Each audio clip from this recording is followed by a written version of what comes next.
Assalamualaikum warahmatullahi wabarakatuh. Salam sejahtera untuk kita semua. Shalom, Om Swastiastu, Namo Buddhaya, salam kebajikan.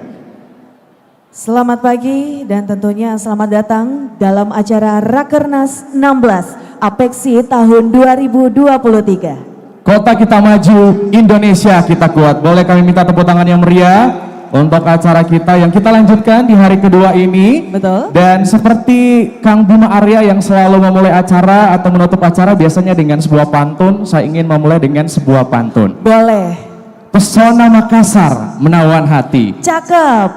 Kota makan enak ada di sini. Cakep. Berkumpul bersama kita di Rakernas Apeksi Cakep. demi kemajuan Indonesia yang kita cintai. Boleh tepuk tangan sekali lagi Bapak Ibu, luar biasa ini karena semangat dari seluruh wali kota yang sudah mengikuti fun bike tentunya pada Betul. pagi hari ini.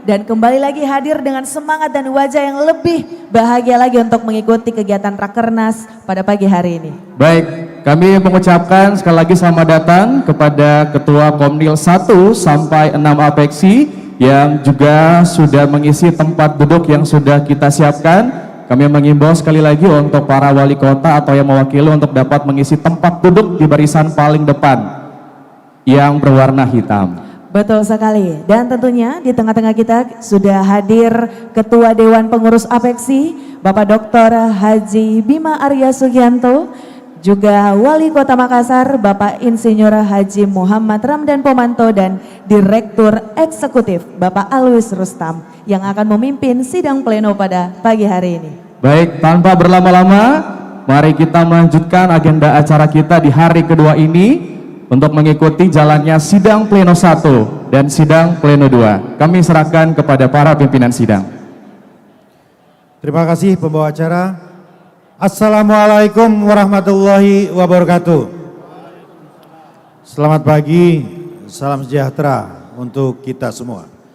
Hadirin yang kami hormati, izinkan saya selaku Ketua Dewan Pengurus Apeksi bersama Wali Kota Makassar dan Sekretaris Dewan Pengurus Apeksi untuk membuka sidang pleno pertama sebagai pimpinan sidang sementara.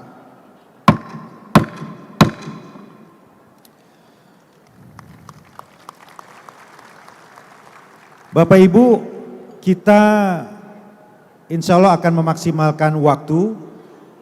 Seluruh rangkaian pleno ini dimaksimal mungkin selesai sebelum jam 11, karena jam 11 kita akan menyambut Bapak Ganjar Pranowo sebagai narasumber pertama. Karena itu kita akan langsungkan secara efektif dan efisien. Agenda sidang pleno pertama ini adalah pengesahan pimpinan sidang. Apakah Bapak Ibu menyepakati apabila kami langsung diberi mandat untuk memimpin sidang sebagai pimpinan sidang tetap? Setuju? Terima kasih. Yang kedua adalah tata tertib Rakernas. Dokumen tata tertib sudah disiapkan oleh Direktorat, juga dapat dibaca pada buku panduan. Dan bisa juga di-scan di barcode yang ada. Kami menawarkan apakah perlu dibacakan atau tidak. Apakah bisa disepakati? Sepakat? Terima kasih.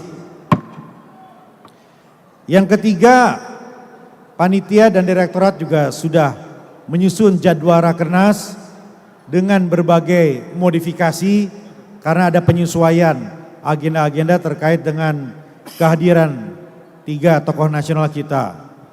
Dokumen ini juga bisa dibaca di panduan Rakernas maupun barcode. Dan Bapak Ibu bisa lihat di layar yang ada. Apakah jadwal Rakernas bisa disepakati? Bisa? Terima kasih. Dengan demikian, sidang pleno 1 mengenai pengesahan pimpinan sidang sementara, tata tertib dan jadwal Rakernas sudah kita laksanakan. Kita memasuki pleno kedua. Ini agak memerlukan konsentrasi Bapak Ibu, yaitu pengesahan atau pembacaan laporan Ketua Dewan Pengurus dan juga laporan Komwil 1 sampai 6. Menyingkat waktu, saya persilakan Bapak Alis Rustam selaku Direktur Eksekutif Apeksi dan Sekretaris Dewan Pengurus untuk menyampaikan laporan. Maksimal 7 menit. Terima kasih Ketua Pimpinan Sidang. Bapak Ibu, secara singkat hal ini sudah dibahas di Pra-Rakernas, juga di rapat Dewan Pengurus. Ini adalah bagian, seluruhnya adalah bagian dari kegiatan kita mengupdate saja. Pertama, Bapak Ibu, profil dari kepengurusan ini sudah sangat familiar, ada di website kita juga. Apeksi.id bisa Ibu klik, Bapak Ibu klik kemudian bisa mendapatkan informasi-informasi profil ini. Dilanjut saja. Dan ini adalah ketua-ketua Komwil yang ada 6, 1, 2, 3, 4, 5, dan 6 per regional. Dan Dewan Pengurus masing-masing Komwil per Juli 2023 ini. Karena ada dinamika juga yang sudah selesai masa jabatannya, kemudian PAW. Di pemimpinan pusat tadi juga sebetulnya PAW.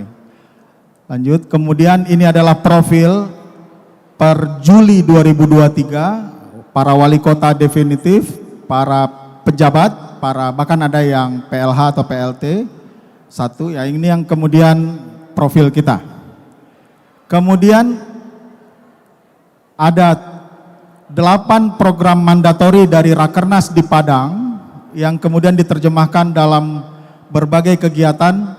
Ada 31 event regional, 123 event nasional, 11 event internasional, dan hybrid online 145. Di samping itu ada juga 5 kegiatan Apex Sinergi yang itu bekerja sama terkait dengan Youth City Changer, penguatan pilar toleransi di tingkat kota menuju kota ramah keluarga, program magang Apexi Internship, kemudian Internationalize Apexi Localize SDGs. Ini juga banyak sekali rangkaian kegiatannya, tidak hanya untuk wali kota, tapi juga ada forum sekda, forum kepala bapeda, ada kadis, ada kepala-kepala dinas terkait lainnya yang tidak perlu kami sebutkan satu-satu. Bapak Ibu mungkin juga merasakan kegiatan kita. Bahkan ada kegiatan para istri wali kota yang juga untuk capacity building, advokasi, dan lain-lain. Jadi lanjut, ini adalah perjalanan kita, ini singkat saja, Bapak Ibu nanti bisa klik di website, bisa ada video, ada kegiatan, tapi untuk mereminder dan menghargai para tuan rumah, acara selama setahun, selama Rakernas di Padang sampai Rakernas di Makassar ini adalah pertama ada, ya ini yang di Padang, Bapak Ibu, ada YCC juga di situ waktu itu, batch pertama, kemudian di Padang ini ada Economic Leadership di Jakarta, setelah di Padang kemudian ada juga di Jakarta, ini di Bogor, lanjut September masuk, ini adalah kegiatan dengan Kompas, kolaborasi kita, dan ini selalu di headline bahkan masuk di halaman 1, halaman 2 untuk beberapa isu. Ini waktu itu membahas tentang local pride. Lanjut di bulan September, kemudian lanjut, ini kegiatan Smart City di Surakarta, di Solo, ini seru sekali. Pak Gibran tuan rumah, kemudian Palangkaraya, Pak di Rakerwil, ini karena kita ikut kita masukkan. Ada Oktober di World Walking Day Bogor sebagai tuan rumah untuk nasional, tapi ada 24 kota di kota Bapak Ibu juga melakukan World Walking Day yang itu semarak masing-masing oleh wali kotanya. Luar biasa ini. Kemudian ada Borneo City Forum di Singkawang. Kemudian di bulan November ada Raker Teknis dan Forum seluruh sekretaris daerah kota di Makassar waktu itu, ini juga mengesahkan alokasi dana kelurahan disetujui masuk DAU, walaupun di Rakernas ini nanti akan kita masukkan rekomendasi penambahannya. Tidak hanya 300 sampai 400 saja, dan harus eksplisit ditulis berapa, misalnya 700 per kelurahan dan lain-lain. Kemudian, ini yang rapat teknis tadi maksud kami. Di Depok juga ada Knowledge Management Forum, di Jambi ada Seratan Istri Wali Kota. Kami sebutkan apresiasi kepada para tuan rumah. Apexi Outlook kita dinner waktu itu, kemudian ke titik nol di Balikpapan, di Teluk Balikpapan kita di atas kapal. Kemudian di Desember ada di Phnom Penh, ini yang internasional yang kami sebut tadi. Di Jakarta ada Localized SDGs dengan berbagai mitra. Kemudian di Banjarbaru kita menghadiri untuk Muskomwil ke-5 sehingga terpilihnya Wali Kota Bontang sebagai Ketua Komwil. Kemudian ada program pengarus utaman Pusat Ketenagakerjaan Inklusif dengan GIZ, ini ada di Jakarta, Palembang, Pontianak, Yogyakarta, Denpasar, dan Malang. Kemudian di Bogor, Banjarbaru, dan Palu untuk program Kota Kita Ramah Keluarga. Ada 9 kota lain yang juga workshop waktu itu berkumpul di Bogor. Kemudian ada Simposium ICMI, kita kerjasama dengan ICMI Pusat di Bogor. Kemudian dukungan kita audiensi dengan beberapa kepala dan menteri, salah satunya adalah kepala LKPP, alumni dari Apexi, Mas Hendy, Wali Kota Semarang yang sekarang menjadi kepala LKPP. Kemudian Februari, ini udah mau habis, ada internasional di Geneva, kemudian di Swiss juga di Jepang ada kerjasama Ketua Apexi dengan berbagai pihak di sana. Di Balikpapan juga ada Rakerwil, kemudian City Expo di Indonesia City Expo di Makassar launching, kemudian ada dengar pendapat, kita sering diundang DPR, Banggar, komisi di DPR RI maupun di DPD. Ada juga kerjasama IURC di Sofia, Bulgaria bersama Semarang. Kemudian rapat Dewan Pengurus di bulan April, kemudian dengan anak muda, para peserta magang di Bogor, ada ngabuburit, kemudian hadir di Cilegon, di Bangkok, kemudian di Palembang kita merayakan HUT. Terima kasih untuk tuan rumah, terima kasih juga untuk internasional juga ada di Kuching, Malaysia, kita juga jadi narasumber, Ketua Komwil waktu itu menjadi narasumber. Di Batam ada Rakerwil 1, kami hadir, Rakerwil kita hadir semua di Jayapura, di Pagar Alam, di Pasuruan, Dewan Pengurus Pusat hadir, kemudian rutin untuk Kompas, ini juga headline, sekali lagi ada beberapa halaman. Dan ini adalah kolaborasi yang bertambah menjadi 57, yang tadinya mungkin di bawah 10 dengan lembaga, universitas, kampus, lembaga donor, dan media massa, dan lain-lain. Untuk pemasukan anggaran, komitmen pembayaran iuran 95%, sekarang dulu 94%, sekarang naik 94%, yang sebelum di tahun 2020 kepatuhan hanya 82%, tapi yang sekarang ini 96%, itu pun kalaupun belum bayar biasanya di tahun selanjutnya. Pemasukan iuran ada non iuran, nanti Bapak Ibu kami secara singkat bisa lihatkan bahwa ternyata yang merah, kuning, ungu, dan biru itu adalah non iuran yang kita upayakan, tapi kita tetap harus independen dan mengoptimalkan iuran, maka akan ada hasil rapat rekomendasi untuk kenaikan iuran di pleno nanti. Pengeluaran keuangan ini alokasinya untuk program lebih banyak 7,7 miliar, hampir 7,8, dan untuk administrasi personalia dan non program itu 3,9 miliar. Sebagai penutup kami ingatkan kita masih ada sisa semester 2 ini event. Ada 5 event internasional, Bapak Ibu bisa lihat di Apexi Corner di luar, nanti informasinya lengkap. Kemudian yang nasional, ini yang internasional, yang nasional juga ada nanti di Balikpapan, Semarang, Jakarta, di Ternate, kemudian di Bogor, untuk usulan Dewan Pengurus sebagai tempat munaslup. Itu laporan dari kami secara singkat, detailnya dapat diakses di barcode ataupun di website. Terima kasih Ketua. Terima kasih Direktur Eksekutif Apexi Pak Alois Rustam. banyak sekali kegiatan dan inovasi yang dilakukan, juga kolaborasi. Bapak Ibu, apakah ada masukan atau catatan dari para wali kota, atau bisa kita terima dan setujui program kerja APEKSI Agustus 2022 sampai Juni 2023? Apakah bisa setujui? Terima kasih. Selanjutnya adalah penyampaian laporan Komwil 1 sampai dengan 6 periode Agustus sampai Juni 2023. Kami mengundang Ketua Komwil untuk menyampaikan laporan maksimal 5 menit. Lebih cepat, lebih baik. Kami mengundang perwakilan dari Komwil 1.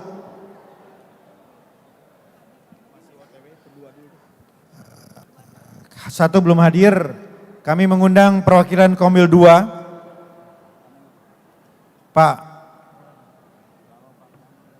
Pak Maulana, apakah sudah hadir? Oh, Pekalongan. Bapak Wali Kota Pekalongan? Komwil 3, apakah sudah hadir? Ya, kami persilakan waktu dan tempat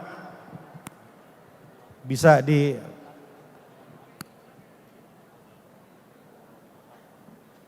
tengah Pak Wali. Ini panggung yang sama dengan calon presiden, Pak. Ya, tepuk tangan untuk Ketua Perwakilan Komwil 3, Wali Kota Pekalongan. Assalamualaikum warahmatullahi wabarakatuh. Salam sejahtera untuk kita semua, Om Swastiastu, Namo Buddhaya, salam kebajikan. Yang terhormat Ketua APEKSI, Bapak Bima Arya, yang terhormat Direksi, Bapak Alwis Rustam, yang terhormat Sohibul Bed, Bapak Wali Kota Makassar, Bapak Dani Pomanto, serta Ibu Wakil yang saya hormati, Bapak Ibu semuanya, Wali Kota, peserta APEKSI seluruh Indonesia, dan Bapak Ibu semuanya tamu undangan yang mohon maaf tidak bisa saya sebutkan satu persatu. Izinkan saya melaporkan laporan dari Korwil 3 APEKSI. Yang pertama, langsung saja. Ya, yang pertama ini kegiatan tahun 2022 dan 2023. Yang pertama ini ada Rakorwil 3 APEKSI di Kota Salatiga pada waktu tanggal 26 sampai tanggal 28 Juni 2022, membahas tentang isu strategis Korwil 3 APEKSI dan konsep program kerja Korwil 3 APEKSI dan konsep rekomendasi Korwil 3 APEKSI kepada anggota APEKSI Pusat. Rakorwil APEKSI di Kota Salatiga membahas tentang penetapan program kerja Korwil 3 APEKSI tahun 2023, penetapan rekomendasi Korwil ketiga kepada anggota dan APEKSI Pusat, penambahan isu strategis yang antisipasi tahun politik dalam rangka kondusivitas di masing-masing daerah. Yang kedua adalah penyetaraan jabatan struktural menjadi jabatan fungsional dan penghapusan tenaga kontrak. Yang ketiga, aturan operasional SOP penjabat kepala daerah dan penetapan tuan rumah Korwil tahun 2023. Dan yang kedua adalah kegiatan tahun 2023 Prarakorwil APEKSI di Kota Cilegon, ini pada tanggal 2 sampai dengan 4 Mei 2023, membahas diantaranya konsep isu strategis Korwil 3 APEKSI dan tentang program kerja Korwil 3 APEKSI dan konsep rekomendasi Korwil 3 kepada anggota dan APEKSI Pusat. Ya, ini kegiatan kita di Kota Cilegon pada tanggal 2 sampai dengan tanggal 4. Oke, next slide. Ya, rekomendasi Komisariat Wilayah 3 ini ada 4 poin rekomendasi untuk 2 kementerian dan 3 poin rekomendasi untuk internal APEKSI. Ada isu nasional yang dibahas tentang porsi dana bagi hasil dari provinsi. Dan yang kedua ini adalah penataan jabatan fungsional Oke, next slide. 2 menit lagi Pak Wali. Ya. Dan program kerja tahun 2024 ini adalah pergantian pengurus Korwil 3 Apeksi melalui Muskorwil yang akan diselenggarakan pada akhir tahun 2023, yang mana banyak masa jabatan wali kota yang sudah berakhir dan sekarang diisi oleh PC. Dan selain kegiatan internal, Korwil 3 selalu mendukung dan berpartisipasi dalam kegiatan Apeksi pusat, diantaranya Rakernas, HUT Apeksi, rapat dengar pendapat dengan DPR RI terkait aspirasi pemerintah kota, kerjasama dengan lembaga dalam rangka mewujudkan kota yang lebih maju dan semangat. Apeksi Sinergi. Itu Pak Terima Ketua, kasih, tepuk tangan untuk laporan dari Bapak Korwil 3. Wali Kota Terima Pekalongan. kasih. Terima kasih, Wassalamualaikum Wali. warahmatullahi wabarakatuh. Ya, terima kasih. Selanjutnya kami mengundang Wali Kota Mojokerto sebagai Wakil Ketua Komisariat Wilayah 4. Ibu Ita, kami persilakan.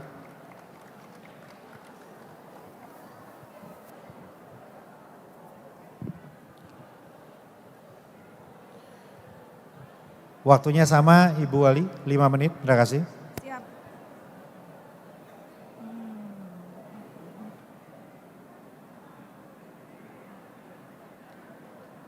Baik, mohon izin Pak Ketua. Assalamualaikum warahmatullahi wabarakatuh. Selamat pagi dan salam sejahtera bagi kita semua. Shalom, Om Swastiastu, Namo Buddhaya, salam kebajikan, Rahayu.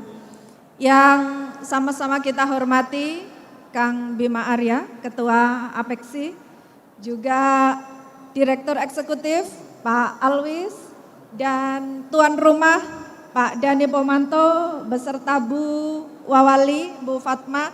Terima kasih, kami sudah sangat dimanjakan selama berada di Makassar, bisa menikmati makan enak sesuai dengan tagline-nya.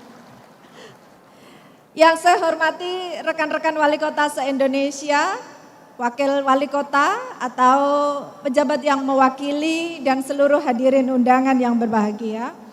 Izinkan saya mewakili Komisariat Wilayah 4 Apeksi untuk menyampaikan terkait dengan tugas tanggung jawab kami di Komisariat 4 bahwa kami telah melaksanakan beberapa kali rapat di Komwil 4 dan ada Rakomwil, kemudian rapat Komwil yang dilaksanakan di Kota Pasuruan sebagai tuan rumah, dan alhamdulillah Kang Bima juga berkesempatan hadir secara langsung bersama kami. Dari beberapa rapat tersebut, ini Komwil 4 termasuk usulannya yang paling banyak. Beberapa agenda dari seluruh anggota Komisariat Wilayah 4 ini total ada 57 poin rekomendasi yang ditujukan bagi 7 kementerian. Karena memang kami di daerah berupaya bagaimana kondisi yang kami rasakan ini melalui Apeksi bisa didorong, didengar di kementerian sehingga ada solusi yang bisa menjadi jalan keluar bagi kami dalam menyelesaikan kondisi atau kendala yang ada di daerah.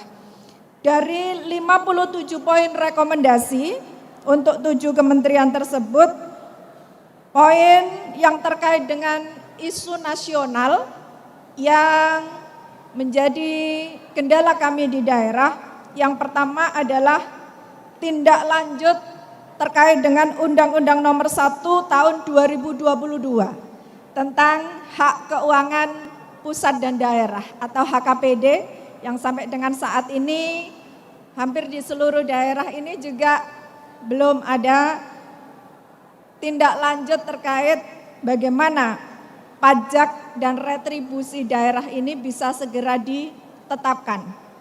Khusus di Komwil 4 ini baru ada 1 Pemda yang sudah selesai dibahas di DPRD, dan ini semoga juga akan menjadi satu peraturan daerah yang solutif bagi kita di daerah, bagaimana ketimpangan antara dana pusat dan daerah yang ada di wilayah dengan berbagai persoalan yang harus kita selesaikan yang menjadi tuntutan dan kebutuhan dari masyarakat.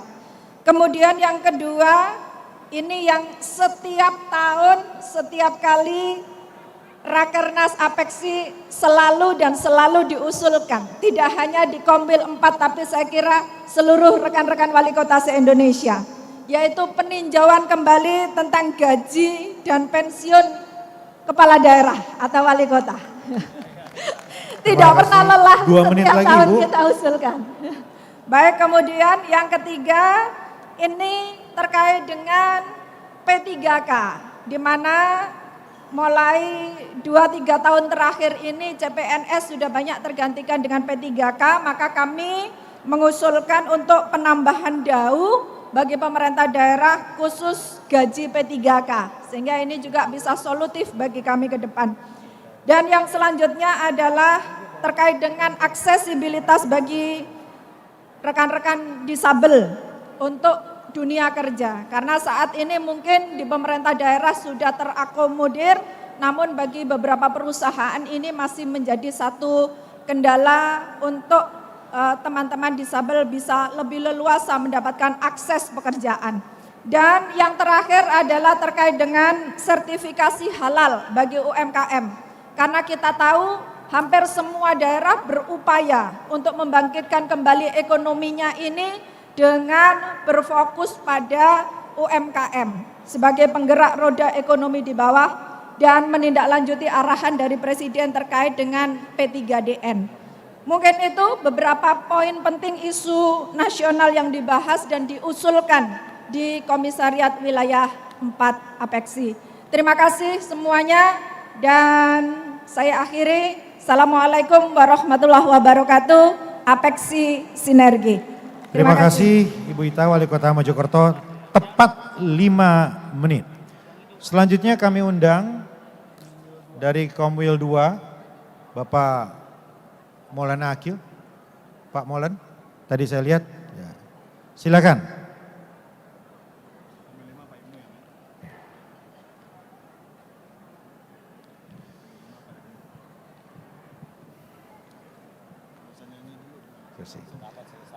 Langsung Pak Oli, jangan nyanyi dulu, langsung. Ya. Mic-nya ini ketinggian Pak Ketua.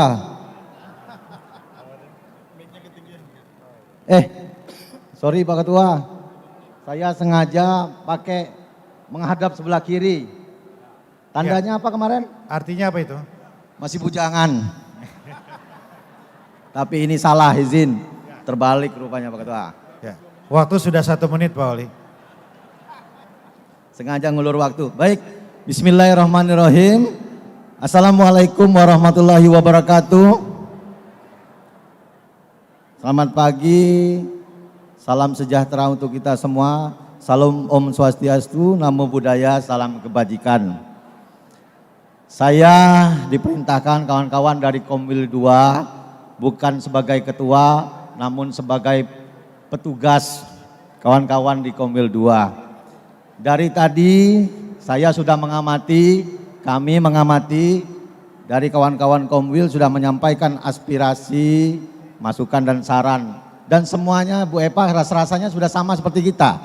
Pak Linggau saya rasa juga sama seperti kita. Jadi kami dari Komwil 2 secara khusus saja menyampaikan ucapan terima kasih yang sebesar-besarnya. Pertama kepada Ketua kami yang terhormat Bapak Bima Arya. Kedua, terkhusus terima kasih kami kepada Bapak Wali Kota Makassar, Pak Manto, yang telah memberikan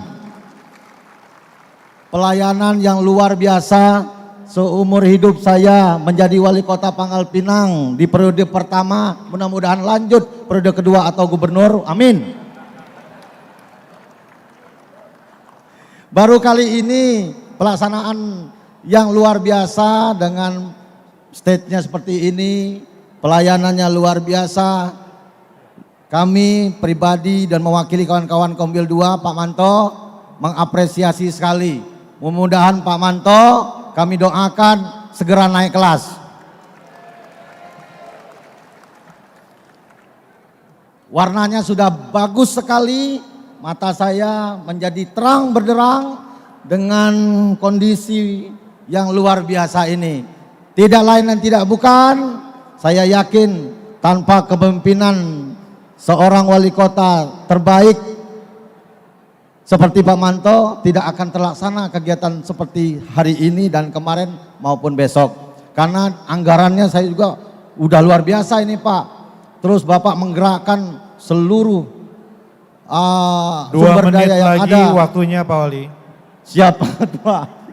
Pada dasarnya pokoknya terima kasih Pak Manto, terima kasih seluruh masyarakat Kota Makassar dari kami Komil 2. Jangan coba menghidupkan lilin selagi masih ada lampu, tolong jangan ingat wali kota lain selagi masih ada aku. Terima kasih. Wabillahi taufiq wal hidayah. Wassalamualaikum warahmatullahi wabarakatuh. Terima kasih Pak Maulan. Ya. Terima kasih juga untuk Wali Kota Pagar Alam yang telah menyusun semua laporan ya. Baik, untuk selanjutnya kami mengundang perwakilan Komisariat 5 Bapak Ibnu Wali Kota Banjarmasin. Pak Ibnu Sina. Pak Ibnu Sina ini setiap sesi sepatunya berganti Bapak Ibu. Ya, dugaan saya minimal 9 pasang sepatu selama Rakernas Apeksi. Izin Pak Ketum, Bismillahirrahmanirrahim. Assalamualaikum warahmatullahi wabarakatuh. Selamat pagi Bapak Ibu. Salam sejahtera untuk kita semua. Salam Pancasila. Yang saya hormati Ketua Umum Kebanggaan kita, Bang Bima. Terima kasih banyak sudah beri kesempatan. Kemudian tuan rumah, Pak Dhani. Terima kasih banyak. Makan enak kita di Makassar. Kemudian yang saya hormati Direktur Eksekutif, Ketua-Ketua Komwil 1 sampai 6 dan juga seluruh wali kota atau yang mewakili serta Bapak dan Ibu hadirin yang berbahagia. Pertanyaan bawahi yaitu keinginan agar Apeksi juga mengawal aspirasi 9 wali di Pulau Kalimantan. Ini Wali Songo nih, Pulau Kalimantan.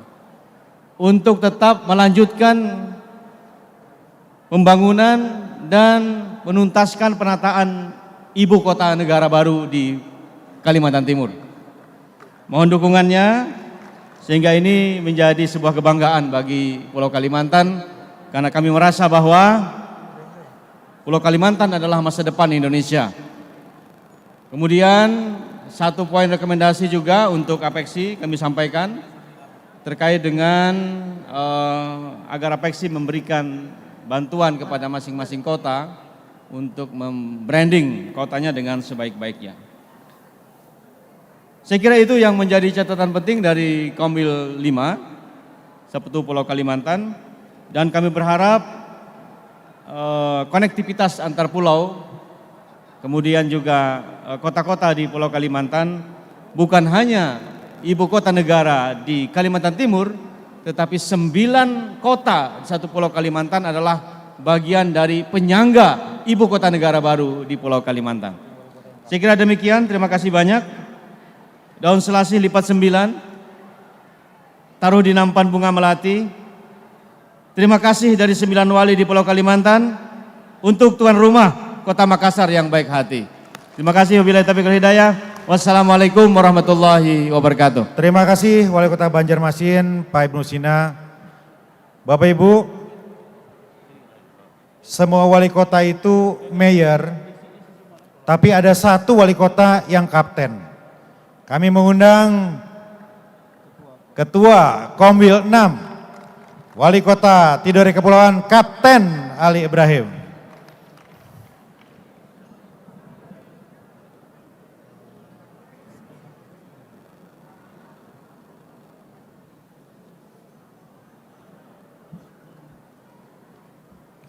Assalamualaikum warahmatullahi wabarakatuh. Selamat pagi dan salam sejahtera untuk kita semua.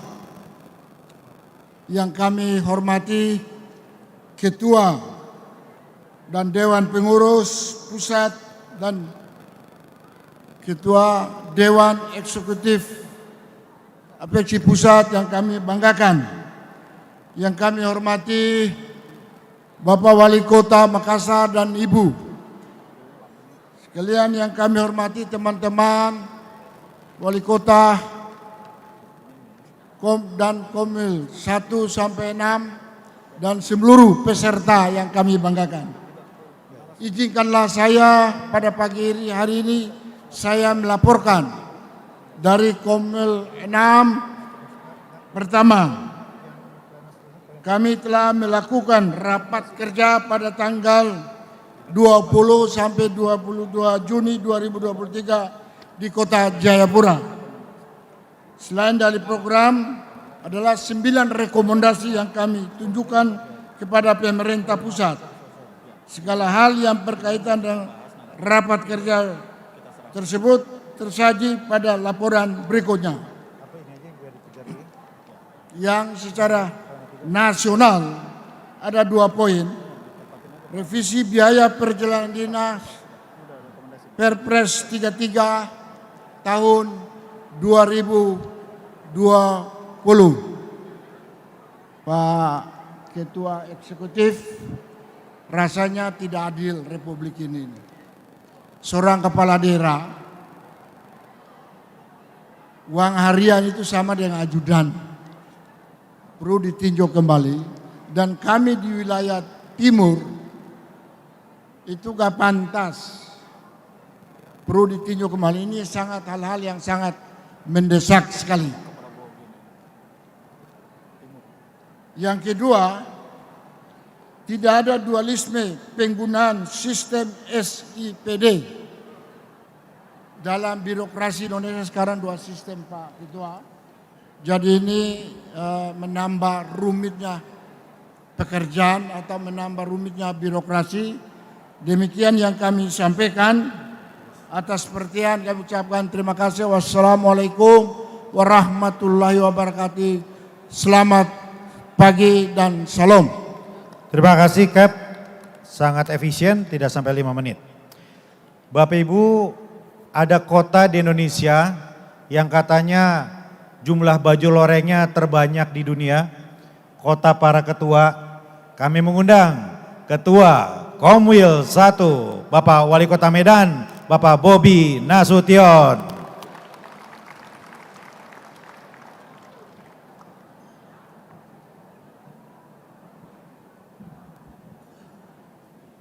Lima menit juga Pak Wali. Singkat aja nih Ketua. Assalamualaikum warahmatullahi wabarakatuh. Selamat pagi menjelang siang, salam sejahtera untuk kita semua. Shalom, Om Swastiastu, Namo Buddhaya, salam kebajikan yang sama kita hormati, kita banggakan Ketua Pengurus Pusat APEKSI, yang juga Wali Kota Bogor, tuan rumah yang luar biasa menyiapkan acara, Wali Kota Makassar, dan Direktur Eksekutif. Sesuai yang Ketua sampaikan, 5 menit, ini saya janji nggak nyampe 5 menit Ketua. Kami sudah melaksanakan rapat, mohon izin laporan di Kota Batam yang dihadiri langsung oleh Ketua juga. Dan Alhamdulillah Ketua mengapresiasi penyelenggaraan rapat yang kami lakukan di Batam dengan kami mengeluarkan 13 rekomendasi untuk 4 kementerian, yang dimana isu yang tingkat isu nasional yang kami bahas, yang pertama adalah tentang Smart City yang masih harus diperkuat di wilayah Sumatera.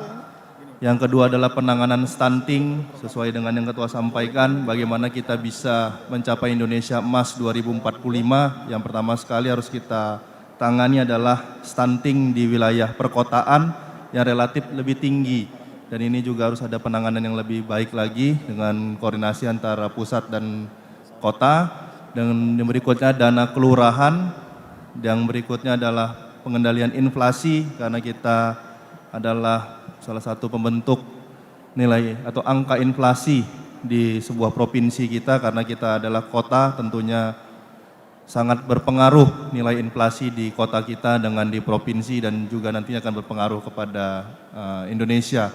Dan yang terakhir tentu yang sama kita harapkan bisa dibahas adalah tentang ASN honorer yang juga kemarin Ketua sampaikan di hadapan kita semua. Mungkin ini, terima kasih Ketua. Saya akhiri, billahi taufiq wal hidayah. Wassalamualaikum warahmatullahi wabarakatuh. Salam sejahtera untuk kita semua. Waalaikumsalam. Lebih cepat lagi. Terima kasih Pak Wali Kota Bobi.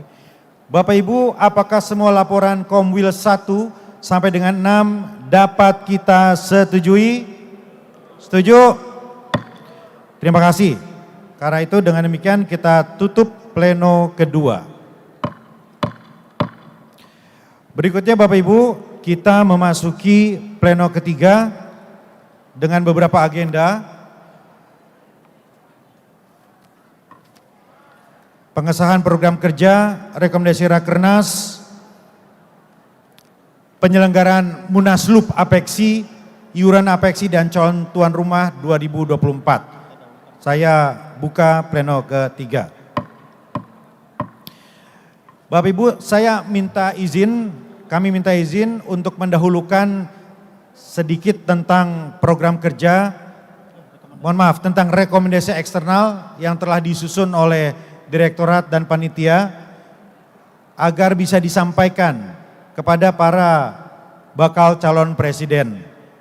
Pak Direktur Eksekutif silakan ditampilkan. Silakan. Terima kasih Ketua, mohon izin Bapak Ibu.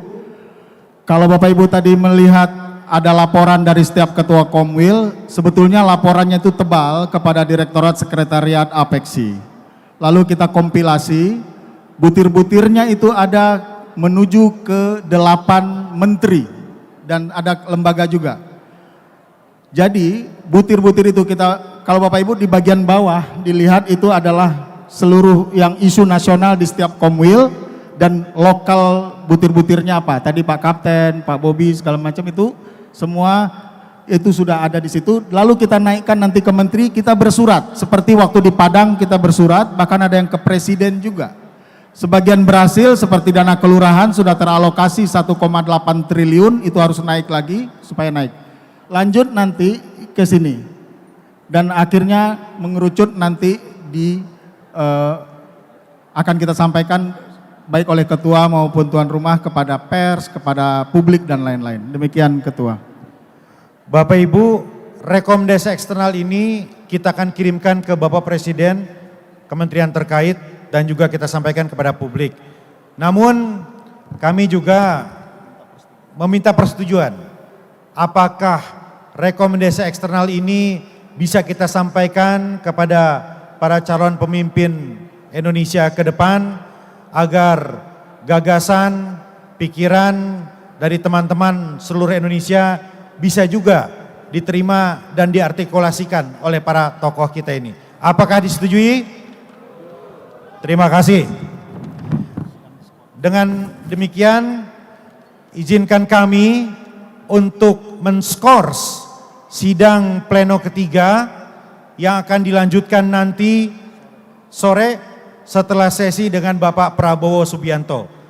Kami skor sidang, untuk selanjutnya izinkan kami menjemput Bapak Ganjar Pranowo di ruang tunggu bawah untuk kita sama-sama hadirkan ke panggung Rakernas Apeksi ini. Terima kasih. Wassalamualaikum warahmatullahi wabarakatuh.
Baik, hadirin dan tamu undangan Rakernas ke-16 Apeksi 2023 kita baru saja mengikuti sidang pleno 1, 2, 3 dan akan dilanjutkan lagi pada sore hari nanti karena kita akan melanjutkan ke agenda acara berikutnya yang juga begitu penting di Rakernas ke-16 Apeksi 2023 ini, di mana kita telah kehadiran para tokoh-tokoh calon pemimpin bangsa yang juga akan hadir berdiskusi dengan kita semua yang hadir di sini, khususnya untuk para wali kota yang juga nanti dapat menyampaikan langsung aspirasinya kepada para tokoh-tokoh yang akan kita hadirkan sesaat lagi. Dan tema yang akan diangkat adalah visi kota untuk pemimpin negeri. Jadi kami harapkan semoga diskusi ini juga bisa berjalan dengan lancar dan sukses. Dan juga ini adalah momen yang eksklusif karena dari para wali kota yang akan mengakhiri masa tugasnya, ada 85 wali kota masih memiliki kesempatan untuk juga bisa menyampaikan secara langsung aspirasi mewakili kota-kota mereka masing-masing. Baik, kita masih menunggu persiapan jalannya diskusi panel dengan tema visi kota untuk pemimpin negeri, di mana sudah hadir juga di Upper Hills Convention Center saat ini para tokoh-tokoh calon pemimpin bangsa yang juga akan hadir di atas podium di sini. Akan ada Bapak Haji Ganjar Pranowo, SH-MIP, selaku Gubernur Jawa Tengah. Kemudian juga insya Allah akan hadir juga Bapak Haji Anies Rashid Baswedan, SE-MPP PhD. Kemudian akan hadir juga nanti di dalam diskusi panel ini Bapak Letnan Jenderal TNI Purnawirawan Haji Prabowo Subianto Jojo Hadikusumo selaku Menteri Pertahanan Republik Indonesia. Kami harap untuk bersabar terlebih dahulu kepada seluruh hadirin dan tamu undangan untuk menantikan dan mengikuti jalannya diskusi panel sesaat lagi.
Dan perlu kami informasikan juga, masih akan ada beberapa rangkaian kegiatan Rakernas ke-16 Apeksi 2023.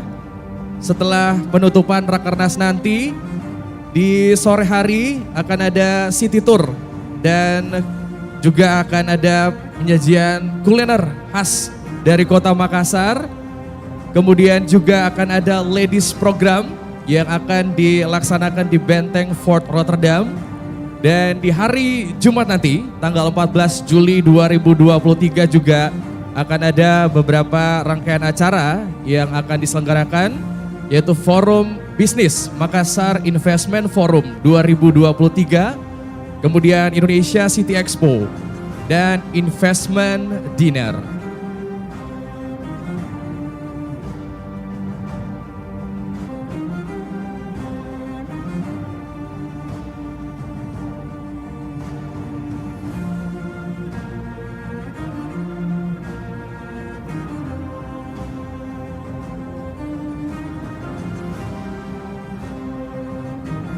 Baik, hadirin dan tamu undangan yang sama-sama kami banggakan, kita akan bersama-sama mengikuti diskusi panel dan kami persilahkan kepada Kamedia Radisti untuk mengambil alih.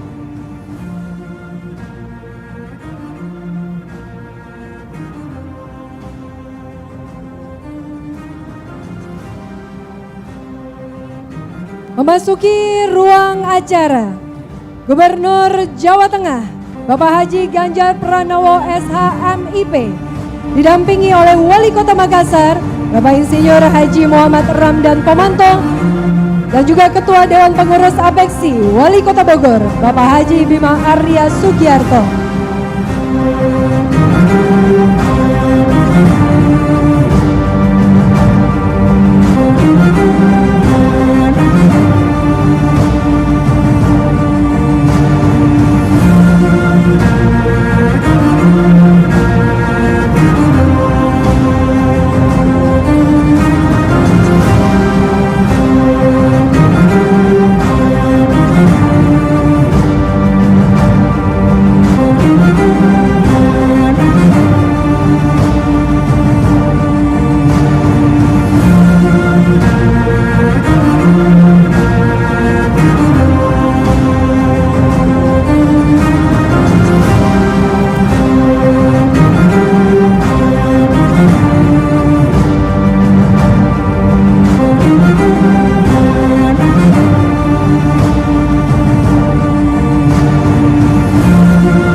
Terima kasih kepada seluruh rekan-rekan media. Kami persilakan untuk dapat menempati tempat yang telah disediakan.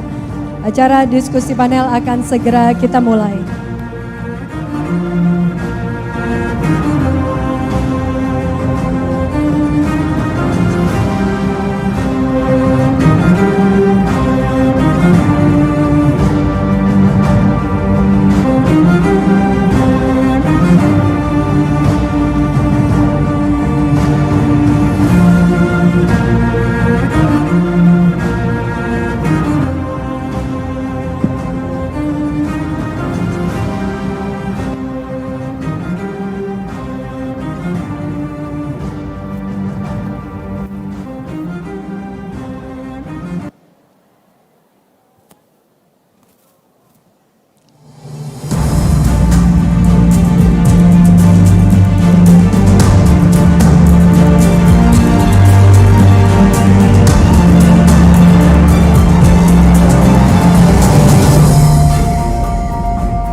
Assalamualaikum warahmatullahi wabarakatuh.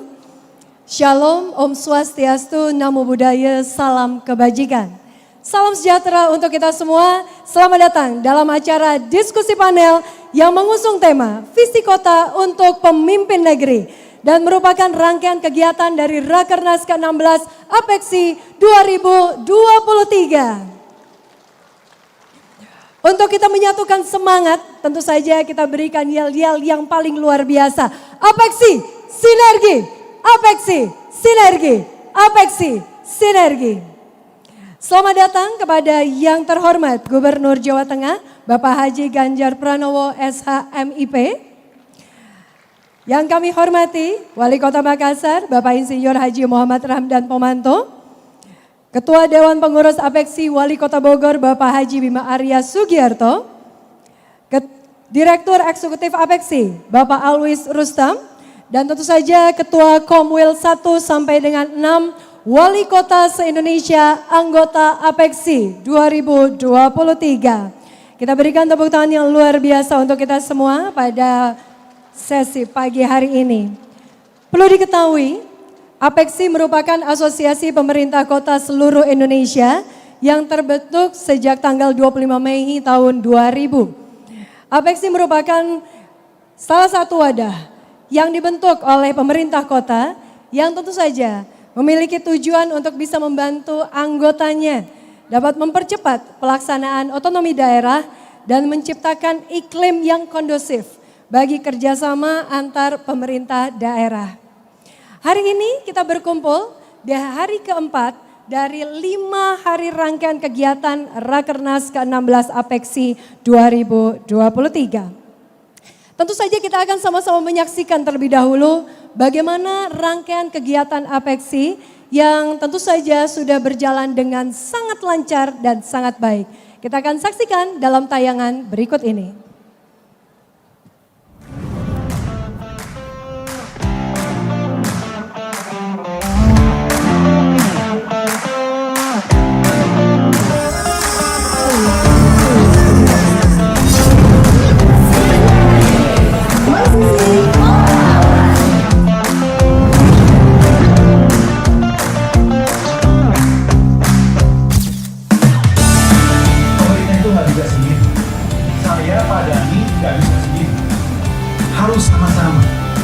Semakin mampu berinovasi, semakin terampil berkolaborasi, maka pada itu semakin maju.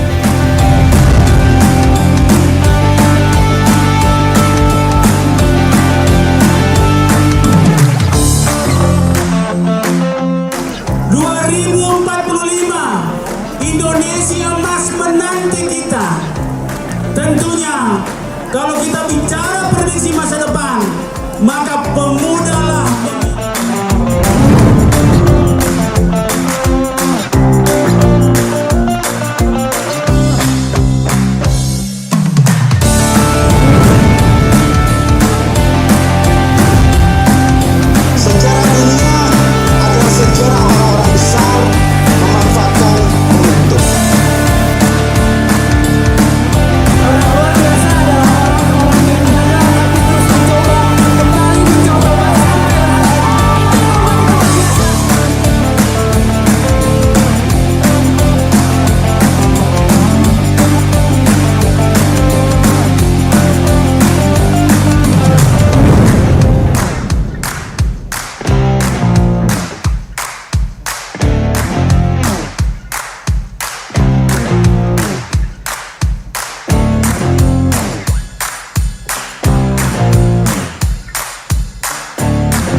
dengan sangat bangga dan sangat terhormat hadirnya seluruh tetamu, tentunya diikat dengan sebuah bel seluruh wali kota dan wakil wali kota yang hadir atau yang mewakili wali kota. Makassar adalah kota dengan kultur sangat terhormat untuk menerima tamu.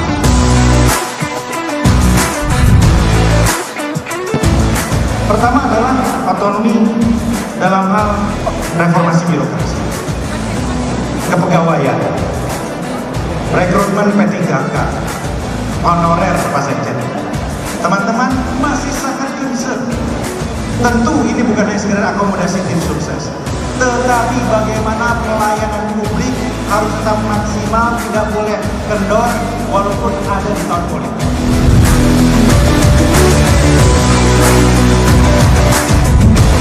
Bagaimana tentunya mereka semuanya dicapai oleh kita semua. Tapi paling tidak kita akan mengambil dua hal. Yang pertama tadi investasi, yang kedua perekonomian yang bergerak luar biasa.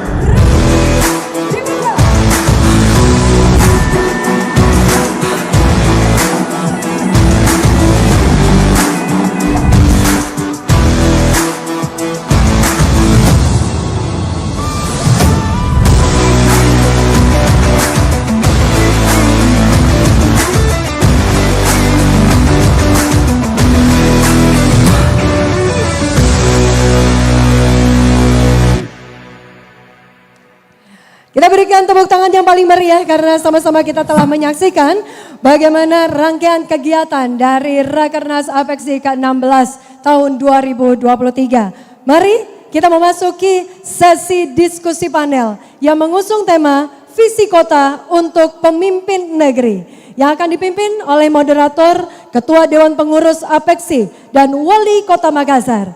Dan mari kita sambut dengan hangat Bapak Bima Arya Sugiarto dan Bapak Muhammad Ramdan Pomanto.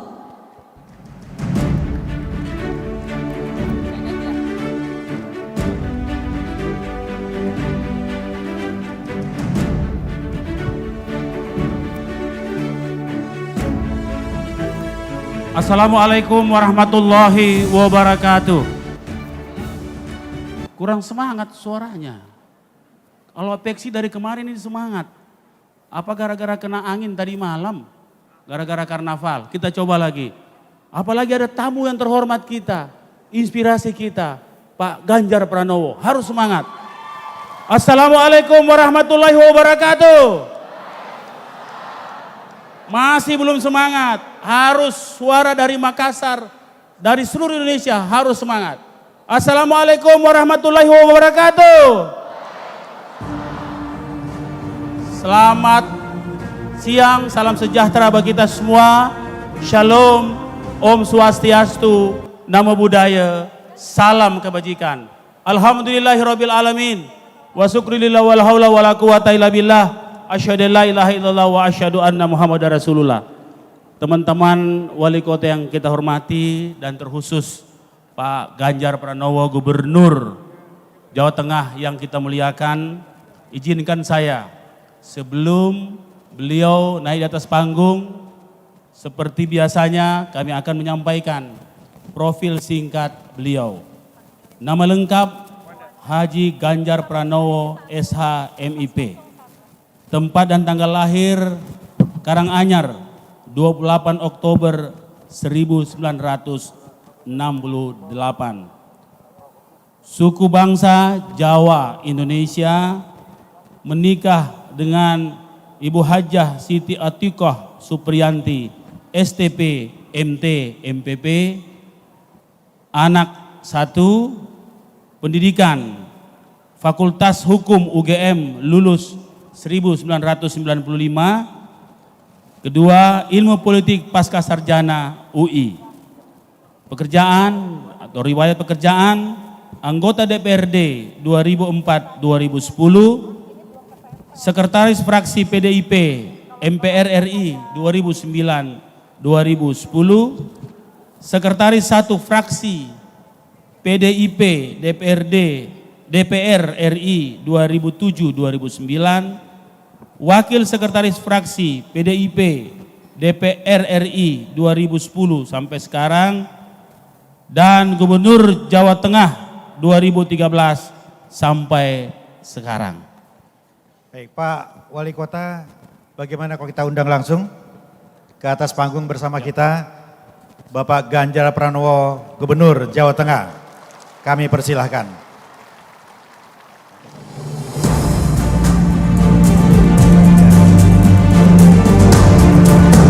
Pak Gubernur, terima kasih kehadirannya. Pak Wali Kota ingin memasangkan Pasapo.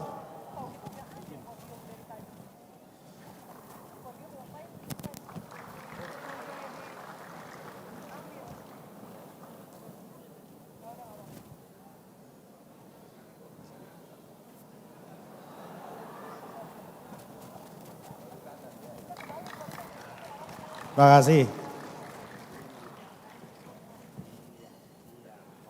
Pak Gubernur. Udah pas belum? Ya, Udah pas sudah belum? pas, sudah pas. Pak Gubernur terima kasih. Sama-sama. Insya Allah nanti siang juga Bapak Prabowo dan Pak Anies hadir. Boleh enggak kami ini agak iseng sedikit Pak Gub. Ya, kita ingin pemilu ke depan ini damai, kondusif dan membahagiakan, setuju? Kita ingin pemilu ke depan kontestasi gagasan, setuju? Pak Gub, satu kata tentang Pak Prabowo. Senior. Senior. Tepuk tangan untuk kita semua, tepuk tangan. Satu kata tentang Pak Anies Baswedan. Teman. Luar biasa. Tepuk Terima kasih tangan. Pak Ganjar. Pak Ganjar, ada 3 agenda kami di sini.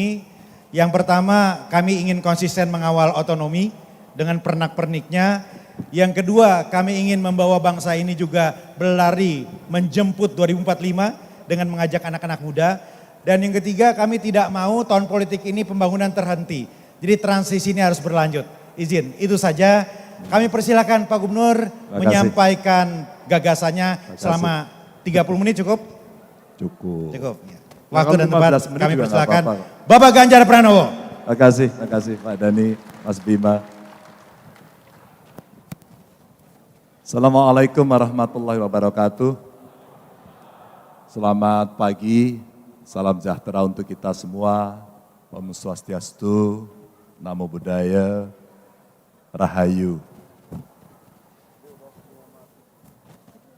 Kalau saya bicara di depan teman-teman wali kota, agak tidak terlalu banyak yang saya ceritakan.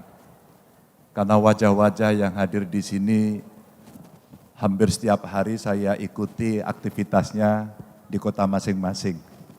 Dan rasa-rasanya masing-masing punya inovasi yang dahsyat, punya kepemimpinan yang sangat kuat, dan bagaimana kota di Indonesia kemudian berubah dengan begitu cepat.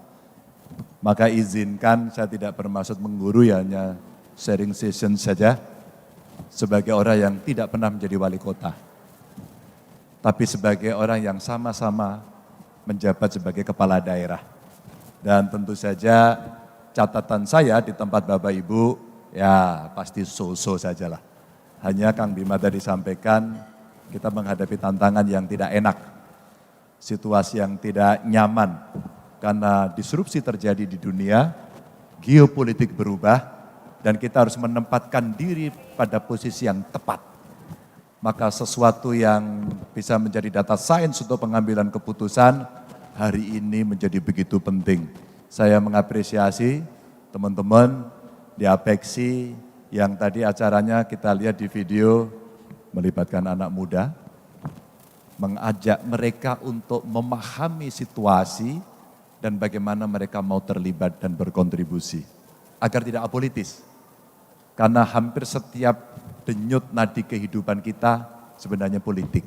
Sebenarnya politik. Hanya orang kadang tidak percaya saja bahwa itu terjadi. Bapak Ibu, saya agak kesulitan tema apa yang kemudian Kang Bima berikan kepada saya, Pak Dhani. Lalu saya coba cari bagaimana inovasi desentralisasi otonomi. Saya ambil cerita yang di Jawa Tengah. Di tempat lain saya nggak berani cerita. Karena di luar Jawa Tengah saya lihat jauh lebih hebat. Kami selalu belajar aja dari tempat yang lain. Maka next, kalau kita melihat next, saya mencoba yang ini visi misi sebenarnya jamak karena kita semua waktu mau pilkada suruh buat ini. Maka disitulah lokalitas masuk. Maka disitulah prioritas masuk. Maka disitulah segala pemikiran yang mau kita wujudkan masuk. Pasti ada dong, pasti adalah mimpi dari prioritas yang akan disampaikan, ditawarkan kepada masyarakat. Sehingga segala kompleksitasnya pasti akan tetap ada. Tapi waktu saya mau running pertama menjadi gubernur, Bapak Ibu sekalian, saya tanya masyarakat Jawa Tengah, apa problem yang ada di Jawa Tengah menurut Anda hari ini? Apa Bapak Ibu? Yang pertama korupsi. Yang kedua janji politik yang biasanya tidak ditepati. Tidak ditepati itu kalau tidak mencapai target bukan tidak ditepati.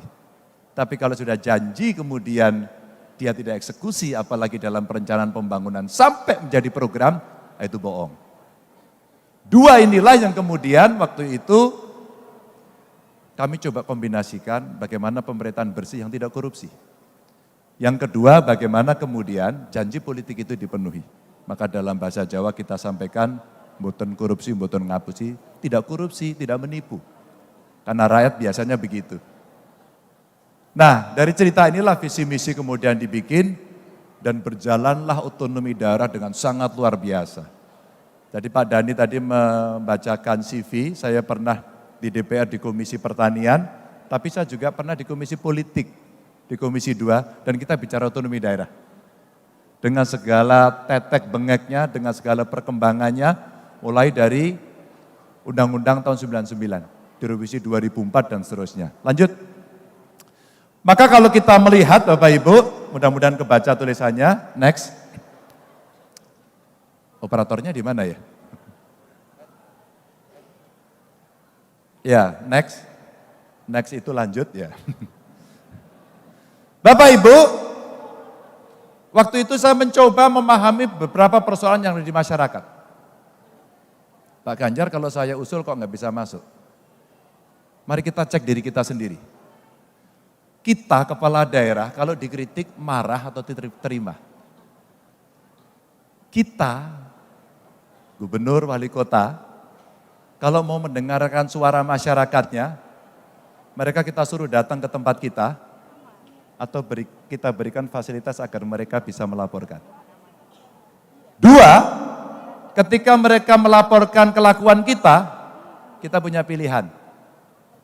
Kita diam, karena kita marah, karena tidak mau dikritik, atau kita mau bereaksi, karena itu komplain yang muncul di masyarakat.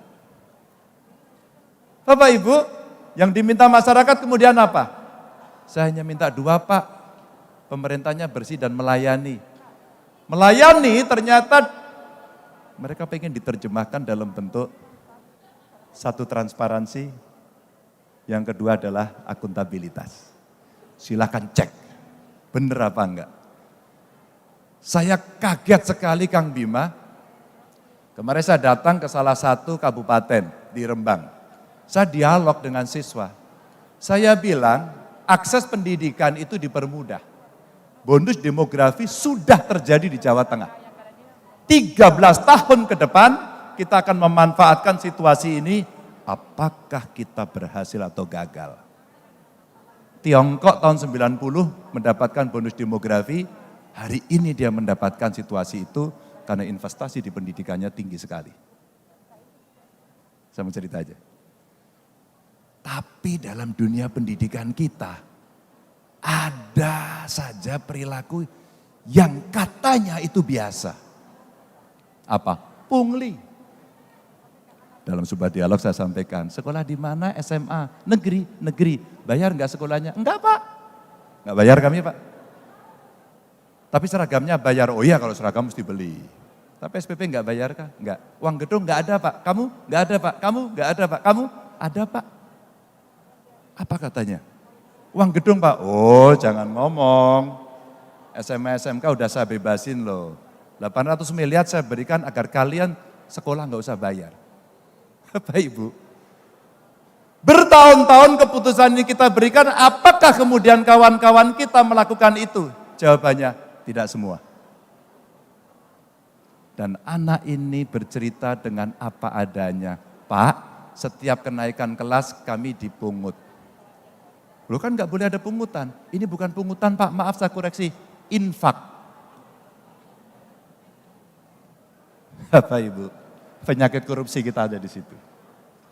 Kita serius apa enggak? Akhirnya dengan perjalanan saya sampaikan, Bapak Ibu tenang saja, saya pastikan duitnya harus kembali. Dan rasa-rasanya kepala sekolahnya akan bermasalah dengan gubernur.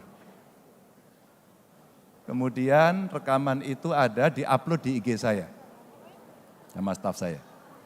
Saya tidak menduga sampai dengan kemarin sore 7 juta yang nonton.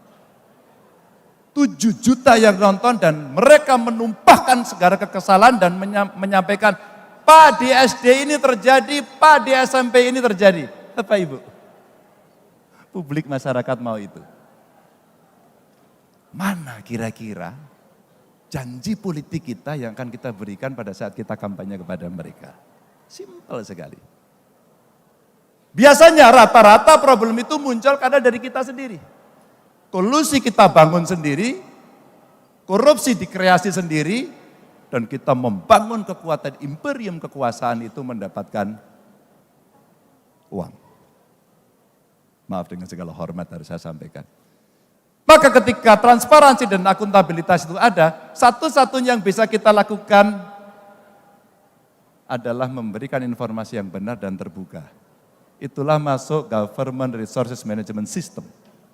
Baru mulai e-planning sampai e-delivery sampai tata usahanya kita digitalisasi, dan alhamdulillah pada saat itu hampir 2 triliun anggaran bisa kita hemat karena harga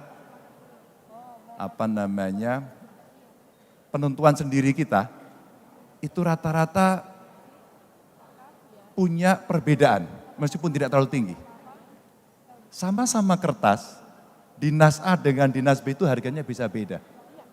Saya tidak mengerti. 2.000-an kurang lebih nomenklatur yang sama Bapak Ibu. Kapan kita akan membersihkan? Ini sekedar berbagi cerita. Itu problem sistematik yang kemudian muncul mulai dari e-planning sampai delivery. Kemudian kita buatlah sistem itu dan masing-masing kemudian kita dorong apa yang bisa teman-teman lakukan ketika dinas atau sektornya mesti merespon persoalan masyarakat. Alhamdulillah ini menarik sekali.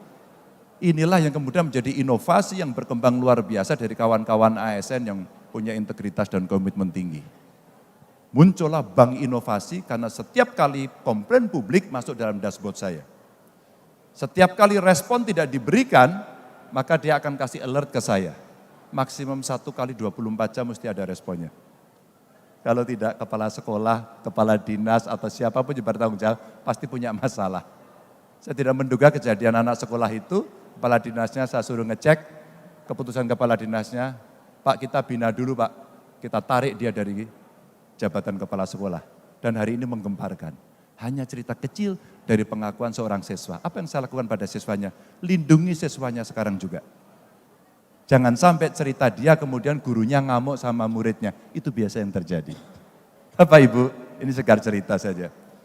Maka mulai penurunan AKI AKB punya inovasi, mengintip orang hamil, nginceng wong meteng dalam bahasa kami, mengintip orang hamil selalu peduli pada ibu hamil. Pak Presiden menyampaikan stunting harus beres. Buat saya bukan stuntingnya, ditarik dari awal pranikah, begitu mereka menikah, kemudian dia punya anak, kemudian sampai balita dia selesai. Satu paket pekerjaan yang kemudian mesti kita libatkan lebih banyak orang. Ini inovasi-inovasi yang kemudian muncul. Termasuk tadi, bagaimana perhatian kepada ibu anak, bagaimana lebih banyak mendengarkan apa-apa yang menjadi suara masyarakat, dan kemudian kita berikan aplikasi yang memudahkan mereka. Dan kita menjaga perasaan kita untuk tidak tersinggung kalau kemudian masyarakat protes sama kita. Ya seperti saatnya biasanya kalau mau pemilihan-pemilihan orang mendekati dengan senyum yang lebar. Begitu terpilih, kecutnya kadang-kadang terlalu lebar gitu ya, kurang senyum. Bapak Ibu, dan di sebelah kiri kemudian bagian dari apa-apa yang dikerjakan oleh teman-teman. Next, saya mau agak cepat. Lanjut. Maka kami mencoba bertanya kepada Kemdagri. Pak Menteri Dalam Negeri, tolong dong Pak, kami dikoreksi. Kalau kemudian dengan seluruh indikator ini harus saya kerjakan, kalau ada yang kurang, apa sih Pak yang harus kami lakukan? Maka mulai bagaimana fungsi pemerintahan bisa berjalan, biasanya di Kemdagri pakai scoring. Kalau 70% skornya udah bagus belum? Oh berarti udah bagus Pak, oh lolos. Ini angka-angka saja Pak. Lanjut. Oh berarti 70, lolos. Lolos bro, tenang aja, kamu perform. Atau barangkali perbandingan capaian fungsinya. Kalau sangat tinggi, kamu naik kelas gak? Oh dari 16 ke 20 kamu naik, lolos. Yang tinggi 5 ke 6, lolos. Oh yang sedang sudah geser ke tinggi, bagus. Maka saya apresiasi teman-teman kepala dinasnya. Anda the best. Kalimat sederhana itu ternyata membuat mereka oke. Kalau di WA Group biasanya hanya saya kasih jempol merah putih. Makasih Pak Gub, makasih. Berarti saya oke Pak ya? Oke, jalan terus. Tapi kamu mesti inovasi. Lanjut. Lalu ada progres perbaikan kinerja fungsi pemerintahan, lalu kita bandingkan dari tahun ke tahun, tapi yang menilai orang lain. Kalau yang menilai kita narsis. Narsismenya kemudian boleh ditampilkan, tapi Anda akan berhadapan dengan masyarakat. Apa itu? Medsos. Maka saya wajibkan seluruh OPD saya punya medsos dan centang biru. Semua punya medsos dan centang biru. Ini kebetulan salah satu dinas saya, OPD saya lagi kita tugasin jadi wali kota di Salatiga. Ya, ini dari salah satu kepala dinasnya. Maka saya pesankan, silakan kemudian pengalaman baiknya diterapkan di situ. Terbuka, transparan, kemudian complaint handlingnya cepat.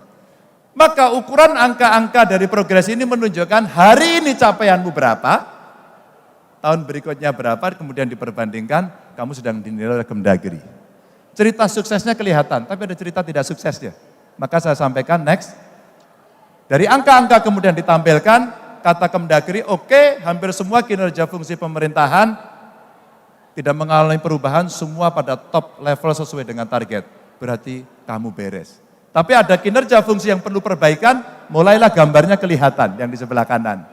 Mulai kita cerita penanaman modal, oh iya Pak, begitu COVID kemarin kurang, oke. Maka targetmu sekarang mesti kamu tingkatkan, karena sekarang sudah tidak ada yang pakai masker lagi. Apa artinya nggak boleh ada alasan lagi. Investasi kemudian mesti didorong tidak hanya mempermudah izin, tapi menjemput pasar. Tidak lagi pada pasar dalam negeri, tapi masuk luar negeri. Maka kepala dinas saya, Bapak Ibu, saya kasih nomor telepon para duta besar, dan kita biasakan mereka untuk berkomunikasi langsung dengan para duta besar. Sehingga pasar-pasar tradisional mulai kita tinggalkan. Apa itu pasar tradisional? Biasanya kita ke Amerika, kita ke Eropa, kita ke Tiongkok. Kenapa kita tidak ke Afrika? Kenapa kita tidak membuat satu kreasi investasi kerjasama dengan sana? Ini yang kemudian komunikasi kita lakukan, dan kemudian capaian-capaian yang masih bolong itulah yang menjadi tugas mereka.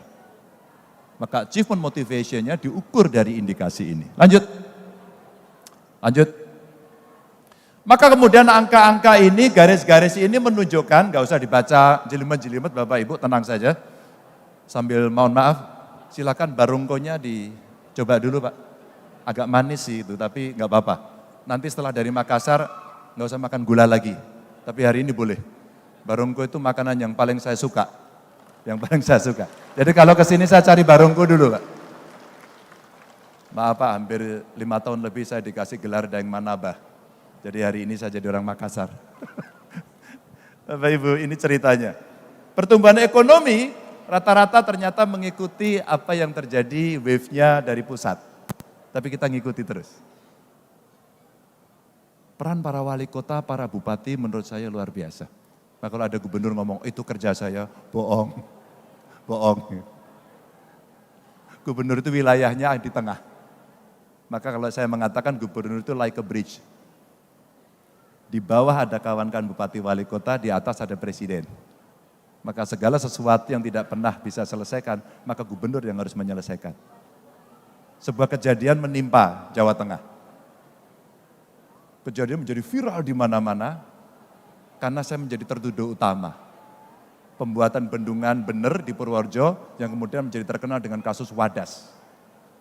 Dan itu menjadi stempel hitam. Satu aja saya bilang sama kawan-kawan saya, biasalah menghadapi persoalan, jangan lari dari persoalan. Begitu persoalan itu muncul, sebuah ketakutan, kadesnya tinggi. Bupatinya saya telepon, bro, kenapa ini? Anu Pak Ganjar, itu ada persoalan. Iya, tapi siapa yang harus menghadapi langsung? Ini proyek punya pemerintah pusat, dari PUPR, Balai Besar. Ini bendungan nanti tertinggi. Ini akan menyelesaikan satu pengendalian banjir, dua suplai air, dan kemudian derivat turunan dari proyek itu. Nilainya gede banget dan sudah belasan tahun tidak pernah bisa berhasil. Dan kita lobbynya sudah setengah mati untuk bisa mendapatkan ini. Kenapa kita tidak bisa bertugas? Tentu ada yang pro, ada yang kontra. Tapi begitu tindakan agak represif muncul, videonya muncul, satu pun tidak ada yang terbiasa mengatakan, siap, saya salah dan saya bertanggung jawab. Tidak ada Bapak Ibu. Ketika itu tidak ada, maka saya sampaikan, saya datang ke lokasi, saya sampaikan, satu, saya penanggung jawabnya. Dua, ini saya bereskan. Tiga, yang ditahan saya minta keluar. Empat, saya akan mendatangi orangnya. Hari ini saya masih dibully, tapi seluruh informasi tidak terbagi dengan baik. Maka saya sampaikan kepada mereka, Mas Ganjar gimana kasus Wadas? Ketua kelompok penolaknya sudah menerima dan mendapatkan ganti untung 11 miliar. 11 miliar. Saya komunikasi sama Pak Presiden, Pak Jokowi. Udah Pak Gub, silahkan diteruskan. Izin Pak. Skim ganti ruginya ini bagus banget Pak. Itu akan memudahkan kami untuk berbicara dengan mereka. Dan sekarang 100% semua sudah diukur lahannya. 100%. Bapak Ibu, sebenarnya cerita-cerita dalam konteks pemulihan ekonomi ini mesti dilakukan. Saya konsultasi, ngobrol sama Pak Presiden cukup lama dan berkali-kali. Saya mendapatkan briefing pada tanggal 21 April itu kira-kira 50 menit. Karena menjelang hari Lebaran esok paginya, saya terbang dari Jakarta ke sana menemani beliau sendirian. Selama 50 menit itulah Pak Presiden menyampaikan kepada saya bagaimana situasi global tidak baik, bagaimana infrastruktur mesti cepat dikerjakan, dan bagaimana peran kepala daerah harus melakukan itu dengan cepat. Saya merasakan, iya, ini tanggung jawab kita ya. Maka kalau kemudian kita mau mengejar grafik ekonomi ini, rasanya kawan-kawan kepala daerah, wali kota hari ini bertemu, udah betul. Teman-teman punya kesamaan frekuensi, teman-teman bisa sharing pengalaman dan kemudian kita maju bareng-bareng. Lanjut, ekonomi, kesejahteraan dan kualitas SDM setelah pandemi, terus terang saja ini masih meninggalkan PR yang masih besar, stunting, pengangguran, kita mesti melakukan atau membuat job creation, melibatkan anak muda tadi saya lihat dari teman-teman wali kota itu keren banget. Dan anak muda hari ini butuh kreatif hub lebih banyak. Bapak Ibu silakan. Silakan. Anak muda butuh ruang-ruang kreatif dengan dukungan infrastruktur IT yang bagus. Untuk seni yang hebat. Saya kemarin ketemu dengan Putri Aryani. Saya kagum betul sama anak ini. Talentanya luar biasa. Ada berapa Putri Aryani di Indonesia yang bisa menggemarkan America's Got Talent dan mendapatkan Golden Buzzer di sana? Ada berapa? Kalau kita punya 10 saja Bapak Ibu sudah menggoncangkan dunia dari sisi seni, belum dari sisi olahraga. Nanti yang science lah silakan. Tapi PR ini Bapak Ibu mesti kita dorong karena bonus demografi 13 tahun sekali. 13 tahun mesti kita bereskan. Kalau enggak gagal kita. Gagal kita. Ini kita mesti sangat serius. Maka rasanya kita lebih pada skill, expertise, keahlian, atau pada ijazah. Bapak Ibu, pada titik ini suka tidak suka, mau tidak mau mesti direform betul. Harus direform. Kita menyesuaikan sama perkembangan zaman yang membutuhkan tenaga itu. Dan kalau kita kelebihan, nggak apa-apa kita ekspor, tapi mesti skilled labor. Bukannya unskilled. Ini soal bonus demografi dan bagaimana menjaga kualitas SDM kita. Lanjut. Serapan tenaga kerja tadi dan kelayakan upah ini berimbang mengikuti pekerjaan, tapi ukurannya satu, berapa kinerja yang bisa kita lakukan dan berapa keterampilan yang dibuat. Maka ketika Pak Presiden memerintahkan saya, Pak Gubernur di Jawa Tengah ada enggak tempat yang bisa kita jadikan sebagai sebuah contoh? Jadilah Batang. Kawasan industri Batang, kita kompetisi dengan Vietnam, 9 bulan kita kerjakan bisa dengan cepat, tapi Pak Presiden izin ini akan ada problem SDM. Maka kita buatkan vocational school di sana dan kita siapkan mereka nanti untuk masuk ke kawasan ini. Bapak Ibu, sebenarnya simpel tapi kita butuh contoh. Kalau nggak ada contohnya, seeing is believing. Nggak ada contohnya dia nggak mau melakukan. Lanjut. Kapasitas Pemdanya lanjut aja, ini soal pajak, penarikan dan berikutnya. Nah, berikutnya ketika kemudian kemampuan tidak sama, maka mau tidak mau pemerintah mesti melakukan intervensi, itulah subsidi. Dan hari ini problem besar kita ketika kita punya problem El Nino, lalu nanti problem pangan, sayang, saya sampaikan pada DPR RI, ini ada anggota DPR RI juga di sini, tapi komisinya sayang tidak di Komisi 4, saya sampaikan Pak, pupuk kita subsidinya jangan dipotong. Hari ini petani sekarang mengalami kesulitan itu semua. Hampir sekali saya kira di tempat Bapak Ibu juga. Tapi karena kota tidak banyak pertaniannya, maka banyak sekali hari ini yang tidak bisa tercover. Saya sampaikan waktu itu, mungkin Bapak Ibu melihat fotonya, ada Pak Jokowi, ada saya, ada Pak Prabowo di tengah sawah. Orang bilang itu bicara politik, padahal iya. Politik pertanian maksudnya, ada Pak Sarul juga di sana. Dan kita bicara bagaimana soal pupuk kita selesaikan. Pak Presiden bilang, itu loh Pak Gubernur, maka PIM-nya di Aceh kita hidupkan lagi. Bapak Ibu, ini problem serius yang hari ini muncul. Subsidi antara lain, untuk pendidikan, untuk kesehatan, untuk pertanian, suka tidak suka, mau tidak mau. Maka saya sampaikan, kalau kemudian kita mau membuat prioritas belanja untuk subsidi, yuk kita dorong yuk. Yang pertanian kita berikan fasilitasnya, tapi ya sapotran kita jaga, tapi ya achievement-nya kita dorong. Saya bayangkan, IPB, Institut Pertanian, Pak saya mau sawah kita itu kalau ditanami padi minimum harus 7 ton. Bagaimana caranya? Ilmunya di kalian, saprotannya dari kami, modernisasinya dari kami, off-takernya Bulog, dan seterusnya. Masa kita kalah sama Thailand? Tugasin aja, ada BRIN, ada kampus, ada perusahaan, tugasi. Dan ini pekerjaan pertanian semusim. 3 bulan sudah cukup. Maka kalau 2 kali saja dalam 1 tahun sebenarnya sudah ada hasilnya. Bapak Ibu, ini menggandengkan. Lanjut. Terus, nah ini. Yang sifatnya lokal sudah, tapi Bapak Ibu, di luaran ngeri sekali. Saya yang tidak terbaca, saya mau bacakan saja. Biar Bapak Ibu agak enak nanti coba membaca. Yang kuning-kuning itu ada masalah di bagian utara bumi ini. Mana itu? Rusia, Ukraina. Oke, itu ada masalah. Yang hijau-hijau itu adalah negara OPEC, di mana mereka memproduksi minyak dan energi menjadi perusahaan besar. Renewable energy kita belum jalan. Green energy, blue energy, ya belum berjalan, mohon maaf. Dan kita skornya masih sangat rendah. Tapi kita punya peluang. Maka saya katakan hilirisasi dari industri termasuk yang di Batang itu adalah teknologi baterai. Nikelnya kita punya, saya kira tempatnya di Sulawesi yang paling banyak. Hilirisasinya belum, SDN-nya belum, tapi kalau buat baterai masih ada komponen yang belum kita dapat. Maka Pak Presiden kemarin ke Australia menemukan itu. Kalau ini bisa join, sebenarnya kita akan punya energi alternatif dan kita bisa menjadi juara dunia. Maka saya senang waktu Pak Presiden bicara begini. Pak, kita kan kalah di WTO, kita lawan. Mantap. Kita lawan. Kita banding, tapi hilirisasi mesti dibereskan hari ini. Mesti dibereskan hari ini, enggak bisa menunggu. Sama dengan infrastruktur, makin ditunda harga tanah makin mahal. Maka indeks dari tekanan rantai pasok global pada saat terjadi COVID goyang semuanya. Semua goyang. Saya punya petani porang, sekarang nggak bisa ekspor. Terus kemudian sarang burung walet hari ini terhenti. Ya masih ada, tapi belum bisa semua. Furniture kita baru mulai menggeliat, Bapak Ibu.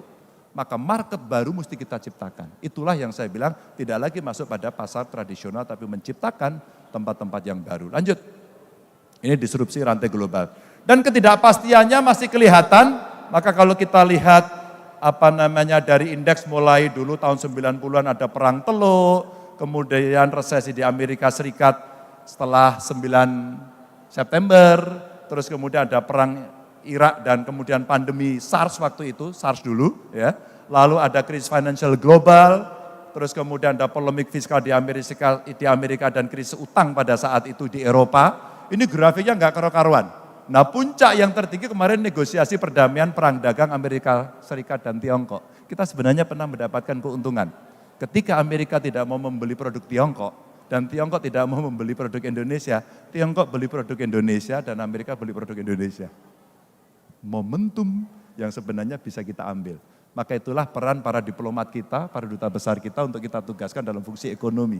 Dan kontestasi geoekonomi inilah yang hari ini Bapak Ibu kita ditugaskan. Kepala daerah harus mikir itu enggak? Ya iyalah.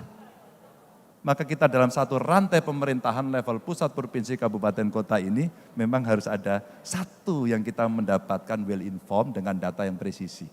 Ya, dan Indonesia harus melakukan terobosan, enggak bisa enggak. Maka saya senang kemarin yang sifatnya pasar-pasar baru diciptakan. Saya kira Pak Presiden kemarin cukup intent dengan Uni Emirat Arab umpama. Investasi juga gede-gede banget gitu kan. Di Tiongkok masih jalan, Amerika masih masuk, dan kebetulan beberapa bulan terakhir saya ketemu dengan para tamu-tamu asing itu, dan mereka menyampaikan luar biasa. Terakhir Korea. Ibu-ibu, penggemar drakor angkat tangan? Oke. Bapak-bapak, ibu-ibu penggemar K-pop angkat tangan? Penggemar Blackpink ada? Penggemar BTS? Ada para ARMY di sini? Pak tahu ARMY enggak Pak? Tahu Pak? Enggak ya? Cucunya tahu Pak pasti. Sampai kemudian kami punya kerjasama dengan pemerintah Provinsi Chungcheong Bungdo kemarin, dari Chungcheong Bungdo datang dan mereka lagi menyampaikan kami sedang membuat sekolah musik K-pop dan membuka seluruh dunia. Luar biasa. Dan setelah itu keponakan saya, ya, cucu-cucu kakak saya, semua sekarang pinter makan dan bisa menikmati rasanya kimchi yang sangat asem itu. Hanya karena lagu K-pop, hanya karena dia nonton drakor. Bahkan sekarang gadis-gadis remaja atau remaja putri skincare-nya maunya dari Korea Selatan. Bapak-bapak juga pakai skincare? Pakai ya Pak? Oh pakai, Bapak glowing kok. Next. Udah 30 menit ya? Oke, saya mau berhenti. Dan risiko global ini menjadi kerawanan Indonesia dan kemudian ada tren kenaikan suku bunga. Ya, ini terjadi di beberapa negara, ada di Amerika Serikat dan krisis yang ada di Eropa. Hari ini Perancis Bapak Ibu lagi bergolak, dibakar-bakar di sana. NATO sekarang lagi sibuk karena ada perang Ukraina, semua membantu di sana, ada harga diri. Sementara Putin masih kuat. Jadi dunia sedang bergolak. Amerika perang dagangnya sama Tiongkok belum berhenti sampai ini. Maka Indonesia mau apa?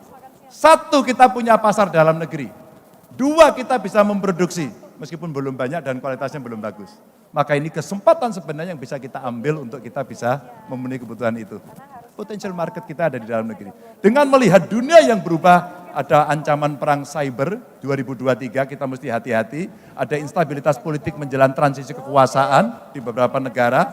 Ada juga peningkatan aktivitas senjata nuklir. Bahkan dalam konteks geopolitik, ini menarik. Di selatan ada AUKUS, Amerika, UK, dan Australia. Di utara ada Quad. Kalau tidak salah ada Jepang di sana, ada Amerika, ada India. Di timur ada bilateral, kerjasama pertahanan antara PNG dengan US. Di Timur Leste ada Tiongkok di sana. Dan Indonesia ada berada di tengahnya. Geopolitik dunia. Dan kemudian di AUKUS, di selatan, ada kerjasama pertahanan yang akan membuat kapal bertenaga nuklir. Bagaimana persiapan Indonesia? Bapak Ibu, ini dunia yang kemudian kalau terpantik, kita akan mengalami situasi yang tidak baik. Kita mesti siap pada soal itu. Berikutnya, maka optimisme di 2045 yang tadi Kang Bima sampaikan, Bapak Ibu ramalan yang menarik lihat, yang 2022 paling bawah, itu negara kita Bapak Ibu. Kalau kita bicara dari yang ada, maka studi dari Goldman Sachs di 2022 memproyeksikan Indonesia mencapai posisi 4. Maka lihat gambarnya dia naik. Maka kalau kita lihat Amerika 2050 turun, 2075 turun. Kita akan naik. Kita akan naik. Kenaikan itu momentumnya apa? Sekarang. 13 tahun ke depan, ketika kita punya bonus demografi dan ketika kita bisa mengerjakan sendiri. fondasi yang kuat Pak Jokowi sudah lakukan. Tinggal siapa yang akan membereskan kelak. Ada banyak negara yang drop, Jepang akan turun posisinya dari ranking 3, diprediksi ke-6, bahkan diprediksi ke-12. Negara maju. Perubahan global kira-kira sudah diramalkan oleh mereka yang memang punya expert di situ. Lanjut. Maka ini yang mesti kita dorong. Dan sektor-sektor unggul, mulai demokrasi dan demokratisasi yang kita makin baik. Makasih Kang Bima. Pesan politiknya dapat. Tentu saya hadir sebagai gubernur di sini. Tapi saya senang karena kemudian kita tidak lagi membentur-benturkan. Ingat, pemilihan kita, bapak-bapak, ibu-ibu wali kota, gubernur, presiden, itu setiap 5 tahun sekali dan hanya bisa 2 kali, nggak bisa ditambah. Yang bisa ditambah kira-kira kades. Ada yang mau 3 kali? Maaf, tidak bisa. Kecuali Bapak Ibu berpindah ke tempat yang lebih tinggi. Seperti pengalamannya Pak Jokowi jadi wali kota, gubernur, kemudian presiden. Dan hanya Pak Jokowi yang punya pengalaman itu. Tapi dengan posisi seperti itu, demokrasi yang lebih baik tadi, statementnya di beliau berdua tadi bagus. Kita ciptakan yang dingin-dingin saja. Kita udah punya pengalaman. Jangan sampai terjadi pembelahan sosial. Jangan sampai kemudian hoaxnya bertebaran. Dan kita berkelahi habis-habisan dengan saudara kita sendiri. Udah deh. Dengan segala hormat saya sama Pak Prabowo, saya pernah menjadi jurukamnya beliau. Ketika Mega Prabowo, kami kalah. Pada saat kemudian harus bertanding, Pak Jokowi dengan Pak Prabowo, 2 kali saya menjadi jurukamnya Pak Jokowi dan menang. Dan kami berkomunikasi sampai dengan hari ini baik-baik saja, maka di Kebumen foto kami bertiga tersebar dan kami bercanda. Bahkan videonya Pak Prabowo ngangkat tangan saya dan kami bercanda.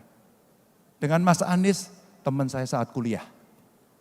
Kami berteman lama sekali. Maka kalau ledek-ledekan, kita ledek-ledekan gaya mahasiswa waktu di UGM dulu.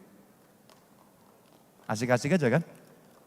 Dan waktu naik haji kemarin kami bareng-bareng satu hotel, tiap hari makan sarapan bareng, kita bercanda selalu. Apa yang mau kita sakiti dari kawan-kawan kita? Apakah yang sakit nanti tidak masyarakatnya?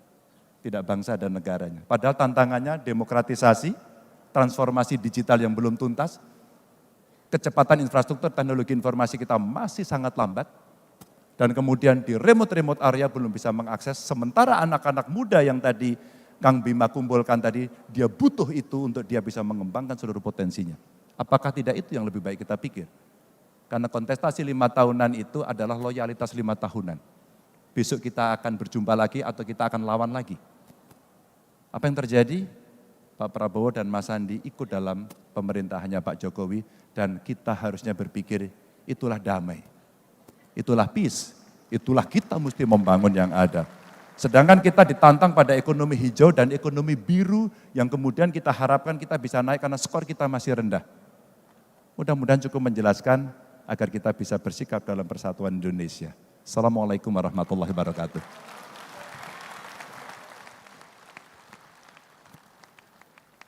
Udah boleh turun, Pak? Pak Ganjar. Udah boleh turun, Pak? Belum, belum. Tugasnya belum selesai, Pak. Ya, ini baru kali ini wali kota. Argonya sudah di-set sampai jam 12, Pak. Oh, ya. Ya, lumayan Jadi sadis ini, Bapak ya. Ibu, kami yakin pasti akan banyak yang ingin bertanya, tapi karena waktu yang terbatas, kami sudah mengatur, izin Pak Gubernur, silakan. Kami memberikan kesempatan kepada Komisariat Wilayah. Oke. Ya, untuk setiap sesi ada 2, jadi kami sudah sepakati, kami mengundang Komisariat 3 dan 5 untuk menyampaikan pertanyaannya. Komisariat 3, Wali Kota Pekalongan, ya, kami persilakan.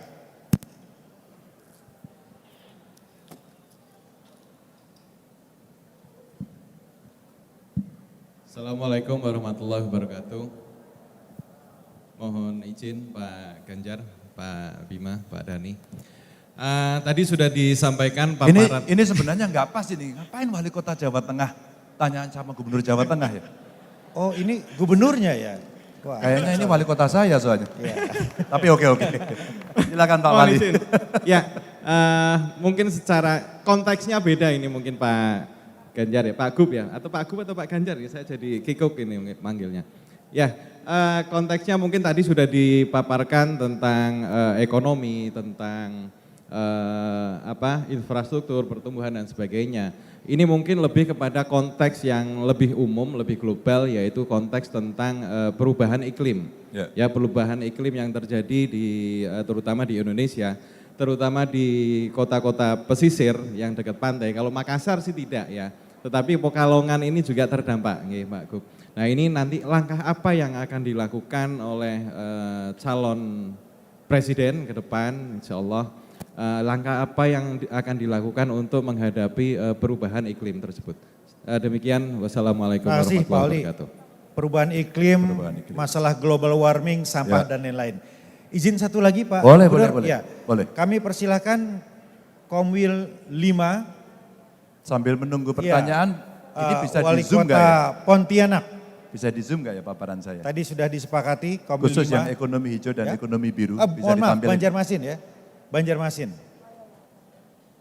Banjarmasin. Pak Ibnu Sina. Banjarmasin atau Ganjarmasin, Pak? Ganjarmasin. Kadang-kadang ada yang salah antara Pranowo dengan Prabowo. Hanya beda huruf. Ya izin, Assalamualaikum warahmatullahi wabarakatuh. Pak Gubernur, kami dari Pulau Kalimantan itu Komwil 5, ya, ada 9 wali, ada wali Songo di Pulau Kalimantan. Tadi menyepakati terkait dengan pertanyaan ini Pak Gubernur, Pulau Kalimantan ini kan penduduknya hampir 20 juta. Enggak ada apa-apanya lah dengan Jawa Tengah gitu ya. Karena hampir separuh Jawa Tengah mungkin. Ya, ada lah Pak, masa enggak ada apa-apanya. Di sana hebat-hebat semua Pak. Baik, tetapi sumber daya alamnya sangat luar biasa. Nah oleh karena itu, bagaimana mengelola Pulau Kalimantan untuk kedepannya dengan sumber daya alam yang melimpah, tetapi tetap tidak menimbulkan kesenjangan antara pusat dengan daerah. Selama ini kan 80-20. Nah kami minta ya 50-50 lah, jangan pembagiannya 20-80, gitu aja mungkin. Nitip itu aja Pak Ganjar, terima kasih banyak. Terima kasih. Cukup, Pak Dhani. Udah, Kang. Saya mau dari Wali Kota Pekalongan dulu, kenapa saya minta di Zoom.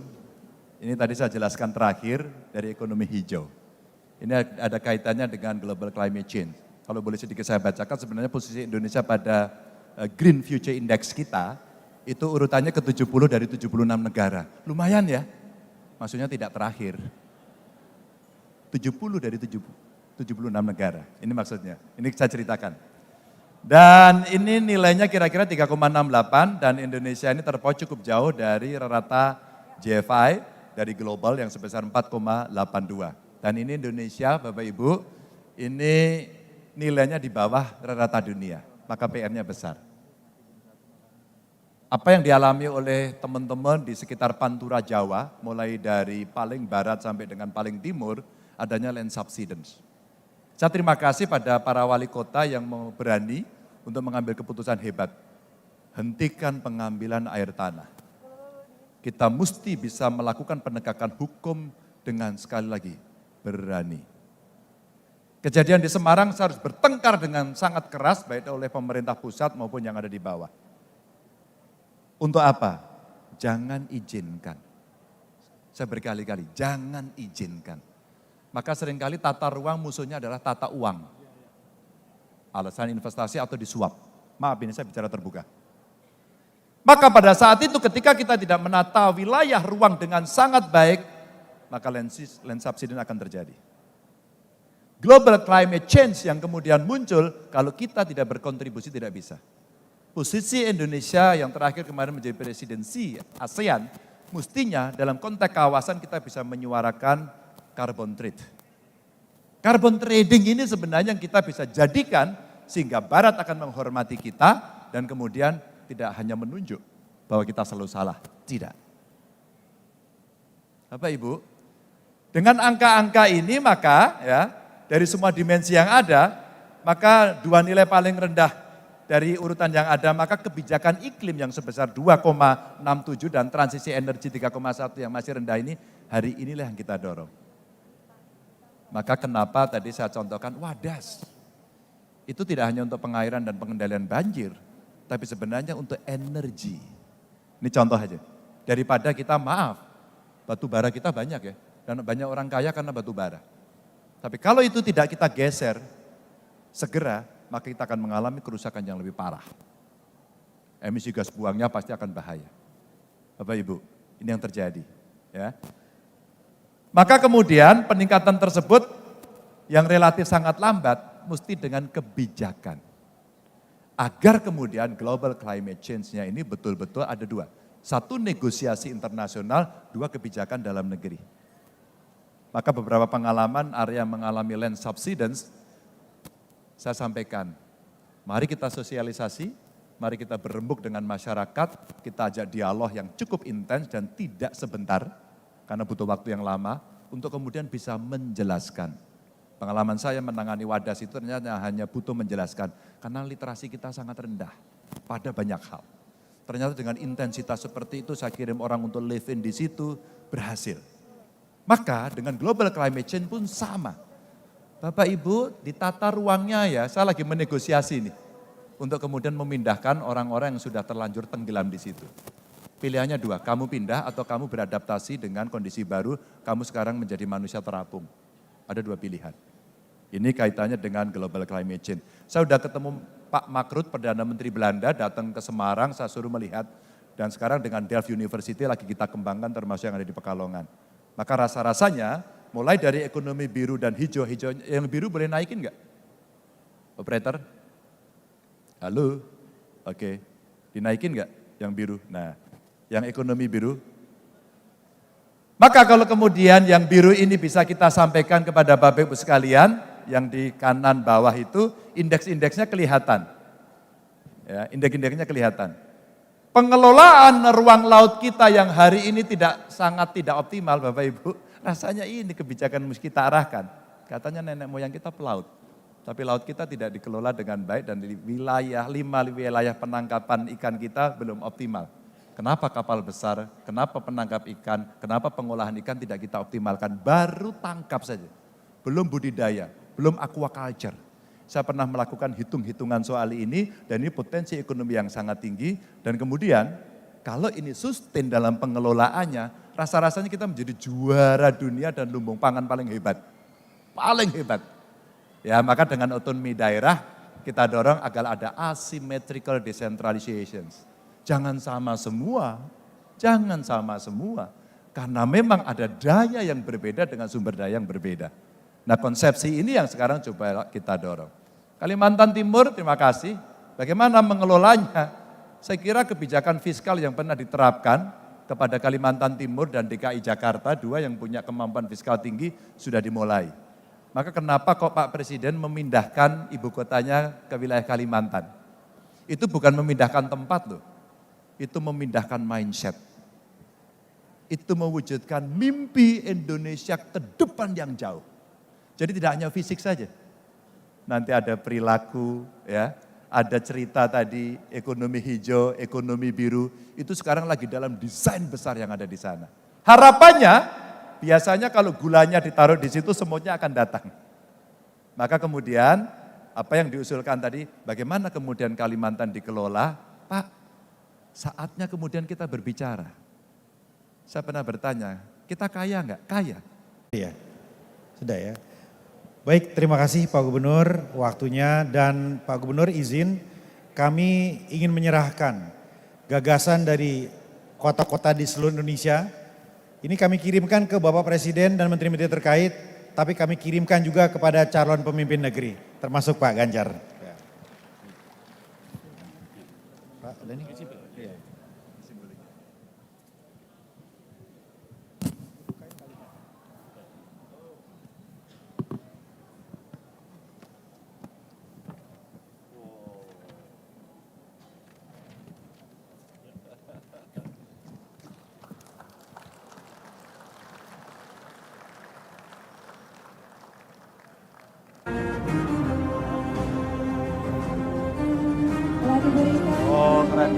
Apeksi yang saat ini sudah langsung dipegang oleh Gubernur Jawa Tengah.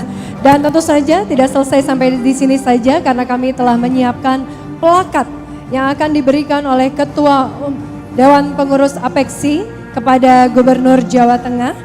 Kita berikan plakat terlebih dahulu. Ada dua plakat di sini, tidak hanya diberikan oleh Ketua Dewan Pengurus Apeksi, tapi juga harus diberikan oleh Wali Kota Makassar.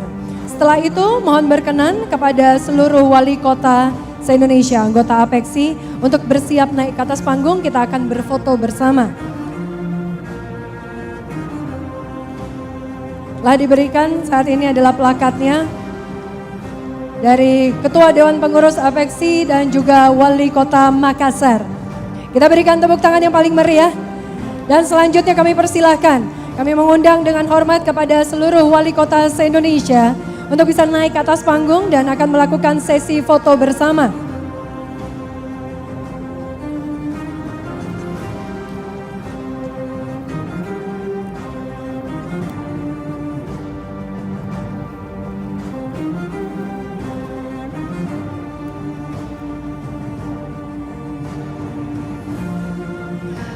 Saya akan informasikan, foto akan terdiri dari 2 sesi, jadi kami akan bantu untuk atur terlebih dahulu.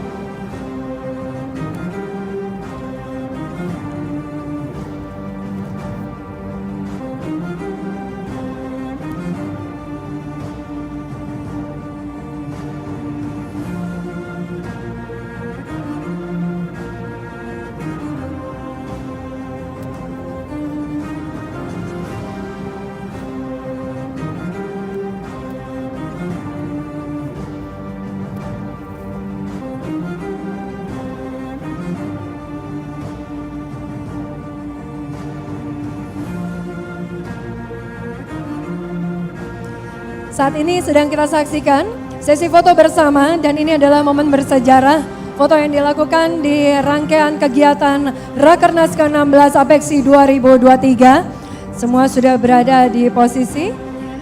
Berada di tengah saat ini adalah Gubernur Jawa Tengah, kemudian didampingi oleh Ketua Dewan Pengurus APEXI dan Wali Kota se-Indonesia, anggota APEXI.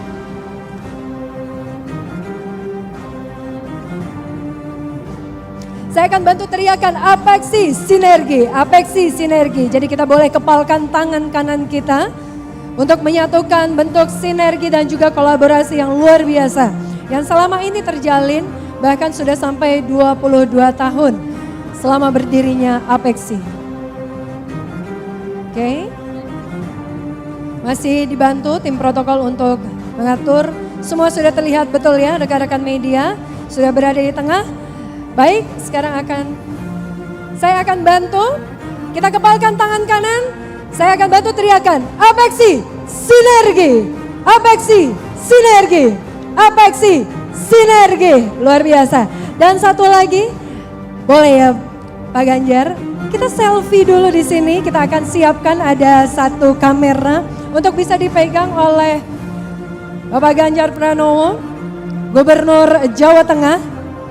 Saya sengaja ada di sini terlebih dahulu, oke sudah disiapkan langsung lari. Bahkan kamera drone juga sudah siap untuk mengabadikan momen bersejarah.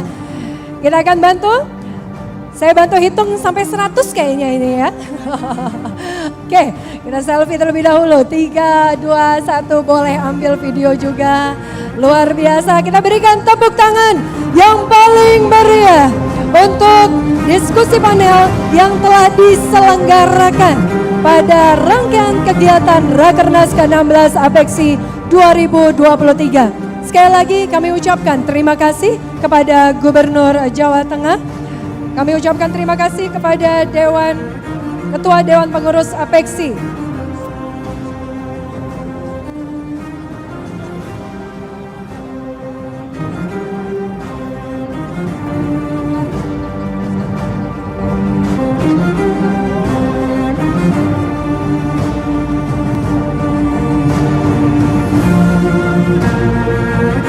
Lagi terima kasih kepada Gubernur Jawa Tengah, Bapak Ganjar Pranowo, yang saat ini masih terus berfoto tampaknya ya, dengan Wali Kota se-Indonesia, anggota APEXI 2023. Dan saya ucapkan terima kasih kepada moderator kita, Wali Kota Makassar dan Ketua Dewan Pengurus APEXI. Sekali lagi kita boleh berikan tepuk tangan yang paling meriah. Dan tentu saja kita akan lanjutkan pukul 1 siang untuk diskusi panel yang kedua bersama dengan Bapak Anies Baswedan. Untuk itu, kita berikan waktu untuk istirahat makan siang Bagi para wali kota, kami sudah menyiapkan ada di sisi kanan panggung.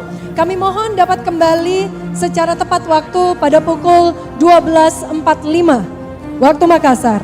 Sekali lagi, kami berikan waktu untuk istirahat makan siang ada di sisi kanan panggung, yaitu ada di area VVIP. Dan kami mohon untuk dapat kembali ke ruangan tepat pukul 12.45 waktu Makassar. Karena diskusi panel yang kedua bersama Bapak Anies Baswedan akan dilakukan tepat pukul 13 waktu Makassar.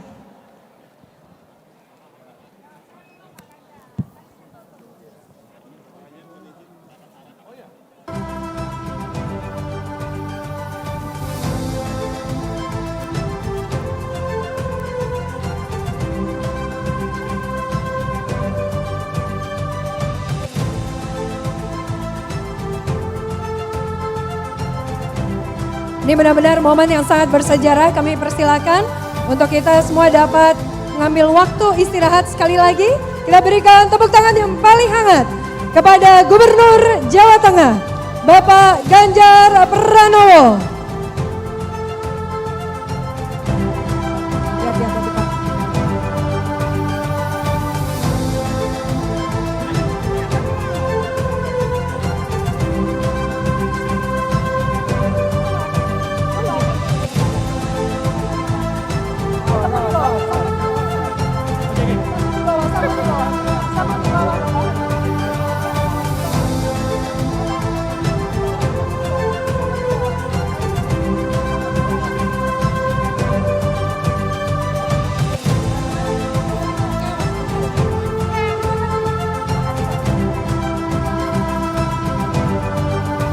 Sekali lagi kita berikan tempat, kita berikan jalan untuk Gubernur Jawa Tengah dapat meninggalkan area.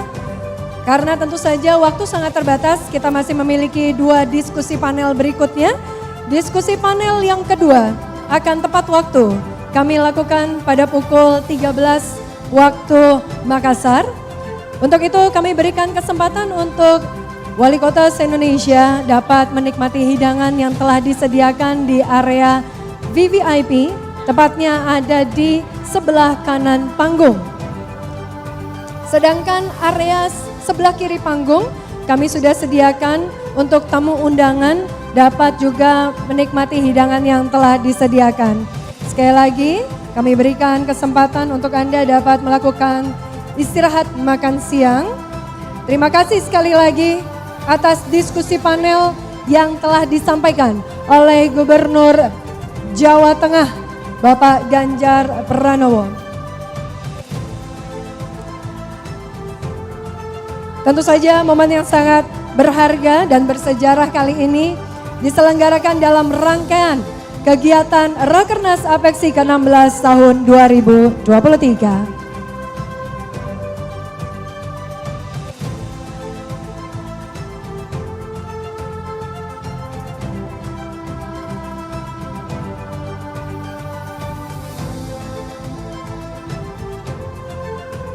Dan sambil kita menikmati hidangan yang telah disediakan di area kanan dan kiri panggung, kita akan juga menikmati hiburan yang akan disajikan oleh band kita, Salju.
Saya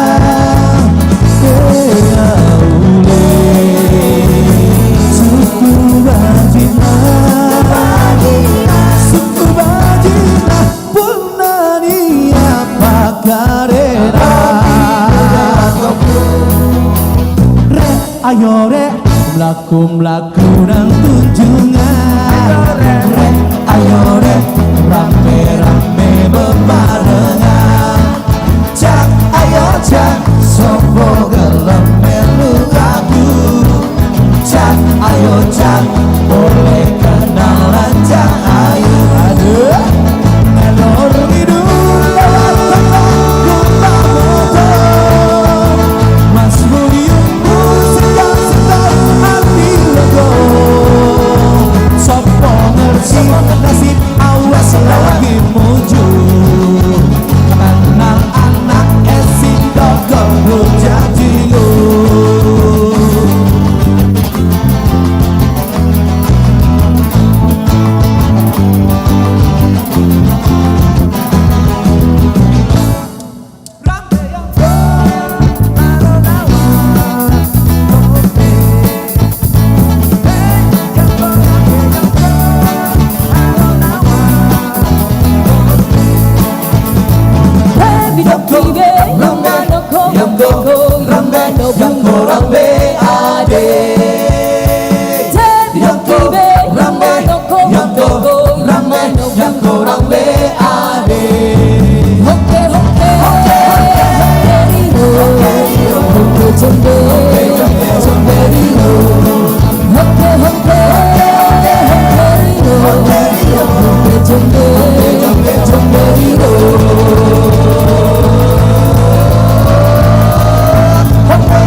for the way you look at me.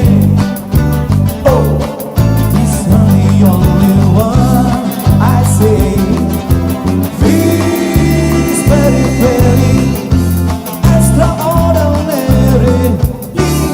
It's even more than anyone that you adore, and love is more than just a game I can give to you. Love is more than just a game or two. And love can make it. Take my heart out, please don't break it. Love was meant for me and you.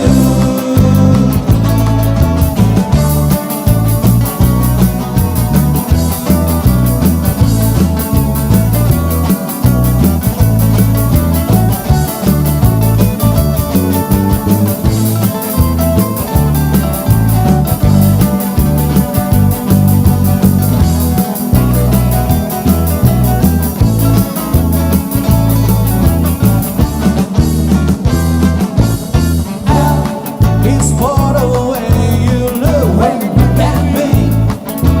Oh, it's for the only one I say. This very, very extraordinary.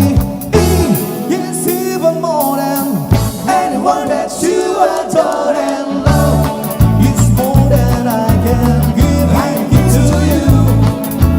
Love it's more than just a game or two. And love can make it. Take my heart out, please don't break it. Love was meant for me and you. Love was meant for me and you.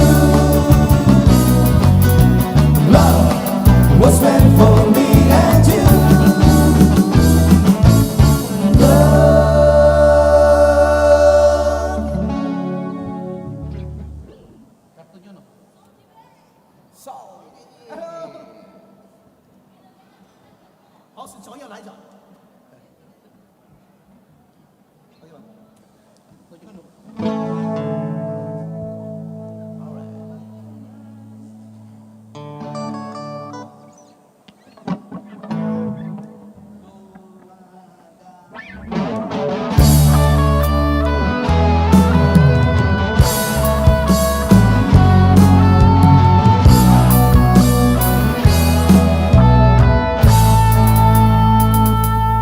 Kok kebangetan man Samba belas rauno perhatian.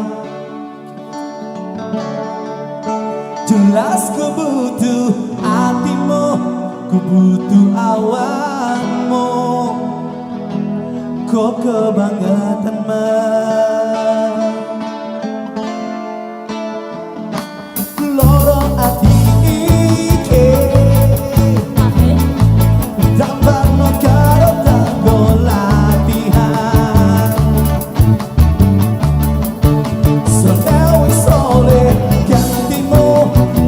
Kartu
Perahu kecil terayun nelayan tua di sana.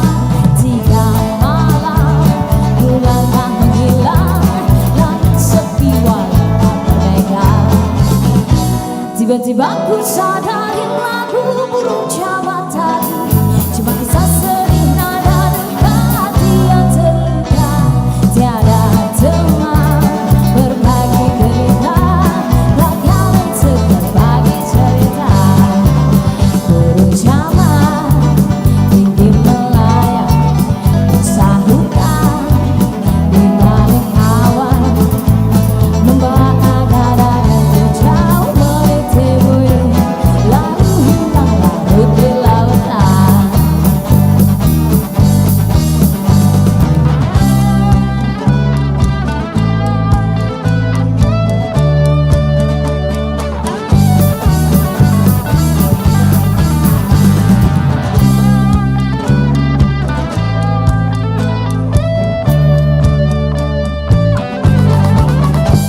Tiba-tiba ku tertegun lubuh, hatiku tersentuh.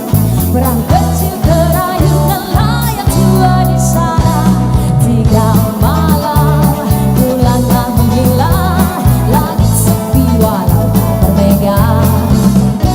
Tiba-tiba ku sadari lagu burung jawa tadi cuma kisah sedih nada duka hati yang terluka. Tiada teman berbagi derita, ragam berbagi cerita. Burung jawa tinggi melayang, bersahutan di balik awan, kini membawa anganku yang tadi melayang. Jatuh di akal, jatuh di akal, jatuh di akal di kakiku.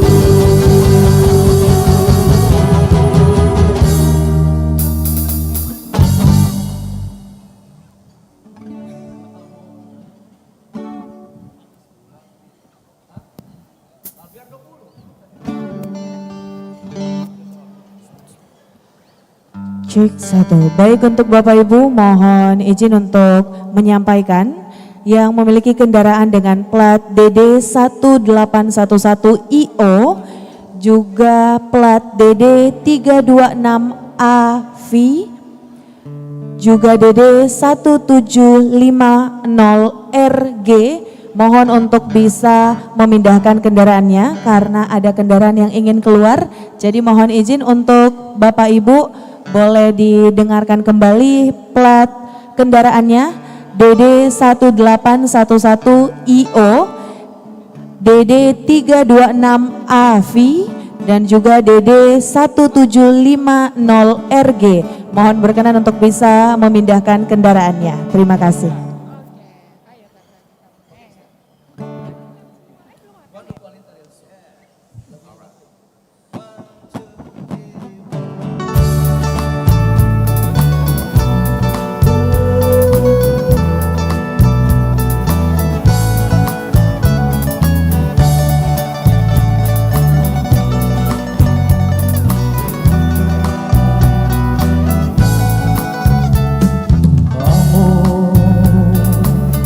Estoy sueño de la playa, el sol que acompaña y me quema, y me quema, y me quema. Cuando a 40 le son bajo la playa, suelto tu puerto, mi verano cerca de mí. Es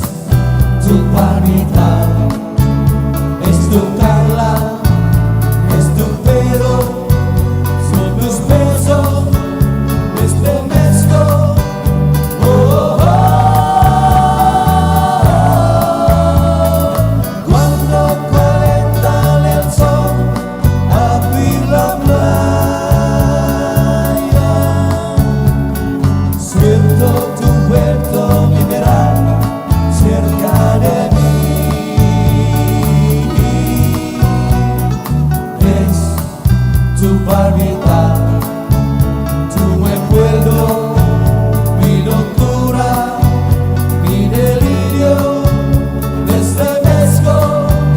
Oh, oh, oh.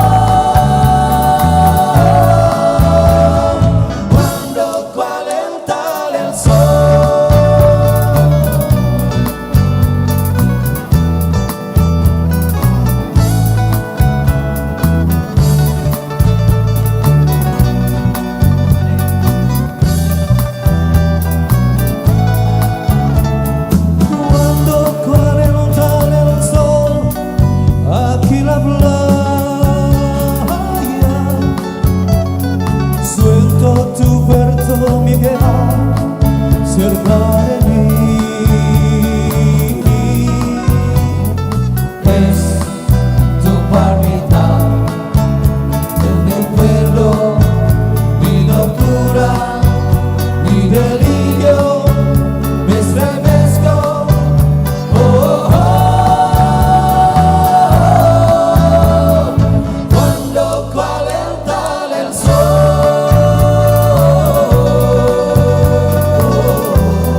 Guardame como si fuera Dolfina, pensé si están aquí nami con el ser, pensé que nami tu bebé, taki taki, taki taki rumba. Oh, oh, oh. Guardame como si fuera Dolfina, pensé si están aquí nami con el ser, pensé que nami tu bebé, taki taki, taki taki rumba.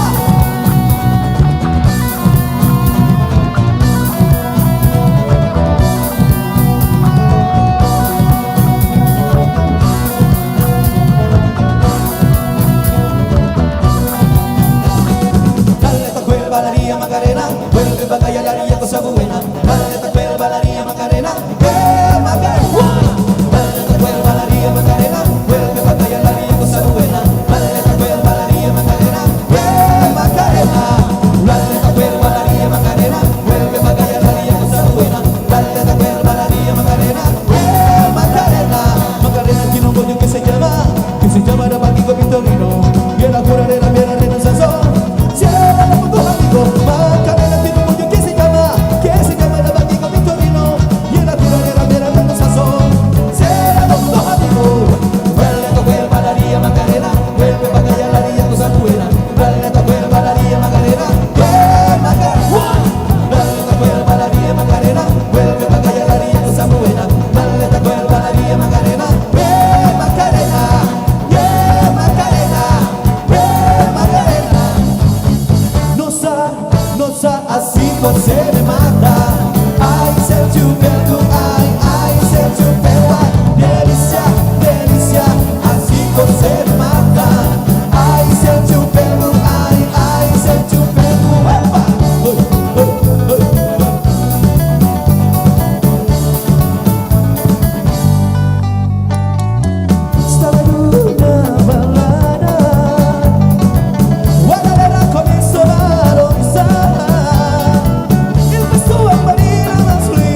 rasa cinta ini milik kita.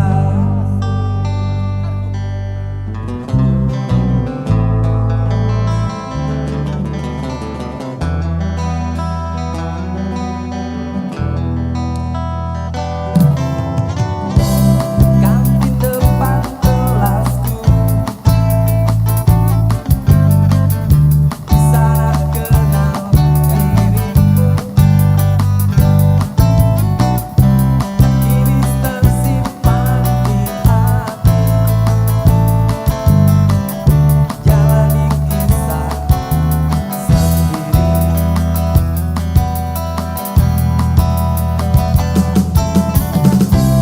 Angka itu kutunggu, senyum manismu kekasih. Sakit tampil sekolah, kita nikmati yang ada. Seperti hari yang lain, tersenyum tersipu malu. Ketika ku sapa engkau, genggamlah jari, genggamlah hati ini. Memang usia kita muda, namun cinta soal hati.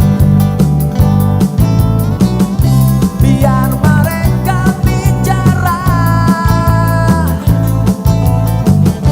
telinga kita terkunci. Biar tahu, biar rasa, maka tersenyumlah kasih. Tetaplah kau, jangan hentikan, cinta ini milik kita.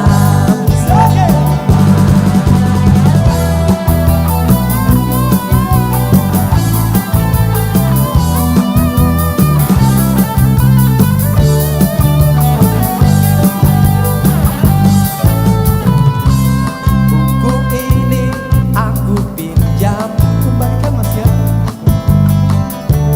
Dan ku tulis sajak indah,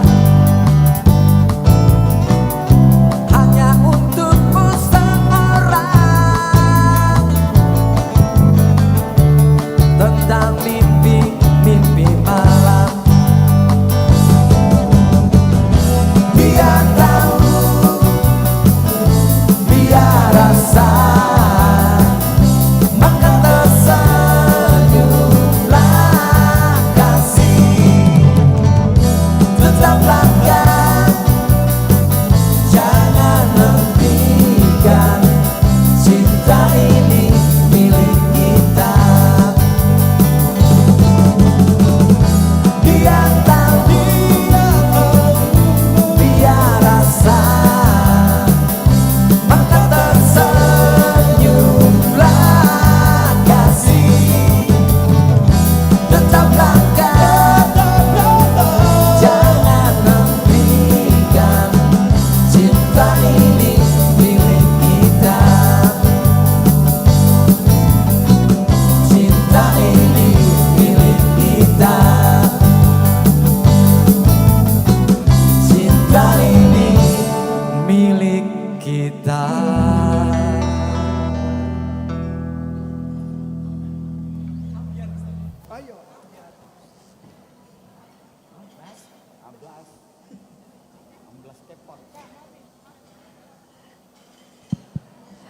Kami persilahkan kepada seluruh tamu undangan dan wali kota seluruh Indonesia untuk kembali ke ruangan karena kurang lebih 15 menit lagi acara diskusi panel yang kedua akan segera dimulai. Sekali lagi kami persilahkan kepada wali kota seluruh Indonesia, anggota APEXI dan juga seluruh tamu undangan untuk segera dapat kembali memasuki ruangan Karena diskusi panel sesi kedua akan segera dimulai tepat pukul 13 waktu Makassar. Terima kasih.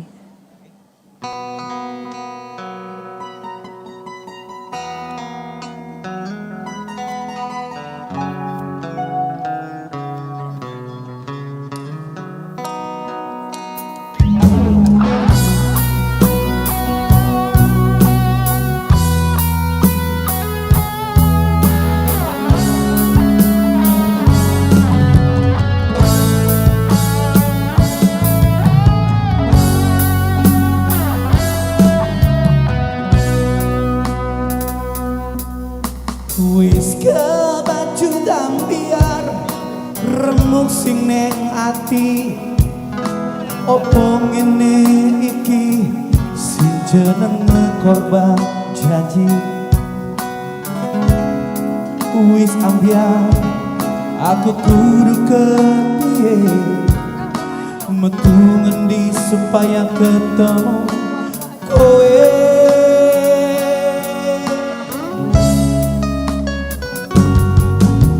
Wis kebacut ambiar terus aku kesasar seneng karo kowe salah goku milih pacar.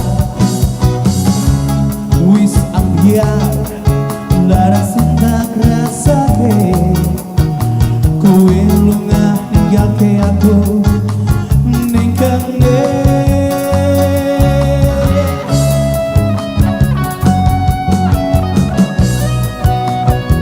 Wis kebacut ambiar koyo ngene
Sogo tinggi, siap bela kawan berpartisipasi.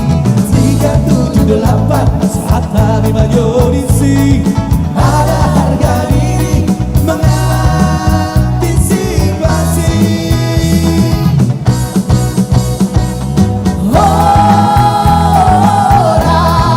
Horas, pohon pinang tumbuh sendiri. Horas, tumbuhlah menatang awan. Horas, biar kambing di kampung sendiri. Horas, tapi banteng di penangkawan. Anak Medan, anak Medan, anak Medan doa kawan. Susah di domaku, soboy tak beregau. Silakan Bu. Tidak dapat habisan air rela doa kawan. Hancur demi kawan, di doa kawan. Hey!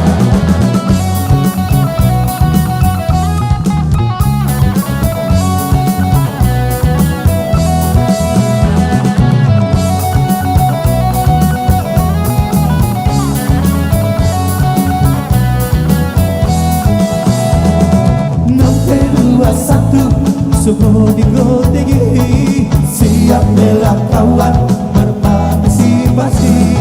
378 saat kami majorisi, ada harga diri mengantisipasi.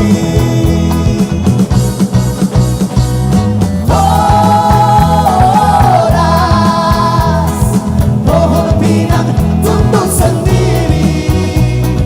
Horas, tumbuhlah menatang awan.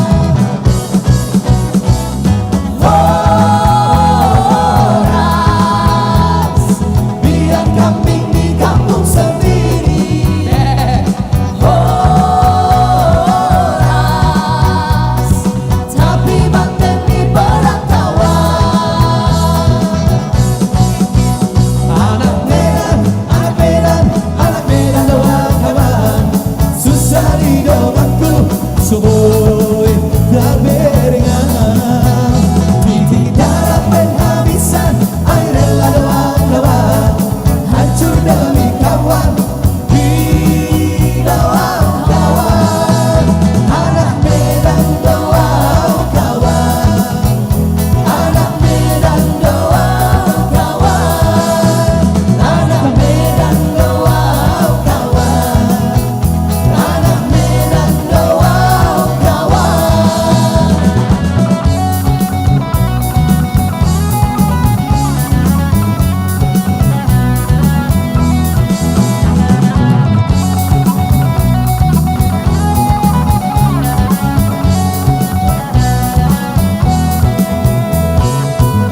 Horas. Kami umumkan, kami mengundang kepada seluruh tamu hadirin yang terhormat untuk dapat segera memasuki ruangan karena acara diskusi panel kedua akan segera dimulai.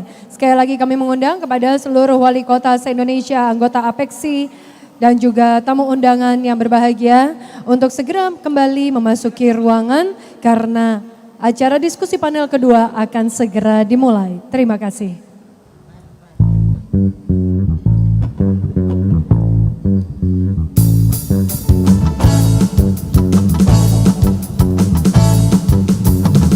Marilah kemari, hey hey hey hey, hey kawan.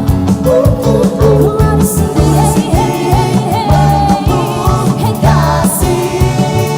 Mari bergembira bersama-sama, hilangkan hati duka lara. Mari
Marilah kemari, hey hey hey hey, hey kawan.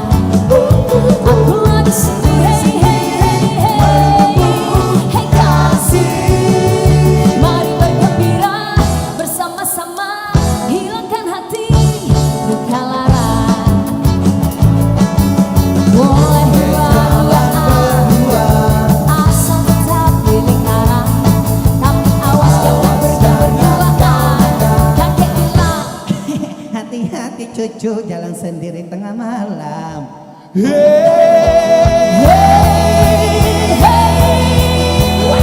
marilah kemari, hey hey hey hey, hey kawan. Aku lari sedih, hey hey hey hey, hey kasih. Mari bergembira bersama-sama, hilangkan hati luka lara. Mari bergembira bersama-sama, hilangkan hati luka lara. Marilah kemari, hey hey hey hey.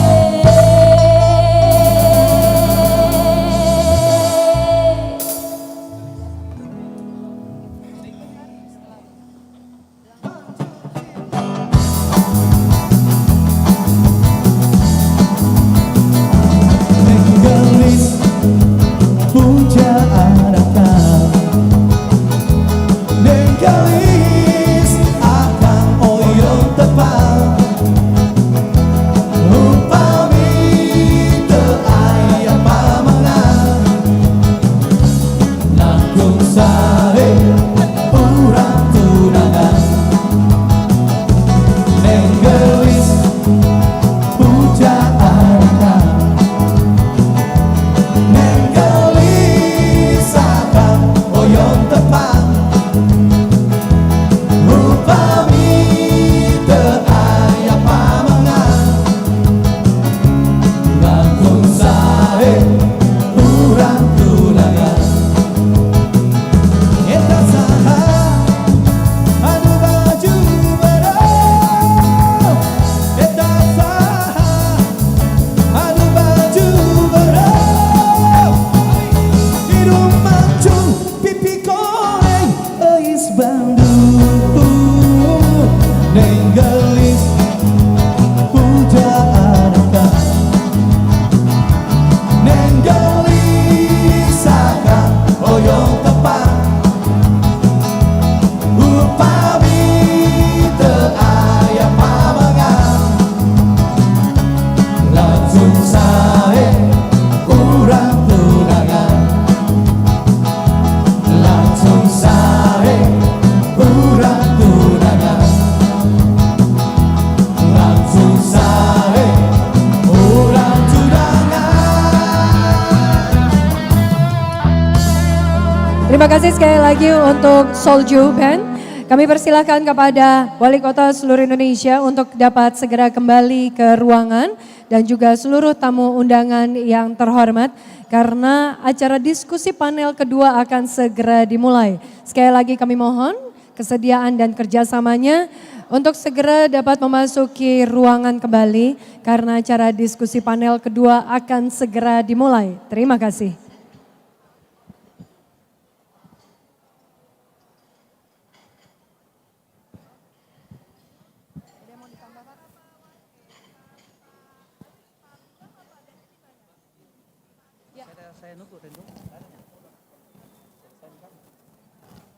Karena ini sebenarnya sambil nunggu, tapi saya harus umumin gitu. Paling kalau ada yang diumumkan. Ada lagi habis selesai. Nama band kami Solji. Solji from Vegas.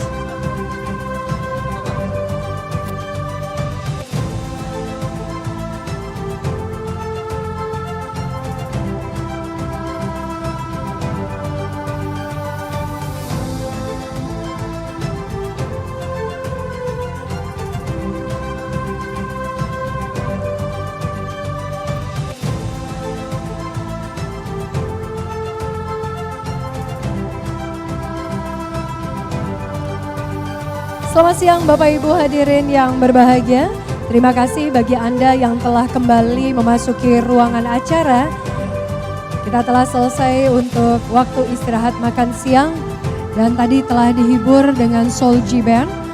Selanjutnya kita akan segera memulai diskusi panel kedua. Untuk itu sekali lagi mohon kerjasamanya untuk seluruh wali kota se-Indonesia dan juga tamu undangan yang terhormat untuk bisa dapat kembali segera berada di dalam ruangan diskusi panel karena acara akan segera kita mulai. Terima kasih.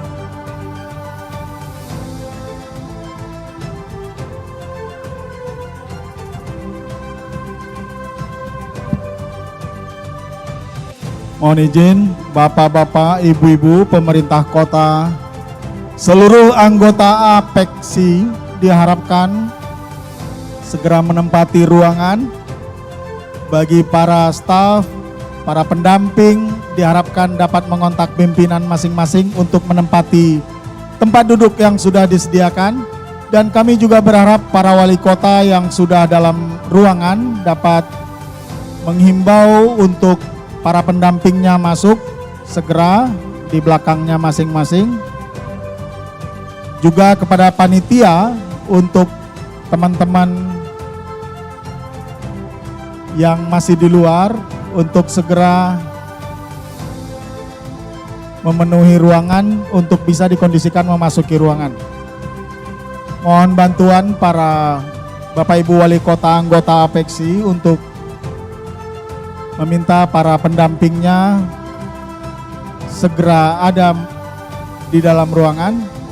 Dan bagi Bapak Ibu pejabat pendamping yang wali kotanya belum dalam ruangan, harap segera bisa mengkondisikan, mengontak protokol dan lain-lain. Mohon kerjasama panitia.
Sekali lagi kami mengundang dengan hormat kepada seluruh anggota APEKSI, wali kota seluruh anggota APEKSI untuk segera dapat kembali menempati tempat duduk yang disediakan, yaitu area paling depan kursi yang berwarna hitam, dan dilanjutkan oleh seluruh tamu undangan untuk segera kembali karena diskusi panel kedua akan segera kita mulai.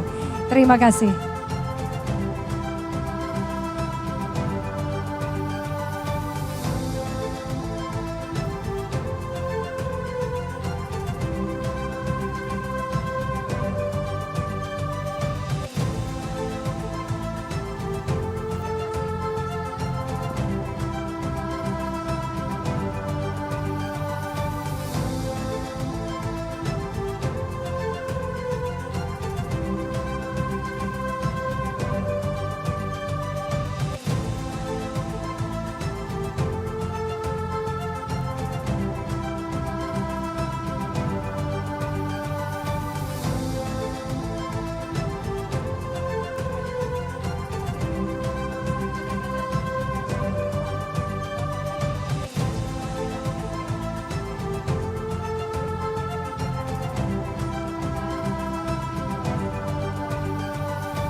Sekali lagi kami mengundang kepada seluruh anggota APEXI, wali kota seluruh Indonesia untuk dapat kembali ke ruangan acara. Dan juga tamu undangan yang terhormat untuk bisa segera kembali ke ruangan karena acara diskusi panel yang kedua akan segera dimulai. Terima kasih.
Selamat siang kepada seluruh tamu undangan yang terhormat. Kami persilahkan untuk segera dapat kembali ke dalam ruangan Upper Hills karena acara akan segera dimulai. Sekali lagi kami mengundang kepada seluruh wali kota anggota APEXI untuk segera menempati tempat duduk yang telah disediakan. Acara diskusi panel akan segera kita mulai. Terima kasih.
Kembali kami mengundang kepada seluruh tamu undangan yang kami hormati. Kami mohon untuk dapat segera memasuki ruangan. Acara diskusi panel akan segera dimulai. Dan sekedar informasi, narasumber untuk diskusi kita di panel yang kedua sudah berada di Upper Hills. Untuk itu mohon kerjasamanya, acara akan segera dimulai dalam beberapa menit ke depan.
Sekali lagi kami mengundang dan juga mohon kerjasamanya.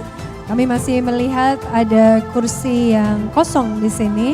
Untuk itu segera untuk dapat memasuki ruangan di Upper Hills. Karena tentu saja diskusi panel kedua akan segera dimulai. Sekali lagi terima kasih atas kerjasamanya. Dan mohon bagi yang belum berada atau kembali ke ruangan untuk segera memasuki ruangan karena acara diskusi panel kedua akan segera kita mulai. Terima kasih.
Hadirin yang berbahagia, memasuki ruangan saat ini, Bapak Haji Anies Rashid Baswedan, SEMPP PhD, Gubernur DKI Jakarta, masa jabatan tahun 2017 hingga 2022. Didampingi oleh Wali Kota Makassar, Bapak Insinyur Haji Muhammad Ramdan Pomanto, dan Ketua Dewan Pengurus APEKSI, yaitu Wali Kota Bogor, Bapak Haji Bima Arya Sugiarto.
Terima kasih kepada seluruh rekan-rekan media.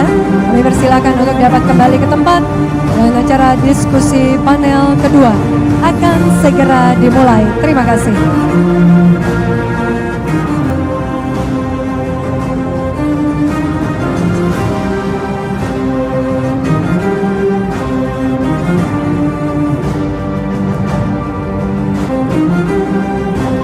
Sekali lagi terima kasih kepada seluruh rekan-rekan media. Kami persilakan untuk dapat menempati tempat yang telah disediakan karena acara diskusi panel akan segera dimulai. Terima kasih.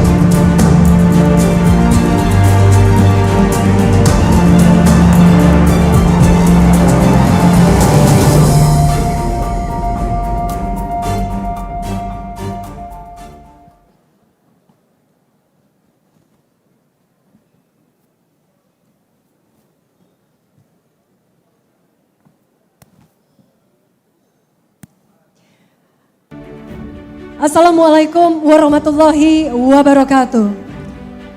Shalom, Om Swastiastu, Namo Buddhaya, salam kebajikan. Salam sejahtera untuk kita semua. Selamat datang dalam acara diskusi panel yang mengusung tema Visi Kota untuk Pemimpin Negeri, yang merupakan rangkaian kegiatan Rakernas 16 Apeksi tahun 2023. Boleh kita berikan tepuk tangan yang paling meriah untuk acara diskusi panel kita di siang hari ini. Dan tentu saja telah bergabung di tengah-tengah kita saat ini. Selamat datang kepada yang terhormat Bapak Haji Anies Rashid Baswedan, SE, MPP, PhD, Gubernur DKI Jakarta masa jabatan tahun 2017 hingga 2022. Yang kami hormati Wali Kota Makassar, Bapak Insinyur Haji Muhammad Ramdan Pomanto. Yang kami hormati Ketua Dewan Pengurus Apeksi, dalam hal ini Wali Kota Bogor, Bapak Haji Bima Arya Sugiarto. Direktur Eksekutif Apeksi, Bapak Alwis Rustam. Dan tentu saja selamat datang kepada Ketua Komisariat Wilayah 1 sampai dengan 6, Wali Kota seluruh Indonesia, anggota Apeksi. Sekali lagi kita berikan apresiasi setinggi-tingginya untuk kita semua. Untuk diketahui bersama, Apeksi merupakan asosiasi pemerintah kota seluruh Indonesia yang telah terbentuk sudah 22 tahun. Apeksi merupakan wadah yang tentu saja dibentuk oleh pemerintah kota yang bertujuan untuk membantu anggotanya mempercepat pelaksanaan otonomi daerah dan juga menciptakan iklim yang kondusif bagi kerjasama antar pemerintah daerah. Dan kita saat ini memiliki 5 hari dalam rangkaian Rakernas ke-16 Apeksi 2022 dan kita telah memasuki hari keempat.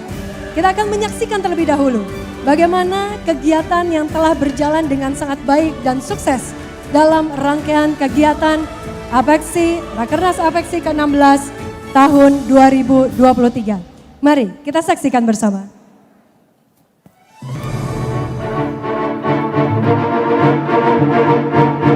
Apeksi! YCC!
akan menjadi pemimpin dan hadir di sini 50 kota ditambah dengan delegasi pemuda Singapura. Alam terurai anugerah Makassar untuk pertiwi anugerah ilahi untuk Indonesia. Semilir angin memilih menyapu hari, menambah sejuk sambut mentari teriring salam untuk pertiwi persembahan abadi untuk pengabdi. Makassarku, oh Makassarku, satu cinta untuk dunia. Telah kita saksikan bersama, boleh kita berikan tepuk tangan yang paling meriah tentu saja. Rangkaian kegiatan yang tentu saja ini berada di hari keempat dari seluruh rangkaian kegiatan Rakernas Apeksi ke-16 tahun 2023. Langsung saja kita memasuki sesi diskusi panel yang mengusung tema Visi Kota untuk Pemimpin Negeri yang akan dipimpin oleh moderator Ketua Dewan Pengurus Apeksi dan Wali Kota Makassar. Mari kita sambut Bapak Bima Arya Sugiarto dan Bapak Muhammad Ramdan Pomanto.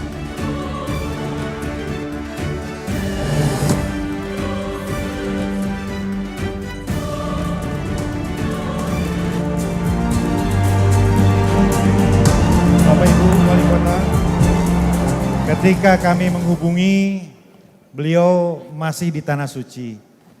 Tapi kemudian merespon, membalas, dan walaupun kelihatannya masih agak sedikit flu dan batuk-batuk, bela-belain banget untuk hadir bersama-sama kita. Kita undang ke panggung Bapak Anies Baswedan.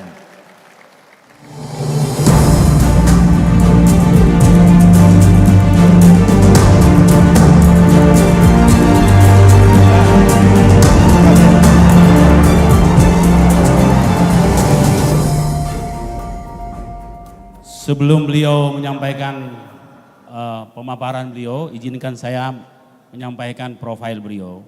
Nama lengkap Anies Rashid Baswedan, tempat dan tanggal lahir Kuningan, Jawa Barat, 7 Mei 1969, istri Ferry Farhati Ganis, anak 4 orang, pendidikan Universitas Gajah Mada, Northern Illinois University, ini saya pernah ke sana Pak, di DeKalb, Chicago, ya. Dan Universitas Maryland. Saya kira kalau pekerjaan semua sudah tahu bahwa beliau adalah Menteri Pendidikan dan Kebudayaan Indonesia yang ke-27 dan Gubernur DKI Jakarta ke-19. Kami persilahkan. Pak Anies, izin melaporkan di Rakernas ini ada 3 agenda besar. Yang pertama adalah konsistensi kami mengawal otonomi daerah. Teman-teman banyak curhat soal reformasi birokrasi, fiskal, pendidikan dan lain. Yang kedua, tadi Pak Anies sudah lihat, kita ingin melihat 2045 kita jemput dengan menyiapkan anak-anak muda. Yang ketiga, ini tahun politik, transisinya harus juga menghitung faktor perencanaan pembangunan. Perencanaan, RPJMD, RPJP nggak boleh putus, harus terus nyambung. Dan kami ingin sekali melihat pemilu, pileg, pilpres berjalan dengan damai, dengan guyup, mencerahkan, membahagiakan untuk semua. Izin Pak Anies, tadi kami tanya satu kata, satu pertanyaan kepada Mas Ganjar, yang akan kami tanya kepada Mas Anies hal yang sama. Jadi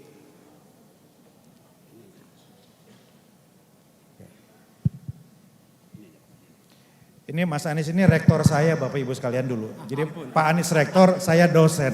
Jadi agak-agak grogi sedikit kali ini. Izin Pak Rektor.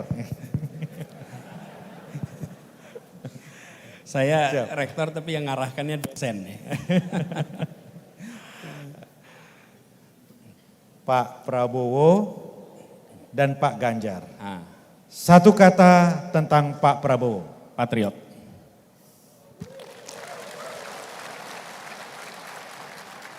Satu kata tentang Pak Ganjar. Sahabat lama. Memang nggak bohong Mas Ganjar, sama-sama bilang sahabat ya. Terima kasih Bapak Ibu, Bapak Anies Baswedan. Terima kasih. Pak Bima yang saya hormati, Pak Dhani yang saya hormati, terima kasih. Bapak Ibu sekalian, izinkan saya memulai dengan menyampaikan Assalamualaikum warahmatullahi wabarakatuh. Semoga kita semua selalu dalam keberkahan Allah dan semoga pertemuan ini, perjumpaan ini memberikan manfaat bagi semua. Izinkan saya menyebut beberapa nama yang saya hormati, Gubernur Sulawesi Selatan atau mewakili, Ketua Dewan Pengurus APEKSI, kemudian juga Wali Kota Makassar, para wali kota atau perwakilan wali kota, para delegasi, dan seluruh peserta Rakernas yang saya muliakan. Pada kesempatan ini, izinkan kami menyampaikan terima kasih Pak Ketua atas kesempatan untuk berbagi yang menjadi gagasan bagi kami. Dan waktu saya dapat teks itu, teksnya sempat keselip karena ketika di Mekah, Madinah itu memang lebih banyak kegiatan domestik di sana. Lalu saya sampaikan beliau, insya Allah hadir. Cuma waktu itu beliau bilang tanggal 12, saya tibanya tanggal 12. Barangkali mesti jet lag, gak taunya ternyata 13. Alhamdulillah jadi bisa sampai ke tempat ini dan jumpa dengan semuanya. Lalu terkait dengan kota, ini Bapak Ibu semua di sini adalah para wali kota, para pengelola kota. Jadi kalau berbicara tentang kota, saya rasa Bapak Ibu semua sudah sangat menguasai. Saya tidak ingin menggarami air laut. Ini semuanya para ahli di sini. Ahlinya bukan ahli teori, tapi mengerti bagaimana operasionalisasinya. Jadi dalam kesempatan ini saya ingin menyampaikan yang menjadi gagasan. Bagaimana kota di depan, apa problematikanya. Dan kami ketika mendapat tugas mengelola Jakarta, pada waktu itu kami selalu sampaikan ada 3 level di dalam manajemen pengelolaan kebijakan publik. 1, gagasan, diturunkan dalam bentuk narasi supaya bisa dipahami oleh semua, sehingga visi itu diketahui secara sama, simetris oleh semua. Lalu ketiga adalah eksekusi, karya. Karena itu ketika menjadi 3 kata, katanya adalah gagasan, narasi, karya. Tidak ada karya tanpa gagasan, tidak ada karya tanpa narasi. Sehingga apapun yang dilakukan bisa dicari asal muasalnya dan dicari penjelasannya. Nah, itu yang kami ingin sampaikan di sini adalah beberapa hal terkait dengan gagasan. Karena itu sekalian, kalau boleh tunjukkan next slide. Ini gagasan awal yang kami bawa sama-sama di dalam perencanaan Indonesia ke depan.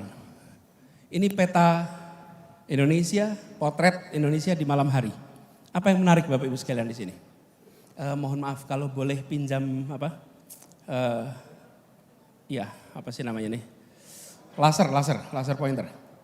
Bapak Ibu sekalian kalau boleh perhatikan di layar ini potret Indonesia di malam hari. Tapi sebenarnya yang lebih menarik di potret ini, saya rasa layarnya ada banyak. Ini adalah potret kota-kota di Indonesia. Oke. Nah, ketika lihat kota-kota di Indonesia, Bapak sekalian, inilah wajah ketimpangan yang ada.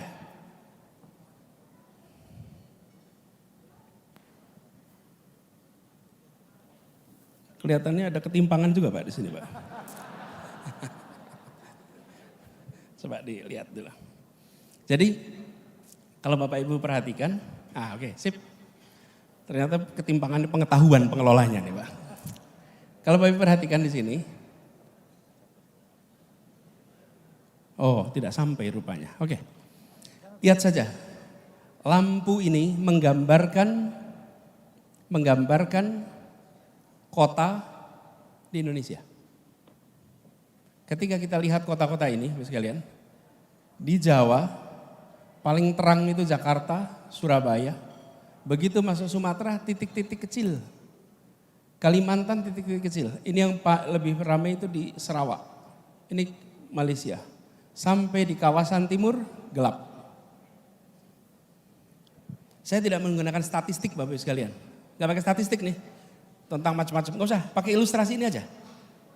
Listrik yang nyala di malam hari. Dari situ terlihat ketimpangan yang luar biasa. Coba kita lihat negara lain. Kanan bawah, India. India itu kalau ditanya kompleks. Ya, jumlah penduduknya 1,3 miliar. Lebih banyak dari kita. Tapi lihat ketika di malam hari. Terdapat distribusi yang relatif merata. Ini kalau pakai layarnya yang TV, warnanya lebih jelas. Di sini terlihat bahwa kota-kota memiliki, dalam tanda kutip, kontribusi yang relatif setara. Dari situ, lihat kemudian Korea Selatan apalagi. Seoul tentu saja paling kuat.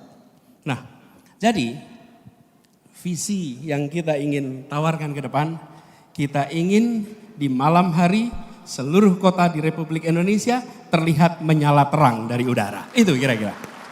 Menyala terang tuh. Jadi jangan sampai kota-kota ini gelap. Kalau gelap itu perekonomiannya tuh rendah, kontribusinya rendah. Dan tentu saja PLN ini harus nyiapin suplainya. Barangkali pas dipotret pas biar pet juga bukan? Kan Bapak Ibu rutin mengalami masalah seperti itu. Bapak Ibu sekalian, Indonesia adalah sebuah negara yang dikenal sebagai negara agraris dan maritim.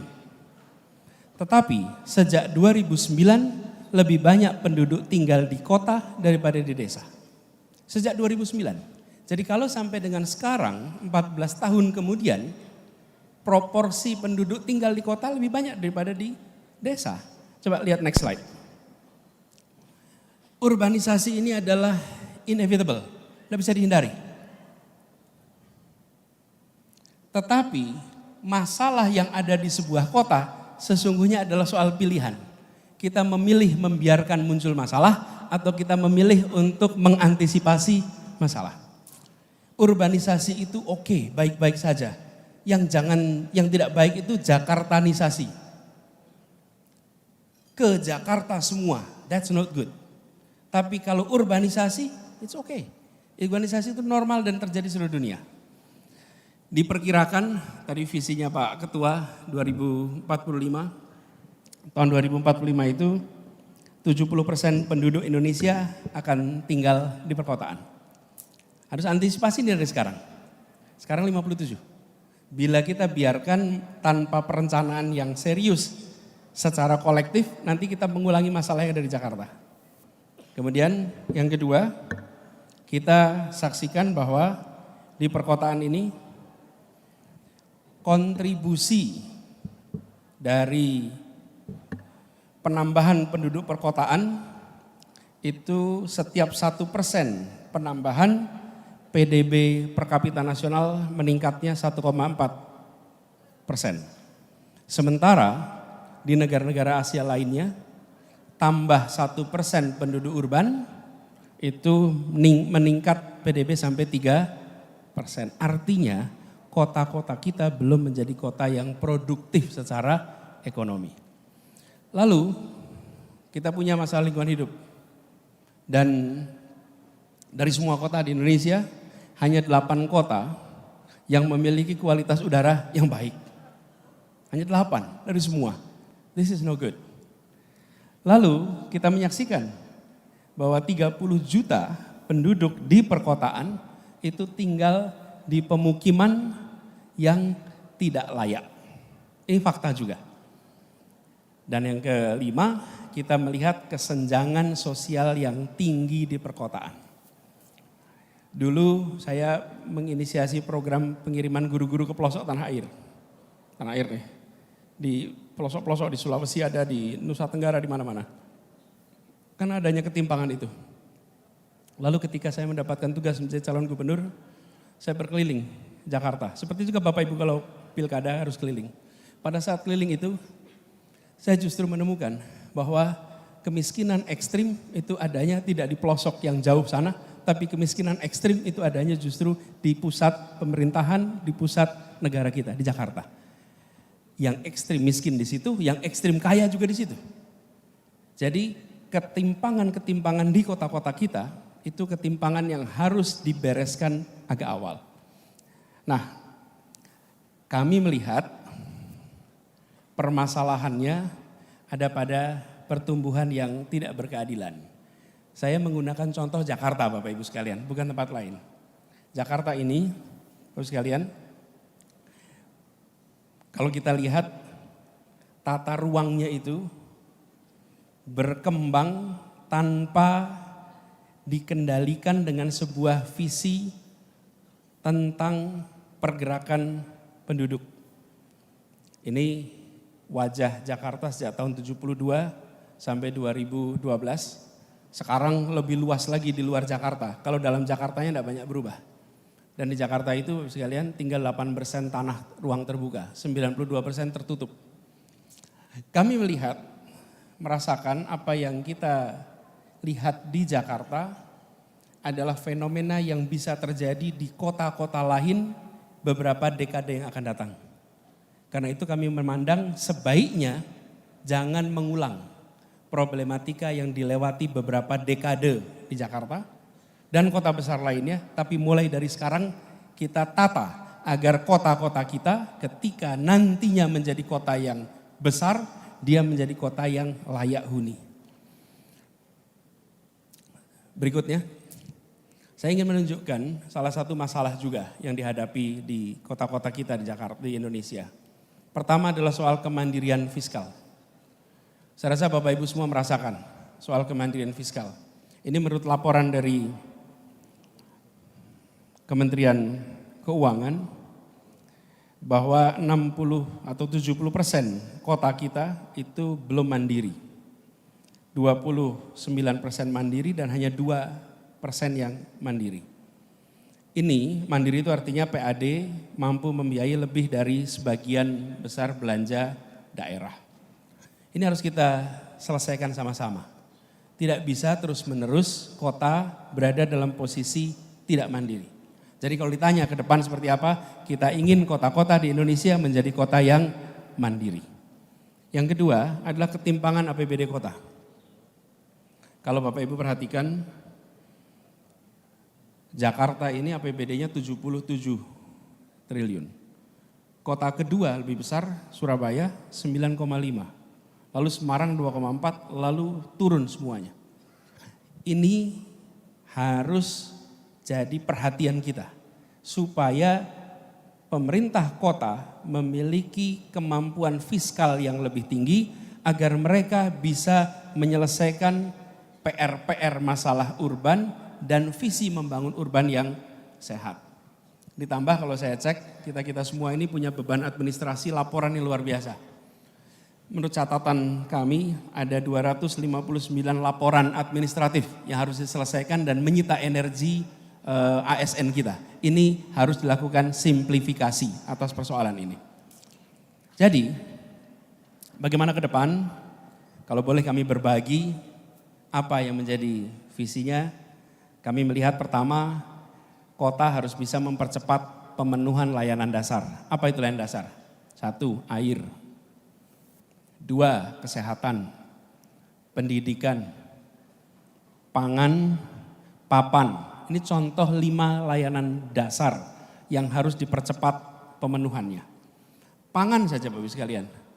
Kita semua ini yang tinggal di perkotaan tidak punya lahan pertanian. Tapi bagaimana perkotaan dan pedesaan memiliki satu skema untuk bisa memasok kebutuhan pangan dengan harga yang terjangkau dan sustainabilitasnya terjamin. Kemudian yang kedua, tata kota yang produktif dan berkelanjutan.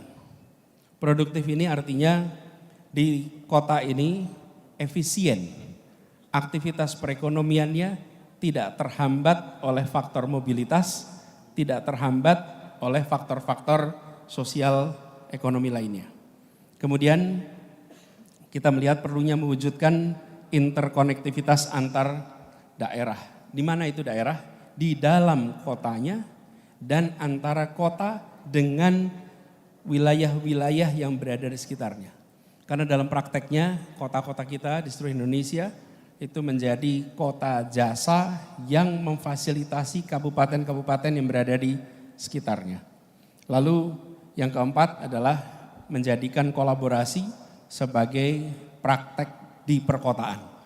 Kenapa kolaborasi ini praktek baik di perkotaan? Karena begini Bapak sekalian, kota itu tempat berkumpulnya masalah, tapi juga kota itu tempat bertumpulnya solusi, tempat berkumpulnya talent. Kalau tanya di mana letak lokasi orang-orang terdidik, kebanyakan di perkotaan. Di mana lokasi think tank di perkotaan, di mana lokasi NGO di perkotaan. Nah, sayang kalau mengelola kota itu hanya dikerjakan oleh pemerintah kota saja, bila tidak memanfaatkan institusi-institusi ini. Sama perguruan tinggi, di mana lokasinya? Di perkotaan. Karena itulah kolaborasi kami memandang sebagai kewajaran baru. Ini tadi kami berikan catatan, karena kita perhatikan salah satu, next soal pendidikan, salah satu faktor yang membuat kawasan perkotaan itu bergerak lebih cepat adalah ketika kualitas pendidikan dan kualitas manusia di daerah itu makin hari makin baik. Ini salah satu indikator saja. Kita melihat pemerataan perguruan tinggi kurang. Pemerataan perguruan tinggi ini tersentralkan di Jawa, apalagi di Jawa bagian barat. Di Jawa Barat itu ada 388 perguruan tinggi, di Jakarta saja 276. Di Jawa Tengah 250, di Jawa Timur 341. Ini menyedot talent dari seluruh Indonesia. Untuk dapat pendidikan tinggi tersedot. Sekali mereka tersedot jauh dari kotanya, dari wilayah asalnya, potensi kembali itu lebih rendah. Karena itu kami melihat ini penting. Yang berikutnya, kota bukan hanya soal ekonomi saja. Kota adalah tempat berkumpulnya keragaman, tempat majunya kebudayaan. Jangan sampai kota semata-mata dipandang sebagai kegiatan ekonomi, tapi kegiatan budaya, kegiatan seni tidak muncul. Dan kami melihat kota-kota adalah tempat di mana terobosan inovasi di bidang-bidang kebudayaan menjadi penting. Karena itu kami merasa perlu di dalam pembangunan kota ke depan bukan hanya aspek ekonominya, tapi aspek kebudayaan itu menjadi fokus perhatian. Ini soal kotanya. Lalu saya ingin sedikit bahas soal kota dan wilayah sekitarnya. Tidak bisa dipungkiri, kota-kota ini menjadi pusat rumah sakit, pendidikan, kebudayaan, perdagangan, yang ini berkorelasi dengan kawasan sekitarnya. Jadi pembangunan kota harus juga memasukkan bagaimana bisa kolaborasi dengan daerah-daerah sekitarnya. Kami di Jakarta itu punya ketergantungan pangan yang luar biasa. Jadi kami buat kerjasama dengan kabupaten-kabupaten yang memproduksi pangan sehingga bisa memasok pangan, mengurangi mata rantai yang membuat harga menjadi tinggi. Ini saya berikan ilustrasi di sebelah kanan tentang bagaimana kita bekerja dalam konteks pangan. Jakarta membeli beras langsung dari kabupaten, contohnya misalnya di Cilacap atau di Ngawi. Maka kami kerjasama dengan Gapoktan, kontrak 5 tahun. Yang mengontrak siapa? BUMD kita. Kontrak 5 tahun, apa yang terjadi dengan adanya kontrak 5 tahun? Gapoktan punya akses pada kredit karena dia ada kontrak dengan kita. Melakukan mekanisasi pertanian, melakukan terobosan-terobosan dengan menggunakan kontrak 5 tahun itu. Dari sisi kami dapat beras dengan lebih murah. Dari sisi mereka dapat gabah dengan harga yang lebih tinggi. Dan itu kita kerjakan dengan berbagai kabupaten kota di seluruh Indonesia. Termasuk di sini Sawah Lunto. Ada Sawah Lunto di sini ya.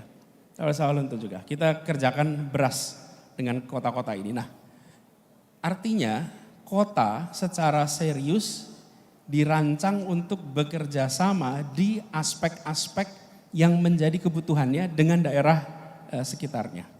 Jadi Bapak sekalian, kami melihat ada 4 prinsip untuk kota di masa depan: layak huni, asri, adil, maju. Kira-kira 4 itu yang kita ingin lakukan ke depan.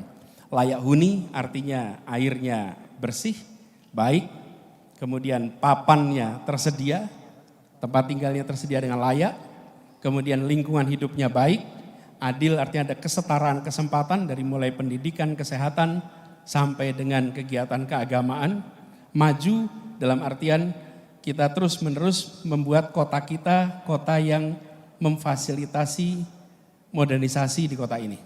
Ini gambarnya JIS, tapi nggak ada rumputnya di sini, Pak. Jadi nggak kelihatan di rumputnya di sini, Pak. Nah, untuk itu semua kami melihat ada 6 rute untuk ke sana. Akselerasi yang tadi saya katakan, yang kedua transportasi umum sebagai moda utama, yang ketiga pemerataan perguruan tinggi, yang keempat relasi urban dan rural yang saling menguatkan, yang kelima minimalisasi beban administrasi pelaporan dari Pemda, yang keenam pemerintah pusat harus menjadi pemercepat kolaborasi antar daerah. Ini 6 hal yang kami rasa perlu kita kerjakan untuk kota-kota Indonesia di masa yang akan datang. Sebagai catatan saja yang terkait dengan transportasi umum Bapak Ibu sekalian, ini perlu secara serius dipikirkan dari sekarang, jangan sampai seperti Jakarta. Kami di Jakarta berpuluh tahun menggunakan pendekatan namanya car oriented development. Pembangunan berbasis mobil atau berbasis kendaraan darat. Ke depan kota-kota harus membangun berdasarkan transit oriented development, berdasarkan kendaraan umum. Apa implikasinya? Seperti contoh, Pak. Kami di Jakarta ini kalau mengizinkan bangunan itu boleh dibuat tinggi kalau jalannya lebar. Makin lebar jalannya, makin tinggi izin bangunannya. Makin sempit jalannya, makin pendek bangunannya. Kira-kira prinsipnya seperti itu. Jadi kalau jalannya seperti Gatot Subroto atau Jenderal Sudirman, gedungnya menjadi tinggi-tinggi karena jalannya lebar. Ini transit oriented. Ini car oriented. Apa yang terjadi dengan konsep itu? Kita siapkan jalur-jalur keluar kota. Lalu yang muncul problem apa? Kita tidak bisa membangun bangunan yang tinggi. Karena bangunan yang tinggi adalah di pinggir jalan dan bangunan tinggi di pinggir jalan harganya mahal. Apa yang terjadi kemudian? Penduduk kota itu bergeser keluar, mencari tanah yang lebih murah, mencari rumah yang lebih terjangkau. Lalu pemerintah menyiapkan jalan tol keluar. Jadi masuk keluar kotanya dimulai dari tata ruang yang berdasarkan pada jalan, memaksa penduduk pindah keluar supaya harganya terjangkau. Pemerintah menyiapkan jalanan untuk mereka masuk menggunakan mobil. Efeknya kemacetan yang luar biasa. Ke depan, alhamdulillah Jakarta sudah diubah. Peraturan RDTR sudah diluluskan persis berapa bulan sebelum saya selesai tugas karena panjang prosesnya. Tahun 2022 kemarin, sekarang menjadi transit oriented. Apa artinya? Bila di situ ada stasiun, maka 800 meter radius dari stasiun atau dari terminal, maka di situ bisa dibangun bangunan yang tinggi. KLB-nya itu sampai 12. Dan bila kemudian 1,2 kilometer, KLB-nya lebih rendah tapi cukup tinggi. Konsekuensinya apa? Nanti 5-10 tahun ke depan Bapak Ibu akan melihat pertumbuhan bangunan-bangunan tinggi di sekitar kawasan terminal dan kawasan stasiun. Yang lebih menarik yang kita ingin harapkan adalah penduduk yang kemarin terlempar keluar karena tidak mampu menjangkau rumah di Jakarta, mereka akan berbondong-bondong masuk kembali ke Jakarta dan menggunakan kendaraan umum bukan kendaraan pribadi. Jadi kami melihat problematika ini jangan sampai berulang di kota-kota besar atau menuju besar lain di seluruh Indonesia. Terakhir, nah untuk melakukan perubahan itu Bapak Ibu sekalian, kami inginnya kolaboratif. Kami tidak ingin mengerjakan itu sendirian. Jadi kami merasa sudah cukup pendekatan. Orang pusat mengatakan 1, 2, 3, 4, 5, lalu daerah mengerjakan. Tidak, sudah saatnya pusat lebih banyak mendengarkan kepada daerah. Udah harusnya begitu. Yang tahu siapa? Lah yang tahu Bapak Ibu semua kok. Dan tidak mungkin kebijakan itu simetrik, tidak mungkin. Tidak mungkin kebijakan simetrik di semua tempat sama, impossible. Setiap tempat memiliki kekhasan yang perlu solusi yang berbeda. Karena itu saya mengajak kepada Apeksi ini, Pak Bima, untuk nyusun sama-sama, itu visinya tadi. Tapi untuk melaksanakan visinya, yuk kita kerja bareng-bareng di sini. Visinya harus sama dulu, tadi yang saya sampaikan. Beberapa poin tadi. 1, kota yang layak huni, enggak usah kembali, biar fokus itu. Layak huni, asri, adil, maju, itu kita melakukan itu. Untuk itu, saya minta kepada Bapak Ibu sekalian, bantu kami rumuskan apa hal yang harus diteruskan dari kebijakan sekarang. Yang kedua, apa yang harus dikoreksi dari kebijakan sekarang. Yang ketiga, apa yang harus dihentikan dari kebijakan yang ada sekarang. Dan yang keempat, apa hal baru yang harus kita buat sama-sama supaya visi itu bisa terjadi. Jadi kami tidak ingin model top down lagi, that's enough. Republik ini dibangun dengan semangat gotong royong. Dan kita sudah saatnya meneruskan pembangunan ke depan dengan semangat gotong royong juga. Jangan sendirian. Dan kita akan ketemu, begitu sampai yang harus diteruskan, Bapak Ibu lebih tahu. Unsurnya apa? Ini 4 hal, unsurnya regulasi, undang-undang apa yang harus penyesuaian, PP apa yang harus penyesuaian, keputusan menteri A, B, C, D, E, F, G apa yang harus penyesuaian. Kemudian juga keputusan dari Kementerian Dalam Negeri apa yang harus melakukan penyesuaian. Untuk melakukan ini semua, tidak bisa yang tahu hanya Jakarta, justru yang berada di daerah sering lebih tahu. Lalu yang ketiga Pak, lapis ketiga nih Pak, pro-konnya.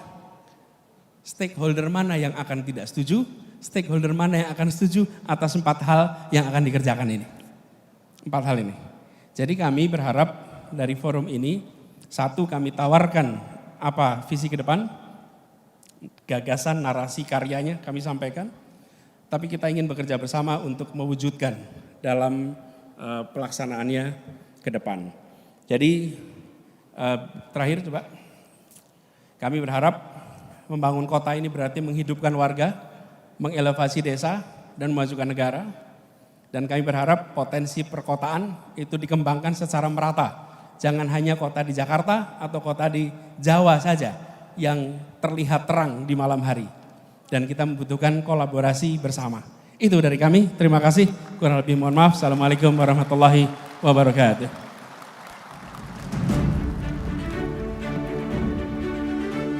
Terima kasih Pak Anies. Sekali lagi Bapak Ibu tepuk tangan untuk Pak Anies Baswedan. Mengawali dengan analogi cahaya lampu untuk Indonesia terang di masa depan. Pak Anies, Apeksi itu ada 6 komisariat. Ada 6 ketua, 6 kepengurusan, dan kami sudah menyepakati kalau dibuka pertanyaan pasti yang angkat tangan banyak sekali, waktunya nggak cukup.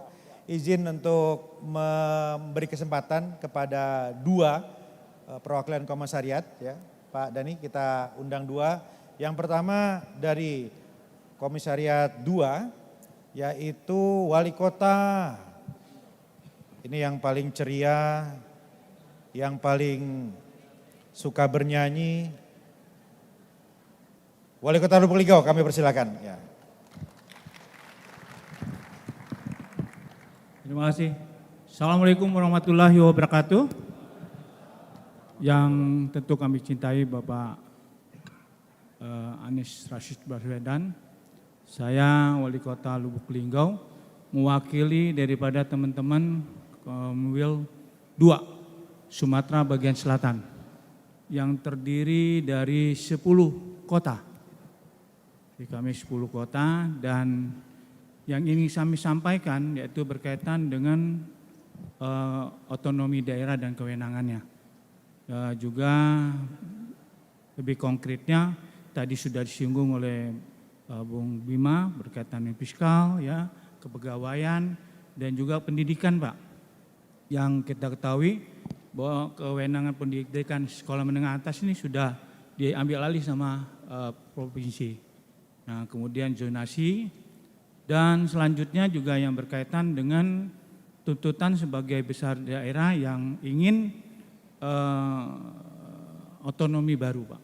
Jadi daerah otonomi baru, DOB, ya sekarang bagaimana tantangan Bapak dalam menjawab ini? Terima kasih. Terima kasih. Yang pertama dari Pak Wali Lubuk Linggau adalah kewenangan dalam bidang pendidikan. Pak Anies pasti sangat memahami ya. Khusus soal ya karena kami ini harus menerima kenyataan tidak bisa masuk ke wilayah SMA gitu. Masalahnya SMA, ya. Keluhannya sama wali kota Pak, ya bukan sama gubernur. Yang kedua pembentukan daerah baru Pak Anies, ya banyak keinginan untuk membentuk wilayah-wilayah baru tapi kan ada moratorium. Jadi apakah kalau ada takdirnya Pak Anies memimpin apakah akan membuka moratorium itu atau bagaimana? Ya, Kira-kira terima begitu. kasih Pak. Ya. Terima kasih. Terima kasih. Assalamualaikum. Terima kasih. Untuk berikutnya dari Komisariat 4 kami persilahkan Wali Kota Mojokerto.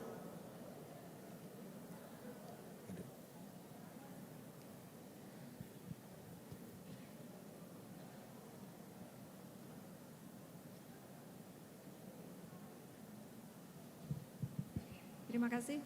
Assalamualaikum warahmatullahi wabarakatuh. Izin Pak Anies, saya mewakili rekan-rekan Wali Kota Komwil 4, ada 13 kota dari Jawa Timur, Bali, dan Nusa Tenggara. Terkait kondisi kota, bahwa kami ini di kota harus banyak membangun. Dengan apeksi yang bersinergi, berkolaborasi, tentu saya selaku Wali Kota Mojokerto yang merupakan kota terkecil ketiga di Indonesia juga ingin kota kami maju. Begitu pula teman-teman wali kota yang lainnya. Namun kendala yang kami hadapi salah satunya adalah terkait dengan fiskal daerah. Kami memang didorong bagaimana setiap daerah itu memiliki kemandirian fiskal. Dari anggota Komwil 4 ini mungkin baru kota Surabaya yang memiliki kemandirian fiskal daerah di atas 50%. Namun di sisi berbeda kami melihat anggaran atau fiskal di kementerian ini kan cukup besar, cukup tinggi. Sehingga ada ketimpangan atau kesenjangan terkait fiskal di kementerian dengan di daerah. Padahal kami ingin daerah kami ini maju, kami bisa membangun segala sarana prasarana infrastruktur termasuk yang tadi layanan dasar untuk memenuhi kebutuhan masyarakat kami di daerah.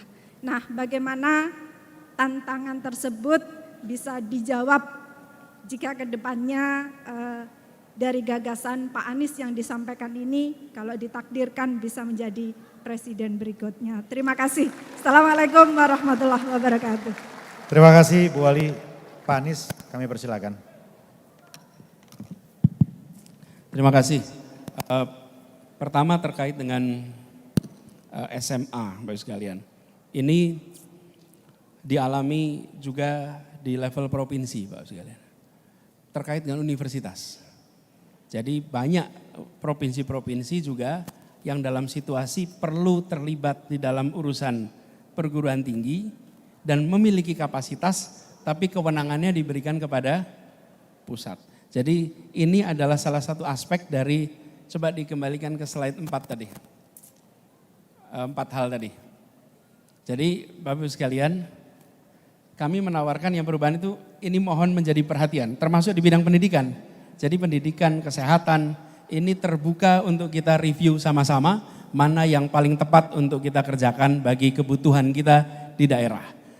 Jadi terkait dengan SMA, terkait dengan, karena gini, SD sampai SMP itu berada di kabupaten, kota, kemudian SMA di provinsi. Bagi kota yang menjadi ibu kota provinsi, barangkali itu mudah. Tapi kota yang jauh dari ibu kota provinsi, setiap kali ada permasalahan, ujungnya mereka semua datangnya ke wali kota. Jadi kita, saya rasa ini concern yang valid. Bahkan dulu ada beberapa wali kota yang menggugat ke MK terkait dengan ini ketika undang-undangnya dibuat.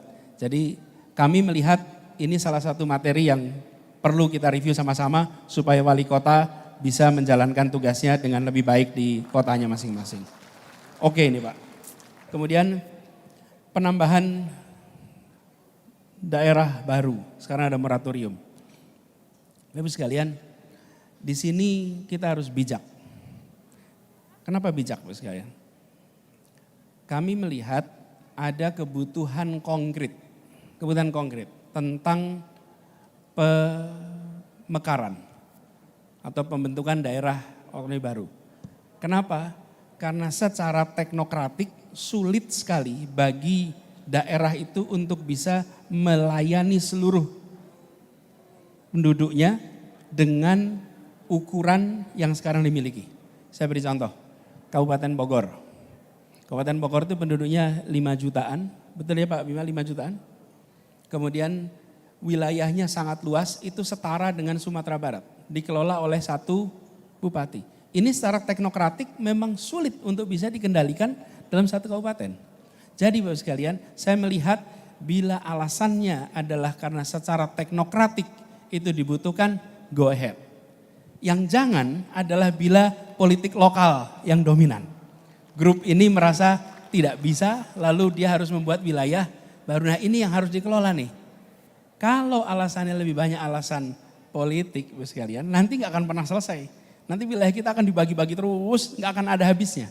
Tapi kalau alasannya teknokratik, karena kebutuhan untuk melayani masyarakat, maka ini harus bisa dilaksanakan. Jadi kata kuncinya apa? Teknokratik. Teknokratik, teknokratik, teknokratik. Dan kalau alasan teknokratik bisa disampaikan dan dipertanggungjawabkan. Lalu Bu Wali Kota Mojokerto yang saya hormati, tentang kekuatan fiskal, ya ini juga salah satu concern kami Pak. Dari awal tadi saya sampaikan, kemandirian kota itu sangat rendah. Kota harus bisa memiliki porsi fiskal yang lebih besar sehingga bisa melayani kebutuhan itu. Nah uniknya Bapak Ibu, di pemerintah pusat sampai dengan hari ini belum ada badan yang mengurusin perkotaan. Pedesaan sudah, perkotaan tidak. Bahkan kementerian ngurusin perkotaan pun tidak ada. Tidak ada yang menyatakan standarnya nih. Di dalam perkotaan, pelayanan dasar air, pelayanan dasar kebutuhan rumah tangga seperti pasokan gas, kemudian untuk pembuangan sampah, lalu untuk pendidikan, lalu untuk kesehatan, tidak diperhatikan sebagai sebuah klaster khusus kawasan perkotaan. Sehingga kementerian-kementerian itu program-programnya tidak terkoordinir untuk perkotaan.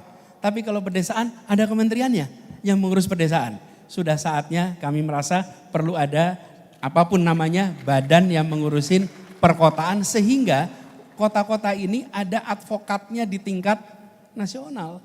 Apeksi saja itu menjadi asosiasi tapi dia bukan menjadi sebuah badan yang secara serius memberikan perhatian pembangunan kota. Bahkan kalau kita bicara tentang tata kota, ada ketimpangan yang serius tentang kualitas perencanaan tata ruang kita. Ada kota-kota yang perencanaan tata ruangnya baik, ada kota-kota yang perencanaan tata ruangnya kurang. Dan koordinasi hanya dari Kementerian Tata Ruang tidak akan murah mencukupi karena mereka mengcover semua. Harus ada yang perhatikan ini. Jadi kami melihat fiskal ya perlu ditingkatkan, porsi ke kementerian dan porsi ke daerah tidak proporsional, ini harus dikoreksi. Kemudian kami melihat perlu ada sebuah badan, sebuah institusi di pusat yang secara serius membantu kota-kota dari aspek tata ruang sampai mobilitas sampai dengan pengelolaan sampah, pendidikan dan lain-lain. Nah, ini menjawab dari Ibu Wali Kota Mojokerto. Jadi Bapak Ibu sekalian, 4 hal ini saya titip Bapak Ibu, kalau boleh Pak Ketua Apeksi, bahwa 4 hal ini kita ingin rumuskannya sama-sama. Kami tidak ingin apa yang menjadi visi besar itu akhirnya dilaksanakan secara perencanaannya simetrik, diterapkan sama untuk seluruh wilayah yang ujungnya tidak akan bisa berjalan dengan baik. Begitu, terima kasih. Terima kasih. Pak Anies, izin satu hal lagi kalau diizinkan boleh. Pak Anies tadi banyak sekali berbicara dengan kota dengan perspektif yang saya kira sangat update ya. Ada satu hal yang saya kira menjadi concern kepedulian dari teman-teman wali kota dan juga mungkin rakyat Indonesia. Bagaimana Mas Anies memandang Perencanaan dan Pembangunan IKN Ibu Kota Negara Nusantara. Terima kasih.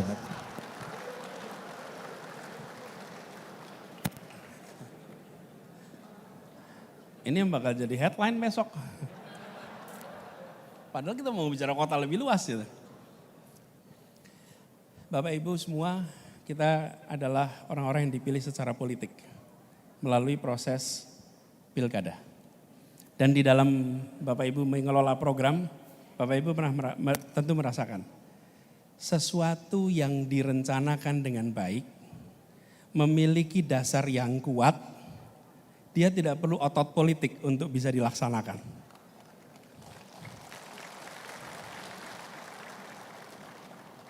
Sesuatu yang punya dasar kuat dan baik dirasakan masyarakat dengan sendirinya akan menggelinding. Dengan sendirinya akan menggelinding. Tapi kalau dia tidak memiliki dasar yang kuat, ya, kemudian tidak jelas yang mendapat manfaat siapa, maka wali kota itu harus kerja keras pakai otot politik untuk membuat program yang diinginkan jalan. Betul tidak, Pak? Jadi saya melihat bila ini adalah rencana yang baik, ya pasti jalan terus. Pasti jalan terus. Tapi bila ini ada masalah, saya juga kadang-kadang heran, kenapa sering ditanyakan ya, apa ada masalah ya sebetulnya gitu. Loh iya kan, kok saya tidak ditanyain bagaimana dengan pangan murah, betul nggak? Bagaimana dengan subsidi BBM? Loh itu kok nggak pernah ditanyakan gitu. Tapi kok IKN selalu ditanyakan ya gitu. Apa sebenarnya dalam alam bawah sadar kita ada pertanyaan ya sesungguhnya gitu. Cukup sampai di situ jawaban saya. Izin Pak Anies, artinya teman-teman di wali kota kemarin sepakat untuk mengusulkan undang-undang kota. Bapak setuju atau tidak, Pak? Jangankan soal undang-undang, badannya saja kita tidak punya sekarang. Ya, jadi kami melihat Indonesia sudah bergerak dari negara agraris maritim yang kawasan terbesarnya adalah rural menjadi sebuah negara dengan kawasan urban yang lebih banyak. Sementara kita tidak punya kekhususan baik regulasi maupun badan tentang perkotaan. Jadi kita membutuhkan itu, tapi hati-hati. Hati-hati dengan membuat undang-undang. Saya melihatnya begitu. Kalau saya usulannya adalah badan dulu. Badan ini jadi mengkompilasi semua persoalan. Kemudian disusun roadmap-nya. Dan roadmap itu kemudian membutuhkan payung undang-undang. Karena kalau tidak, undang-undang ini bisa banyak free rider yang masuk. Begitu muncul dalam undang-undang kita nggak bisa berbuat apa-apa. Kira-kira fasenya seperti itu, Pak Dhani. Terima kasih, Pak Anies. Tepuk tangan untuk Pak Anies. Agak kenceng nih tepuk tangannya nih.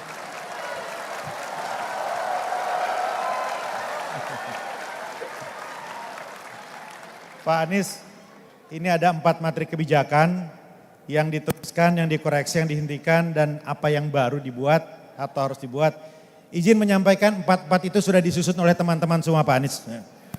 Seluruh komisariat wilayah telah memikirkan 4 hal itu dan ini diserahkan untuk menjadi bahan kampanye Pak Anies bisa juga.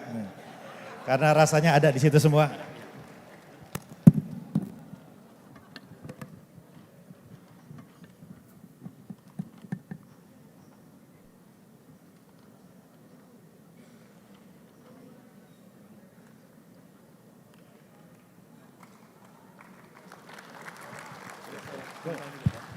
Terima kasih Pak Bima, Pak Dhani yang sudah membuat ini lengkap. Kami terima kasih, ini saya bawa.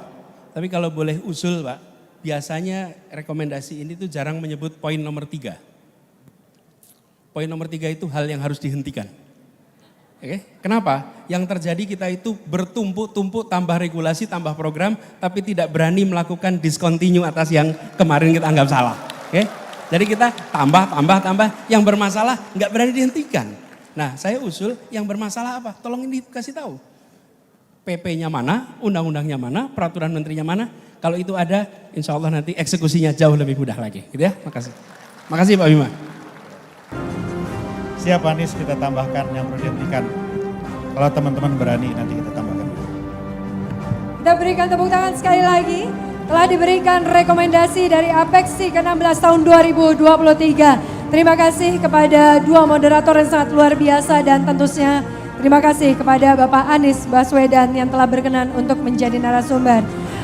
Ada tentu saja kenang-kenangan dari Ketua Dewan Pengurus APEKSI dan juga Wali Kota Makassar yang akan diberikan kepada narasumber diskusi panel kita yang kedua hari ini.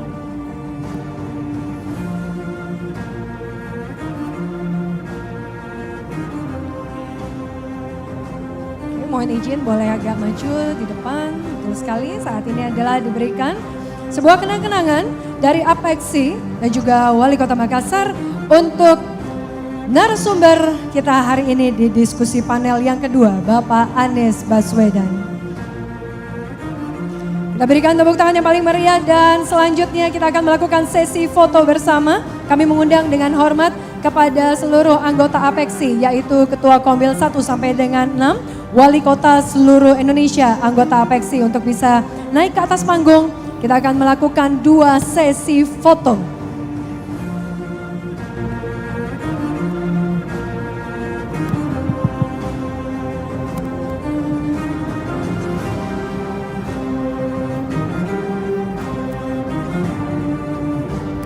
Akan disiapkan di bagian belakang sudah ada tangga berjajar yang bisa membantu seluruh wali kota se-Indonesia, anggota APEKSI untuk mengambil posisinya masing-masing. Saya akan bantu pandu untuk 2 kali sesi foto.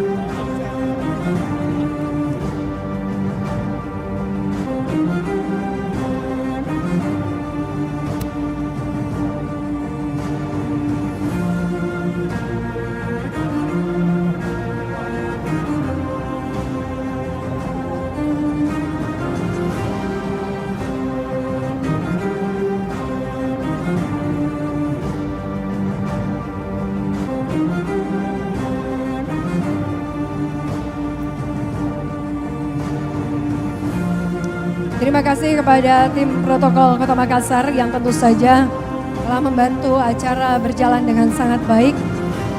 Dan kita sudah bersiap untuk melakukan sesi foto yang pertama. Kita akan kepalkan tangan kanan. Ada yang mau disampaikan di sini Pak Anies? Cukup ya? Kepalkan tangan kanan kita dan kita akan bantu. APEKSI sinergi, APEKSI sinergi, APEKSI sinergi. Satu foto lagi. Jika berkenan kita ambil foto selfie terlebih dahulu dan kamera akan dipegang oleh Bapak Anies Baswedan. Kami persilakan pemegang kamera untuk sebelum bisa selfie Bapak Ibu sekalian ada yang terlupa.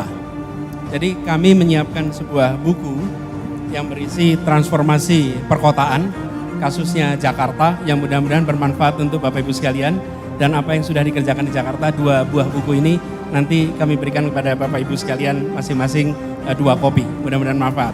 Secara simbolis kepada Pak Ketua dulu Pak. Nah sekarang selfie-nya. Ini semua yang pernah kampanye pasti tahu cara selfie Pak. Oke. Nah ya, kita berikan kesempatan hanya Pak Anies yang memegang handphone, mohon maaf. Hanya Pak Anies saja yang memegang handphonenya dan kemudian dilakukan sesi foto bersama. Bukan selfie saja ya, wifi ya, berfoto bersama. Luar biasa. Sekali lagi kita berikan tepuk tangan kepada Bapak Haji Anies Rashid Baswedan, Menteri Pendidikan dan Kebudayaan Indonesia ke-27 dan Gubernur DKI Jakarta ke-17.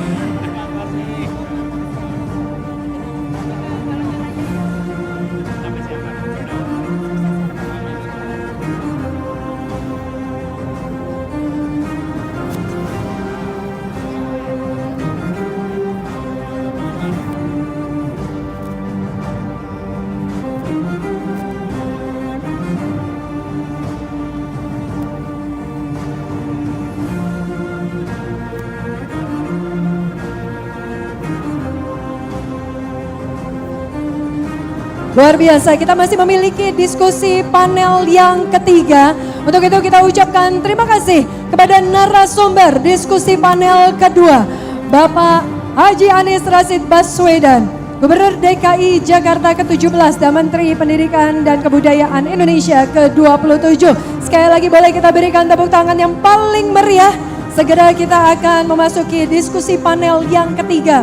Untuk itu mohon berkenan dapat memberikan langkah kepada Bapak Anies Baswedan karena akan memiliki agenda berikutnya.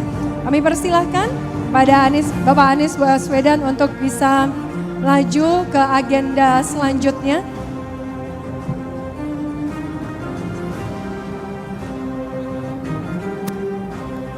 Kami mohon kesediaannya teman-teman media. Kami mohon kesediaannya, kami masih memiliki diskusi panel yang ketiga.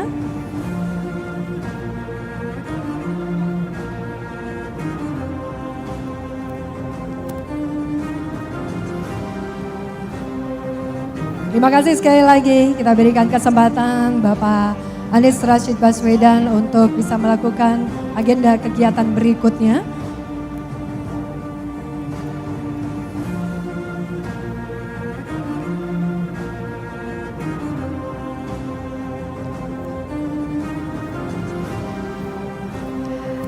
Mari kita berikan tepuk tangan yang paling meriah kepada Bapak Haji Anies Rashid Baswedan, Gubernur DKI Jakarta ke-17, Menteri Pendidikan dan Kebudayaan Indonesia ke-27.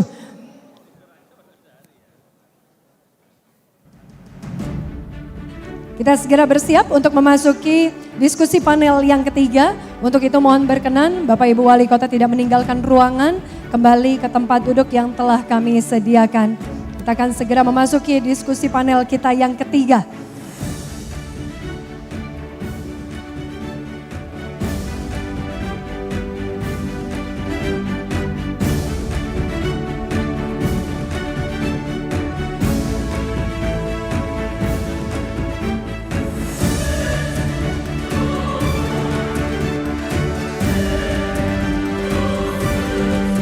Oke, kita berikan kesempatan Bapak Anies Baswedan untuk turun karena ada langkah yang harus dilakukan di situ. Mohon berhati-hati Bapak dan Ibu.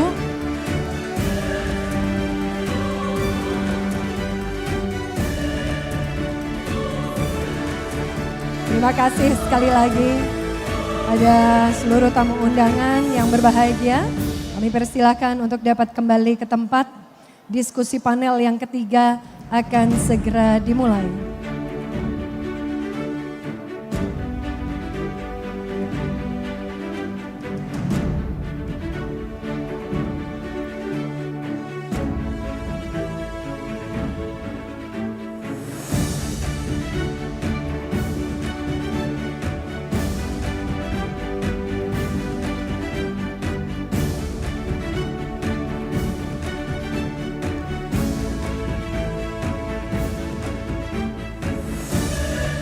Terima kasih sekali lagi pada narasumber kita di diskusi panel yang kedua. Mohon diberikan jalan untuk Bapak Anies Baswedan karena masih ada agenda berikutnya yang akan dijalankan oleh beliau. Dan kita akan segera memasuki diskusi panel yang ketiga.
Kembali saya umumkan untuk bisa seluruh tamu undangan kembali menempati area yang telah disediakan.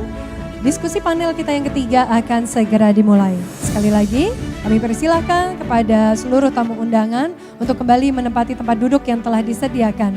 Karena diskusi panel ketiga akan segera dimulai. Terima kasih.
Kami undang kembali kepada seluruh tamu undangan yang kami banggakan untuk bisa segera memasuki ruangan karena acara diskusi panel ketiga akan segera dimulai.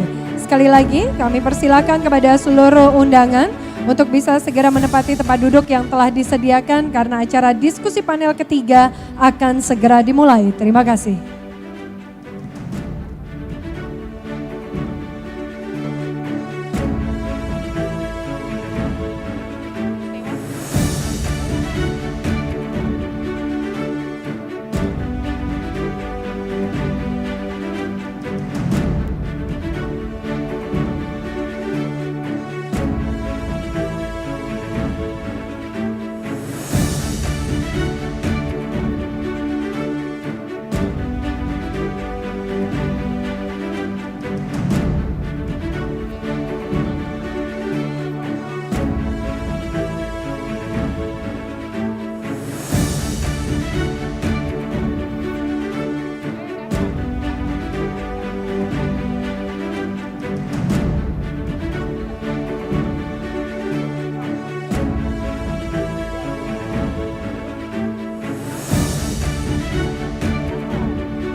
yang berbahagia untuk segera kembali memasuki ruangan karena acara diskusi panel yang ketiga akan segera dilaksanakan.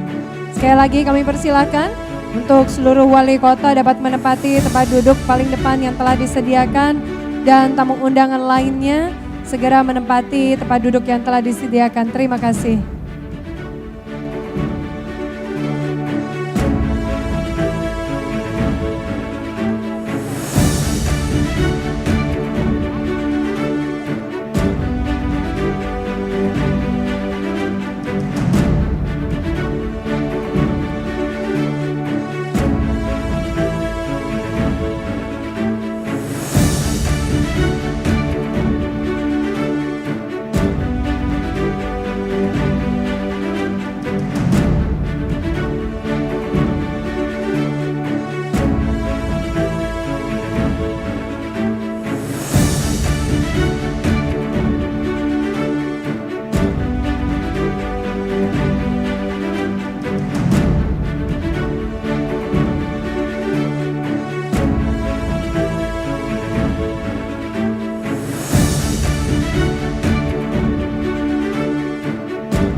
kembali kami mengundang kepada seluruh tamu undangan untuk bisa segera memasuki ruangan karena sesaat lagi acara diskusi panel akan segera dimulai. Terima kasih.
Kami mengundang kepada seluruh tamu undangan untuk segera menempati tempat yang telah disediakan.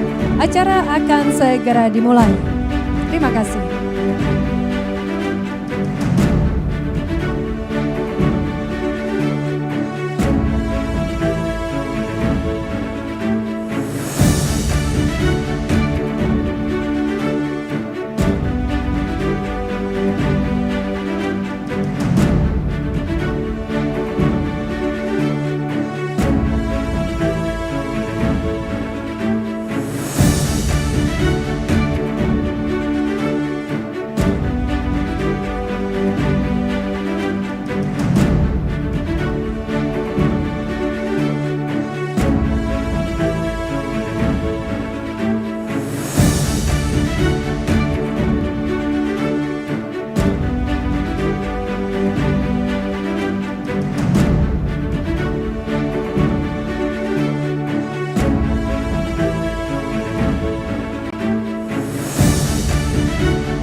Indonesia merupakan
Kami persilakan kepada seluruh tamu undangan untuk dapat segera menempati tempat duduk yang telah disediakan. Sekali lagi, acara diskusi panel ketiga akan segera dimulai. Terima kasih.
walking music ya biar aku nggak kayak fashion show ya.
Hadirin memasuki ruangan. Menteri Pertahanan Republik Indonesia, Bapak Haji Prabowo Subianto Joyo Hadi Kusumo, dampingi Gubernur Sulawesi Selatan, Wali Kota Makassar, Ketua Dewan Pengurus APEKSI, dalam hal ini Wali Kota Bogor.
Terima kasih kepada rekan-rekan media. Kami persilahkan untuk dapat menempati tempat yang telah disediakan. Diskusi panel akan segera dimulai. Sekali lagi terima kasih kepada rekan-rekan media. Kami persilahkan untuk dapat menempati tempat yang telah disediakan. Karena diskusi panel ketiga akan segera dimulai. Terima kasih.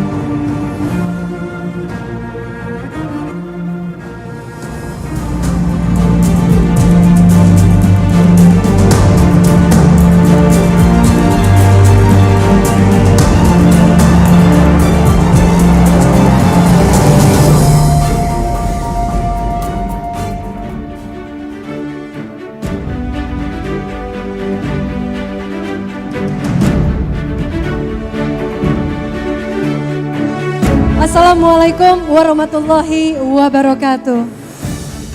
Shalom, Om Swastiastu, Namo Buddhaya, salam kebajikan. Salam sejahtera untuk kita semua. Selamat datang dalam acara diskusi panel yang mengusung tema Visi Kota untuk Pemimpin Negeri. Dan ini merupakan rangkaian kegiatan Rakernas 16 APEKSI 2023. Kami ucapkan selamat siang dan selamat datang kepada yang terhormat Menteri Pertahanan Republik Indonesia, Bapak Haji Prabowo Subianto Joyo Hadi Kusumo. Yang kami hormati Gubernur Sulawesi Selatan, Bapak Andi Sudirman Sulaiman. Yang kami hormati Wali Kota Makassar, Bapak Insinyur Haji Muhammad Ramdan Pomanto. Yang kami hormati Pangdam 14 Hasanuddin. Yang kami hormati Ketua Dewan Pengurus APEKSI, dalam hal ini Wali Kota Bogor, Bapak Haji Bima Arya Sugiarto. Yang kami hormati Direktur Eksekutif APEKSI, Bapak Alwis Rustam. Dan juga Ketua Komisariat Wilayah 1 sampai dengan 6, yaitu Wali Kota seluruh Indonesia, anggota APEKSI. Kita berikan apresiasi untuk kita semua pada hari ini. Dan perlu diketahui, APEKSI merupakan asosiasi pemerintah kota seluruh Indonesia. Sudah terbentuk sejak 25 Mei 2000. Dan tentu saja ini sudah 22 tahun berdiri. APEKSI merupakan wadah yang dibentuk untuk pemerintah kota yang memiliki tujuan untuk bisa membantu anggota mempercepat pelaksanaan otonomi daerah dan juga menciptakan iklim yang kondusif bagi kerjasama antar pemerintah daerah. Dan tentu saja pada sore hari ini kita akan menyaksikan sebuah video, dan ini merupakan rangkaian dari kegiatan Rakernas APEKSI ke-16. Dan tentu saja saat ini kita berada di hari keempat dari total 5 hari penyelenggaraan. Kita memiliki 2 hari untuk Rakernas itu sendiri. Saat ini kita berada di hari kedua Rakernas, dan tentu saja hari pertama, hari kedua, hari ketiga sudah bisa dilalui dengan sangat baik dan sukses. Tentu saja kita melihat bagaimana kesuksesan ini tentu hasil sinergi dan juga kolaborasi dari masing-masing kota. Dan kali ini Makassar, Kota Makassar berhasil untuk menyelenggarakan Rakernas APEKSI ke-16 tahun 2023 dengan sangat baik dan lancar. Kita tentu saja setelah ini akan melihat bagaimana rangkaian kegiatan dari Rakernas APEKSI ke-16 dalam tayangan berikut ini.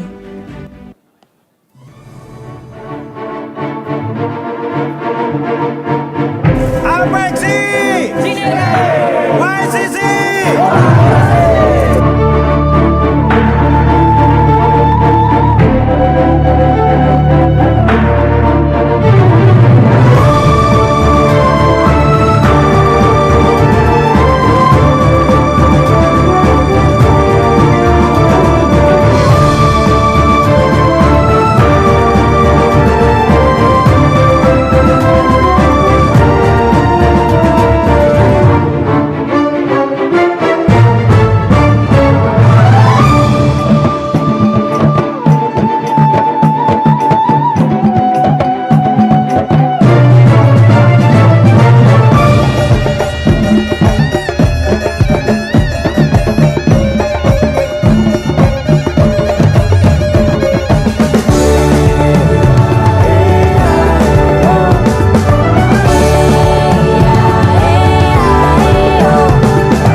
Dan hadir di sini 50 kota ditambah dengan delegasi pemuda Singapura. Alam terurai anugerah Makassar untuk pertiwi anugerah ilahi untuk Indonesia.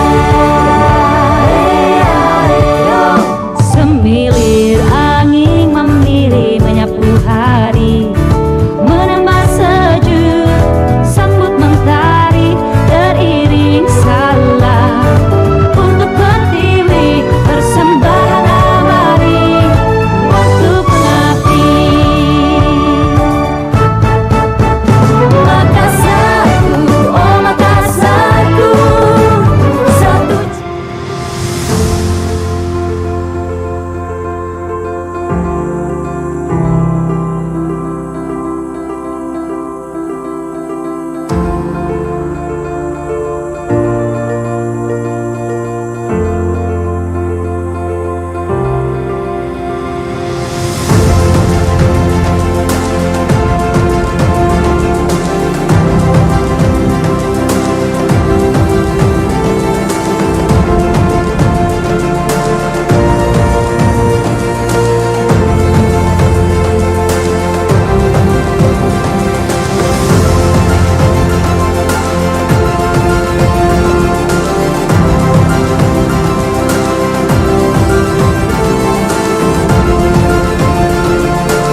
karena APEXI berhasil mengundang para bakal calon presiden untuk menerima aspirasi yang insya Allah diusulkan menjadi visi misi dari capres-capres ke depan.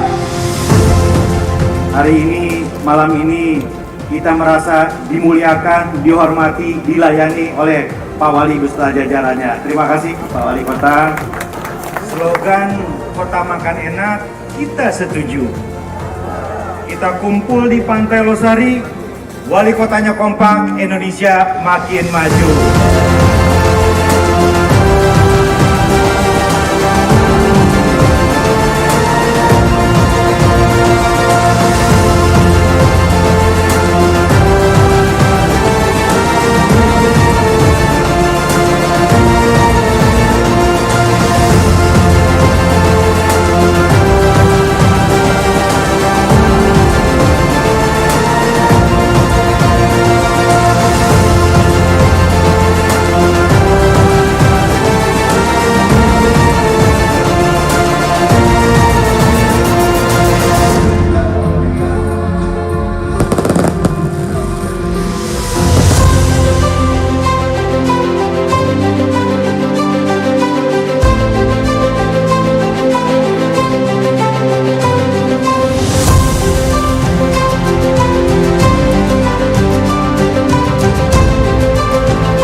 dengan semangat sinergi dan kolaborasi.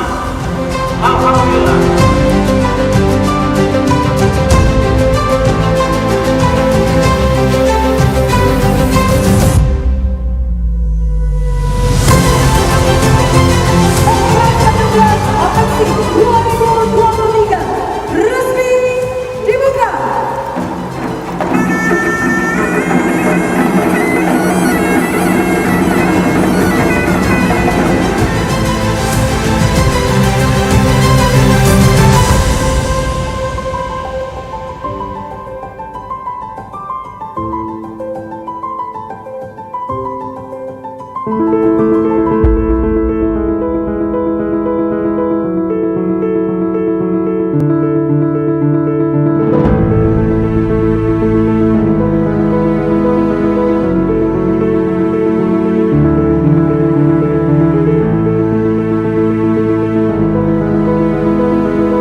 cuplak suwange tengkelenter membuka tondong kudel pak empong lerak lere sopong guyun dele ake sir pong dele kopong sir pong dele kopong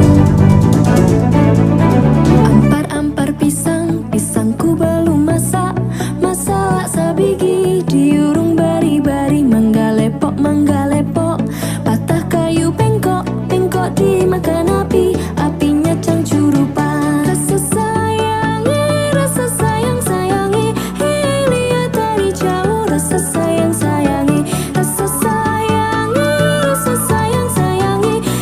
lihat dari jauh rasa sayangi.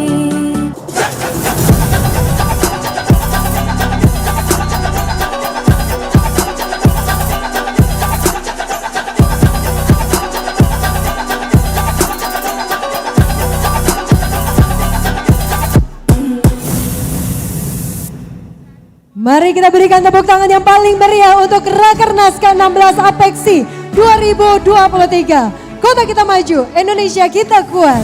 Langsung saja kita memasuki sesi diskusi panel kita yang mengusung tema visi kota untuk pemimpin negeri. Yang kali ini akan dipimpin oleh moderator, Ketua Dewan Pengurus Apeksi dan Wali Kota Makassar. Langsung kita sambut dengan hangat Bapak Bima Arya Sugiarto dengan Bapak Ramdan Pomanto.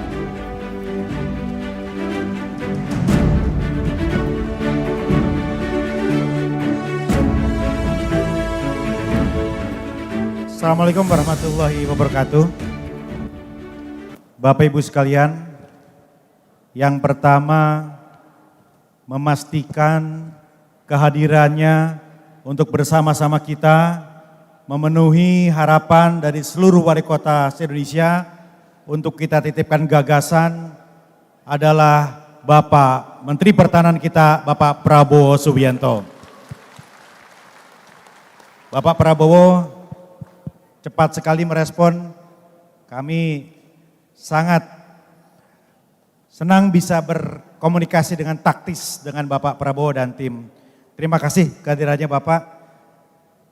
Bapak Ibu sekalian, kita undang bersama-sama Menteri Pertahanan Republik Indonesia, Bapak Prabowo Subianto.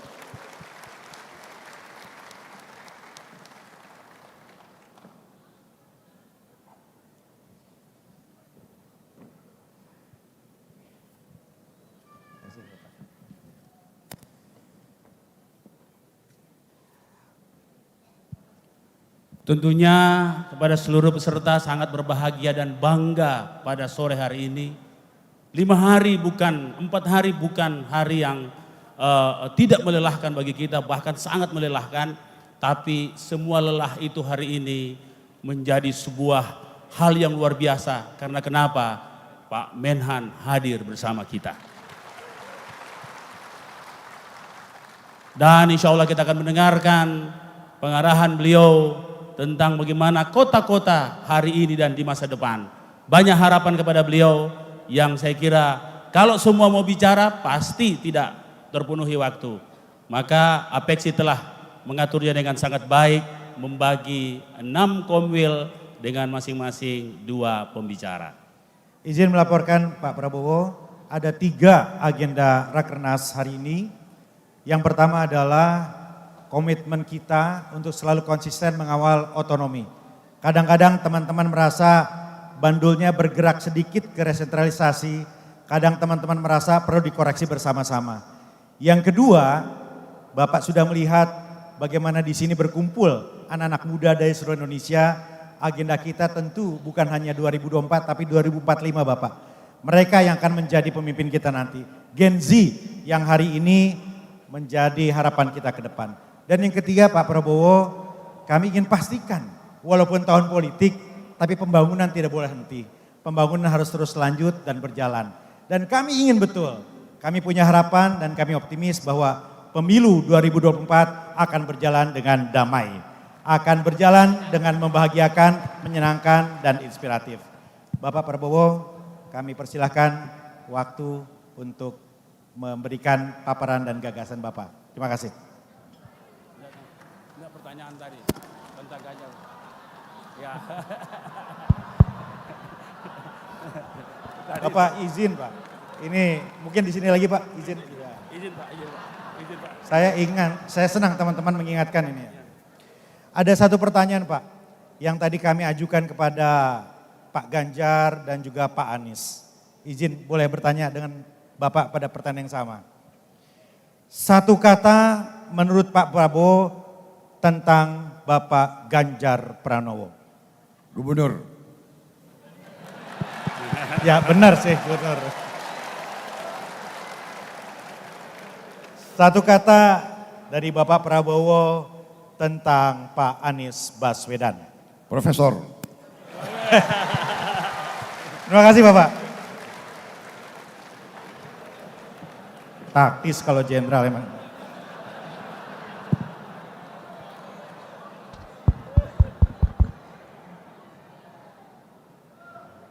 Bismillahirrahmanirrahim.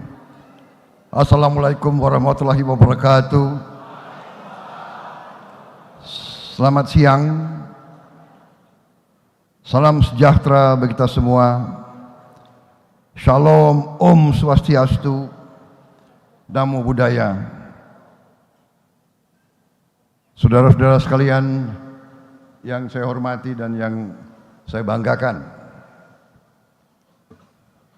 Bapak Andi Sudirman Sulaiman, Gubernur Sulawesi Selatan, yang saya hormati. Bapak Dr. Bima Arya Sugiarto, Ketua Dewan Pengurus Asosiasi Pemerintah Kota seluruh Indonesia, sekaligus Wali Kota Bogor untuk periode kedua. Bapak Insinyur Muhammad Ramdan Pomanto, Wali Kota Makassar selaku tuan rumah. Hadir juga di sini Haji Andi Iwan Darmawan Aras, Wakil Ketua Komisi 5 DPR RI. Dan yang saya hormati dan saya banggakan, para wali kota atau wakil wali kota, anggota APEKSI yang hadir dalam kesempatan yang baik ini. Tentunya kita sebagai bangsa yang pejuang tidak henti-hentinya memanjatkan puji syukur kehadirat Allah Subhanahu wa taala, Tuhan Maha Besar. Kita masih diberi kesehatan, masih diberi nafas, dapat hadir di tempat yang baik ini dalam rangka melaksanakan Rakernas ke-16 APEKSI, Asosiasi Pemerintah Kota Seluruh Indonesia. Selanjutnya tentunya saya juga mengucapkan terima kasih yang sebesar-besarnya kepada APEKSI yang telah memberi kehormatan bagi saya, mengundang saya untuk menyampaikan beberapa pemikiran-pemikiran. Tapi kembali saya ingat, saya dulu komandannya Korps Baret Merah, jadi enggak ada masalah. Mau merah, mau putih, nanti saya diundang pakai tutup kepala kuning, enggak ada masalah, kita semua bersaudara. Jadi demikian saya bicara sekarang adalah juga tadi kebanggaan di sini tempat perjuangan, sebagaimana semua daerah ada pengorbanannya, karena kita adalah bangsa yang tidak menerima kemerdekaan sebagai hadiah. Kita memperebutkan kemerdekaan dengan perjuangan yang lama, perjuangan yang penuh darah, keringat dan air mata. Kita tidak menerima hadiah, kita perang untuk kita merdeka. Jadi ini Dan di sini, di kota ini juga ada makam Pangeran Diponegoro yang dibuang dari daerah asalnya. Dan tidak ada salahnya kita berpikir, apakah tidak di alam merdeka, tentunya dengan seizin rakyat Sulawesi Selatan, apa tidak ada baiknya kita kembalikan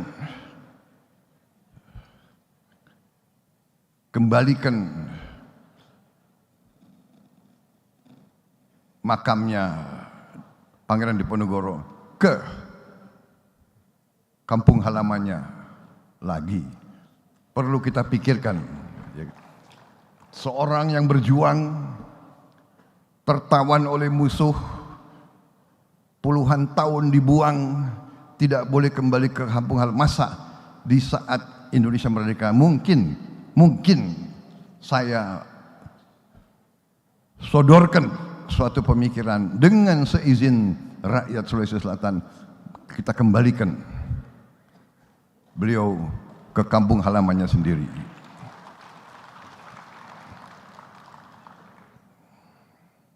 Saudara-saudara sekalian, wali kota, bupati ya, adalah ujung tombak dari pembangunan bangsa. Saudara-saudara adalah eksekutif yang harus implementasi pembangunan bangsa. Berarti nation building itu adalah tanggung jawab saudara-saudara sebagai ujung tombak eksekutif. Presiden dibantu menteri-menteri, gubernur, kemudian bupati dan wali kota. Betapa bagusnya rencana yang dibuat di pusat, kalau implementasinya tidak bagus, pembangunan bangsa akan terhambat.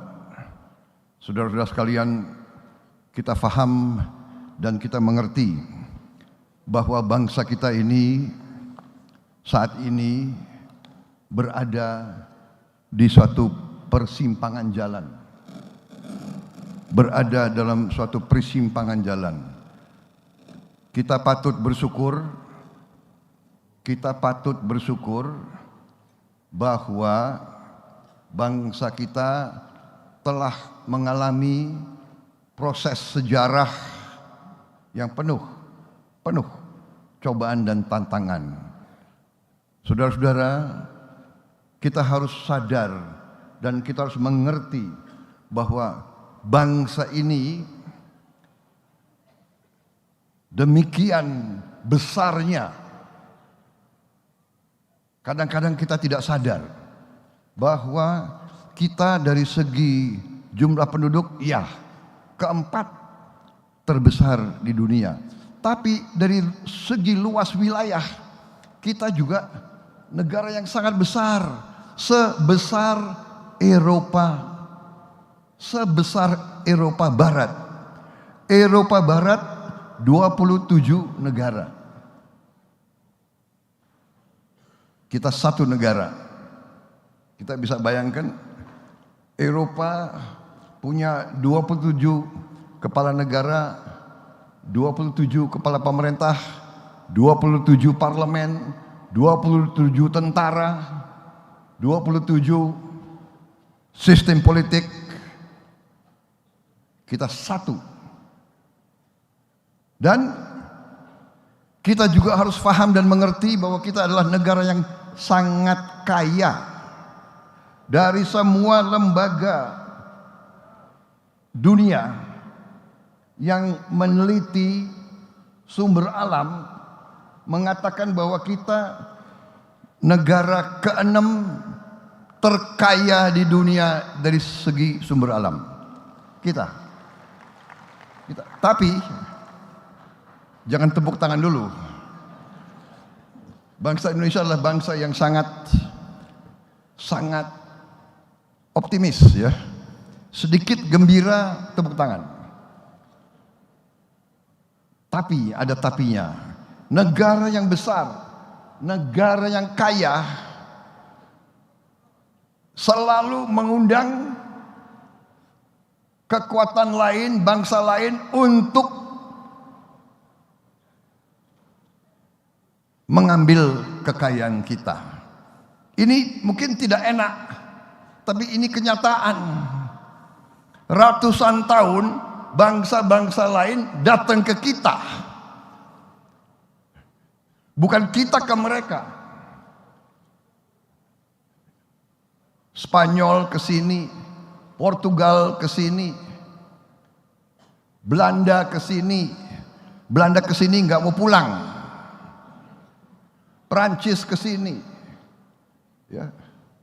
Inggris, Jepang, Mongol, semua ke sini ratusan tahun. They come here, we did not go there. Artinya apa? Dari sejak dulu banyak pihak, banyak negara, banyak kekuatan sudah tahu Kepulauan Nusantara ini sangat-sangat kaya. Dulu tahun 1600-an mereka kesini karena mereka butuh rempah-rempah. Dulu tidak ada kulkas. Jadi rempah-rempah sangat dibutuhkan untuk mengawetkan makanan. Dan makanan yang bisa diawetkan menentukan untuk kekuatan perang. Kapal-kapal layar butuh makanan yang diawetkan. Jadi siapa yang punya rempah-rempah dia menjadi super power. Karena angkatan lautnya bisa bertahan 2-3 minggu. Bahkan bisa 1-2 bulan. Demikian Belanda super power. Inggris super power. Prancis super power. Spanyol super power. Portugal super power. Mereka menguasai sumber alam. Spanyol kuasai perak dan emas dari Amerika Latin, super power. Ini sejarah peradaban manusia. Jadi saudara-saudara, para pemimpin rakyat, para kepala negara, para kepala kota, Anda harus paham bahwa negara kita demikian kayanya, dan karena kaya kita selalu harus siap diganggu.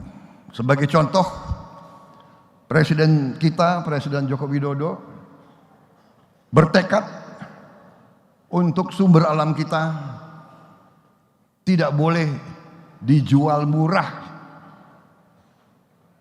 dalam bentuk bahan mentah.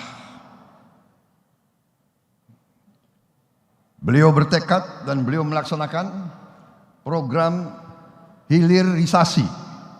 Artinya bahan-bahan kita harus diolah di tanah air kita sendiri. Karena dengan bahan-bahan itu diolah, nilai tambah kita yang kita terima bisa naik puluhan kali, bahkan ada yang ratusan kali. Saudara-saudara, contoh boksit bahan untuk alumina, bahan untuk aluminium, bahan untuk pesawat terbang, mobil, motor, komputer, videotron, televisi. Selama ini kita mengizinkan ekspor boksit gelondongan, dan kita beli mobil dari luar, beli motor dari luar, beli komputer dari luar. Demikian juga nikel sama.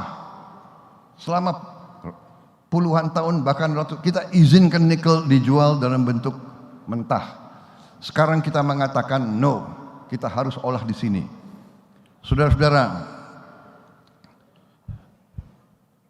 dalam 1 tahun begitu pemerintah kita melaksanakan hilirisasi dalam 1 tahun dari tahun 2021 sampai 2022,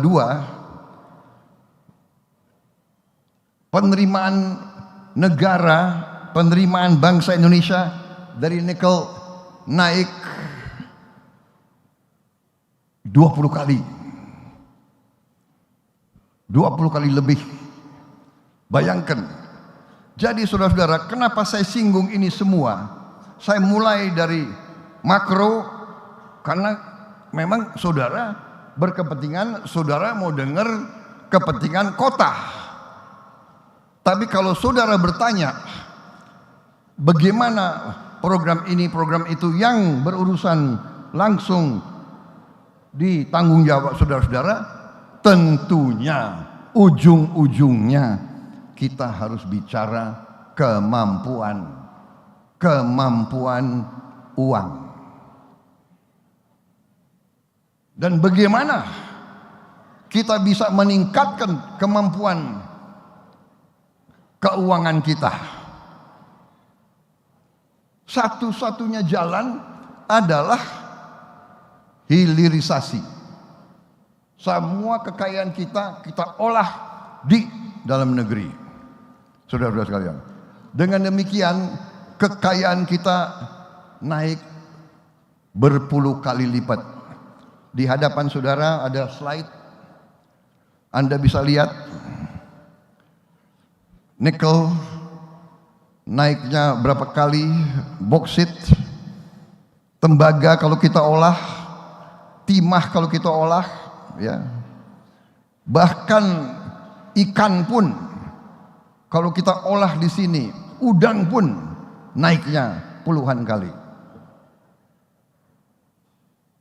Sawit kalau diolah turunannya adalah berapa puluh? Kalau tidak salah 59. Salah satu margarin bahan untuk mentega. Naiknya 79 kali. Kelapa ada di seluruh Nusantara. Tapi kalau kita olah menjadi minyak kelapa MCT, nilai tambahnya 18 kali. Jadi saudara-saudara, inilah dengan penerimaan negara, dengan kekayaan negara meningkat drastis, kita bisa atasi masalah-masalah yang ada di kota dan kabupaten. Masalah-masalah yang kalian merasakan perlu bantuan. Bagaimana menghadapi pendidikan, guru honorer, bagaimana hadapi pelayanan kesehatan, bagaimana menghilangkan stunting.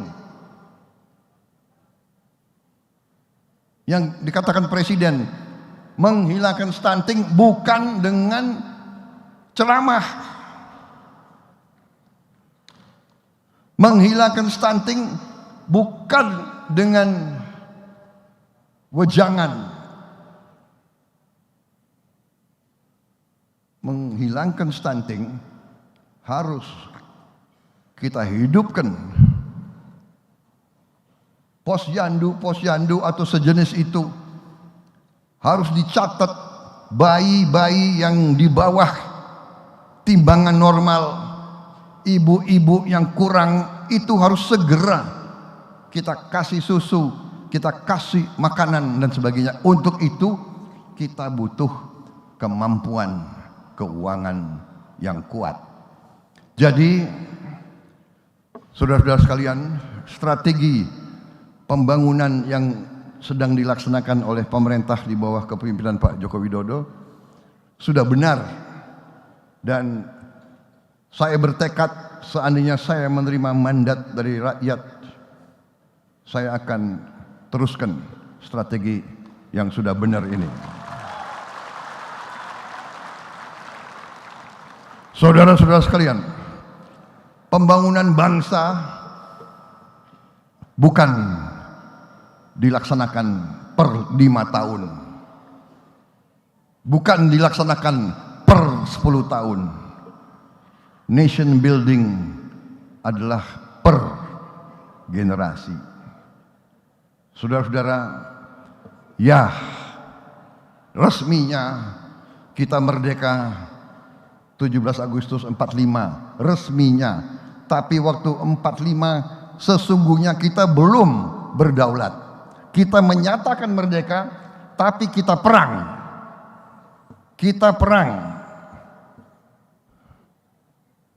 Jadi tidak ada pembangunan, yang ada perang. Kita menerima kedaulatan tahun 50, persisnya 31 Desember tahun 49, dan setelah itu kita tidak diberi kesempatan pembangunan. Ada NII sebelum kita merdeka sudah ada pemberontakan, Madiun,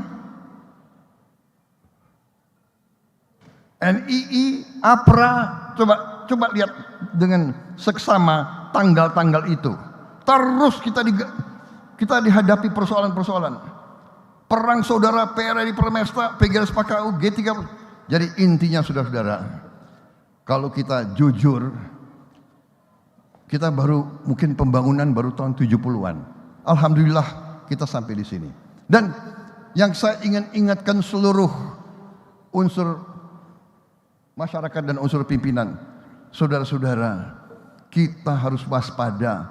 Kita jangan terlalu naif. Kita bangsa yang terlalu lugu dan terlalu baik. Kita ramah. Masalahnya bangsa-bangsa lain belum tentu seramah kita. Bangsa-bangsa lain akan memikirkan kepentingan mereka sendiri. Nyatanya ribuan kapal asing mengambil ikan kita di laut kita sendiri. Saudara-saudara sekalian, ini kenyataan. Saya ketemu Menteri KKP kemarin kalau tidak salah. Dia mengatakan dia mau berkunjung ke suatu negara. Saya nggak sebut negara mana, nggak enak, ya kan? Nanti hubungan diplomasi kita nggak benar.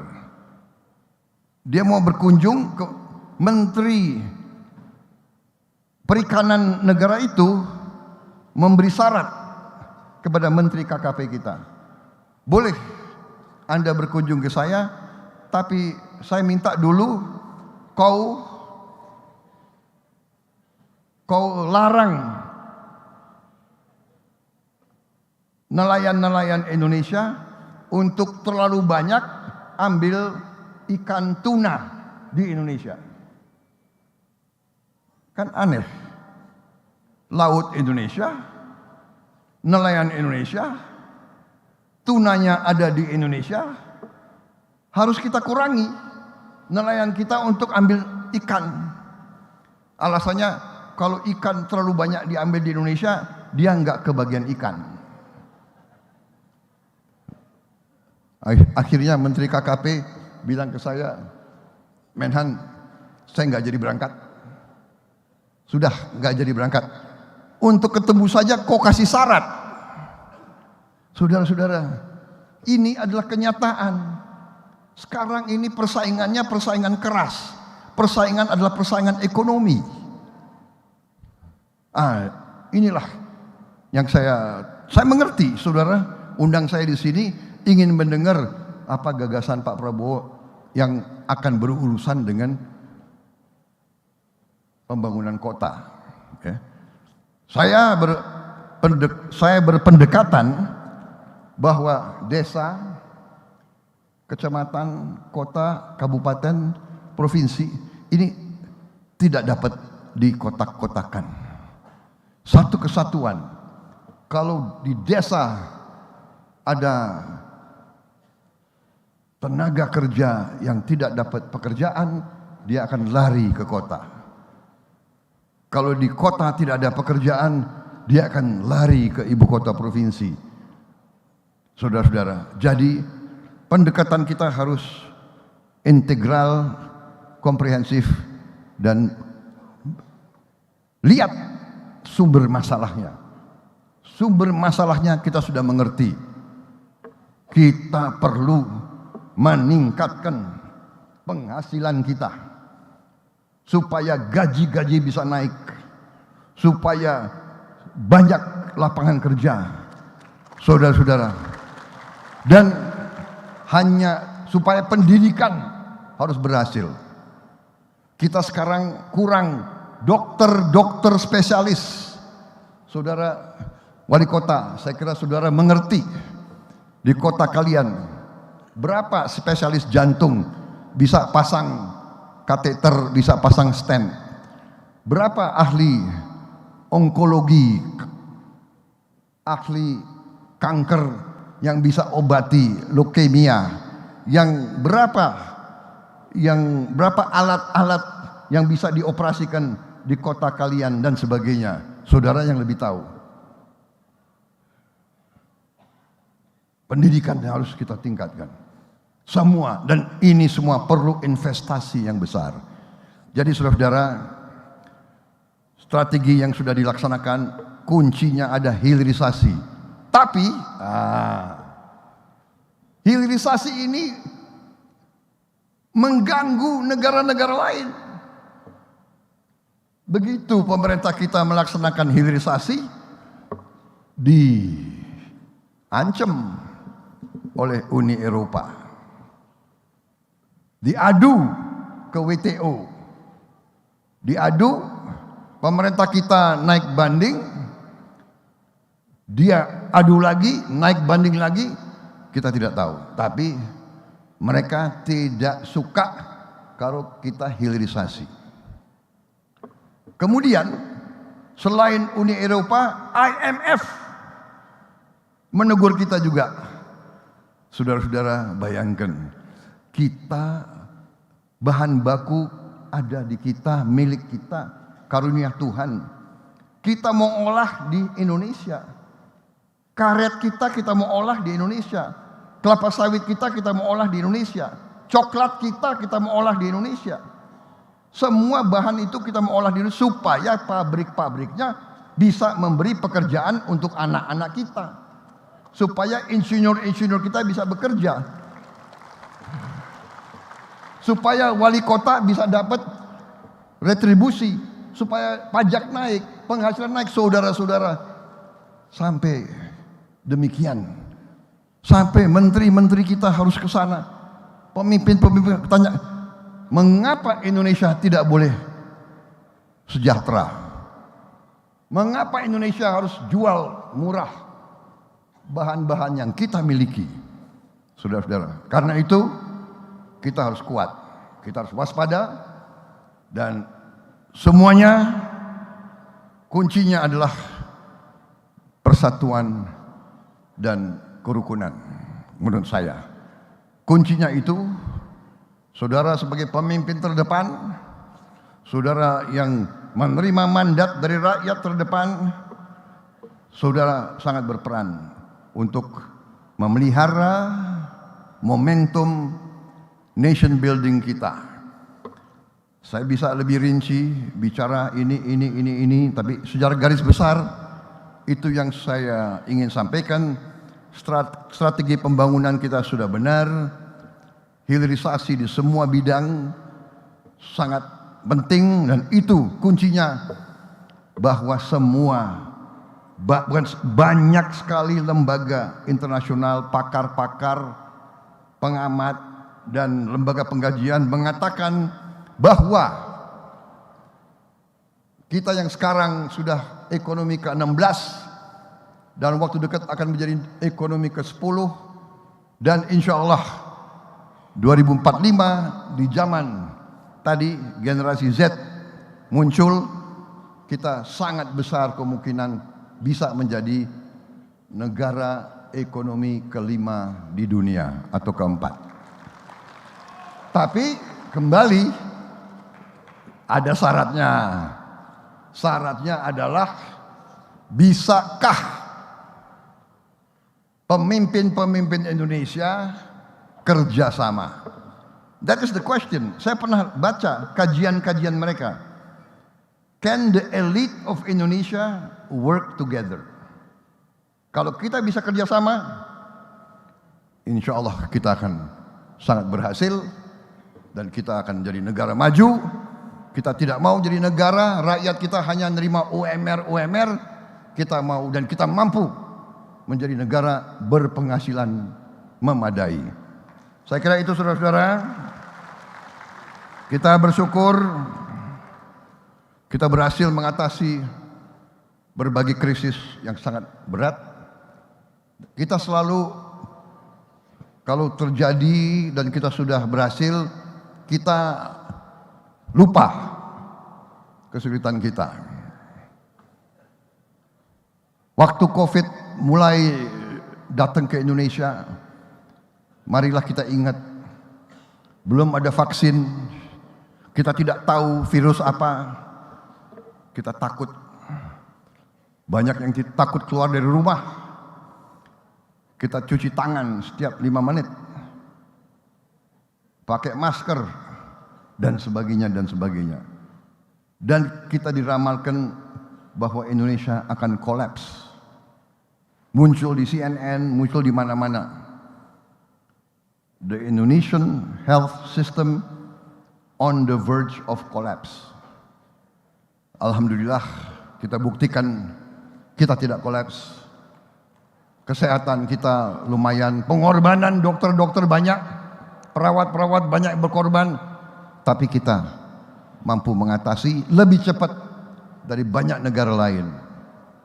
Dan itu adalah karena keberhasilan kepemimpinan pemerintah kita yang dipimpin oleh Presiden Joko Widodo dan adanya kerjasama elit. Pada saat itu kita tidak memandang partai apa, kita tidak memandang suku apa, kita tidak memandang agama apa, kita tidak memandang ras apa. Kita bersama-sama telah mengatasi krisis itu. Dan sekarang saya kira kuncinya adalah demikian. Saya sangat optimis. Karena itu saya juga dalam politik saya ingin menjalankan politik kerukunan, politik kebersamaan, politik kesejukan. Saya menjadi semakin yakin gaya demokrasi kita, gaya kepemimpinan politik kita harus kepemimpinan politik yang sejuk, yang bersahabat, yang santun dan yang sopan dan yang mengajak kebersamaan. Saya kira ini sangat penting. Ini berbeda dengan tradisi demokrasi di negara-negara lain.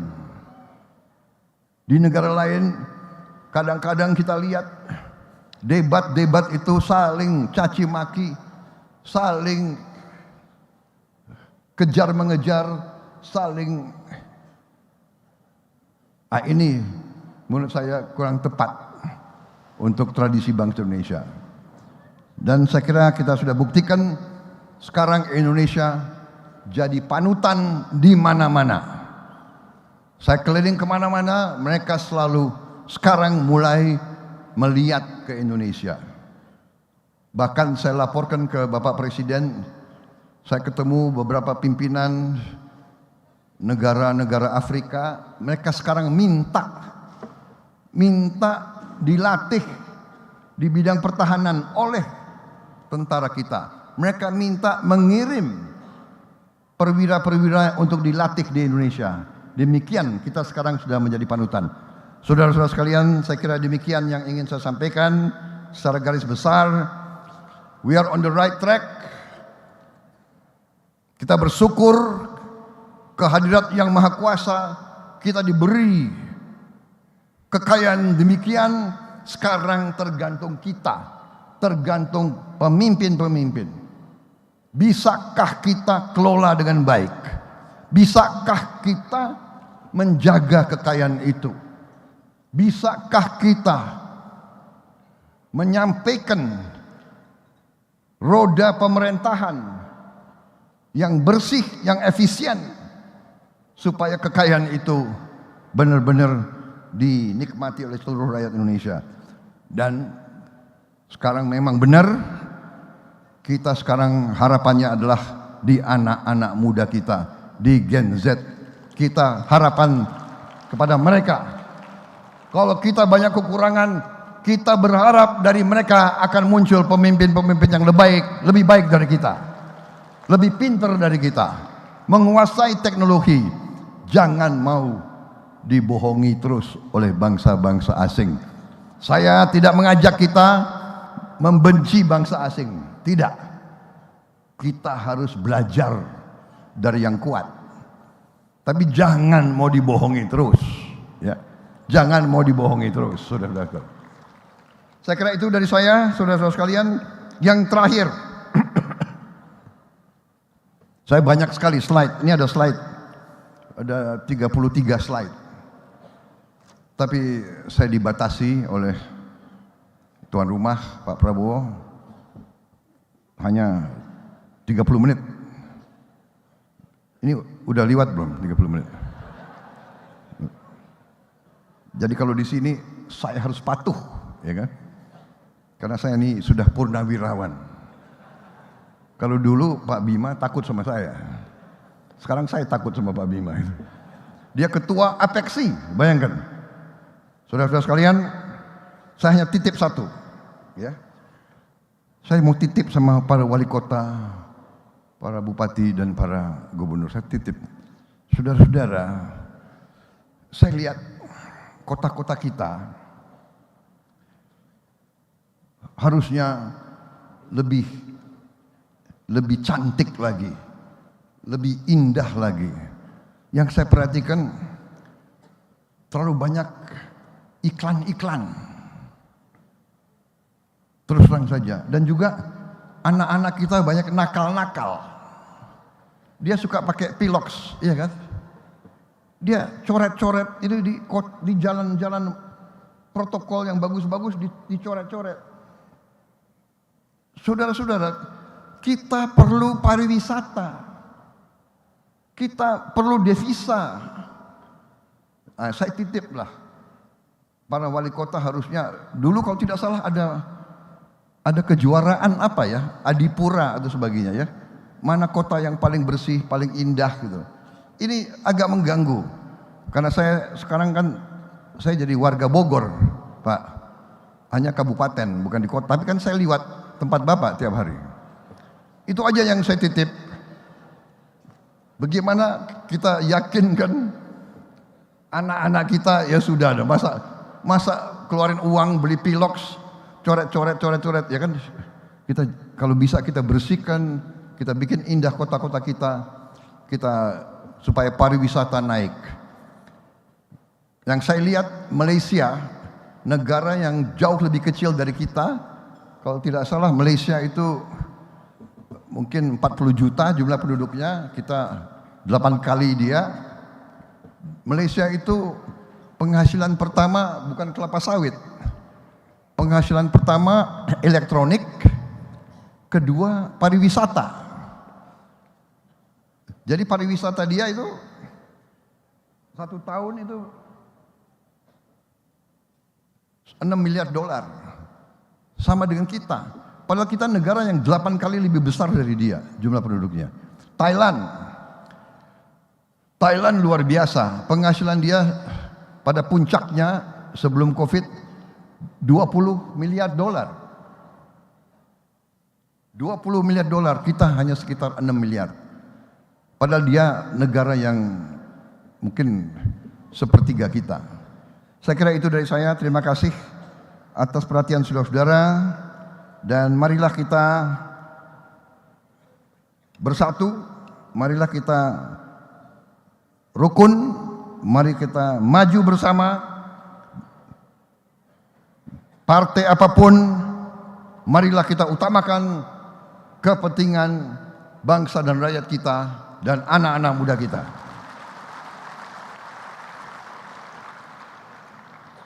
Terima kasih. Wassalamualaikum warahmatullahi wabarakatuh. Salam sejahtera bagi kita sekalian. Shalom, Om Santi, Santi, Santi Om. Terima kasih, saudara. Terima kasih. Tepuk tangan untuk Bapak Prabowo Subianto. Bapak Ibu, kita diberikan konteks yang lebih luas, tidak saja nasional, regional, tapi juga global. Memang jam terbang dan pengalaman berbicara dari Bapak Prabowo. Jam terbang itulah saya kira yang membuat Pak Prabowo tadi tenang, walaupun kita semua tegang karena mati lampu. Mohon maaf Bapak tadi sempat mati lampu. Dan izin kami pada kesempatan kali ini juga ingin sekali menampilkan video profil dari Bapak Prabowo. Gak usah lah. Udah kenal saya belum?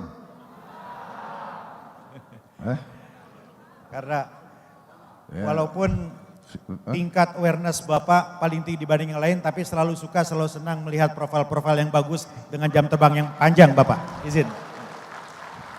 Sebelum kita sama-sama mendengar dua pertanyaan dari para wali kota.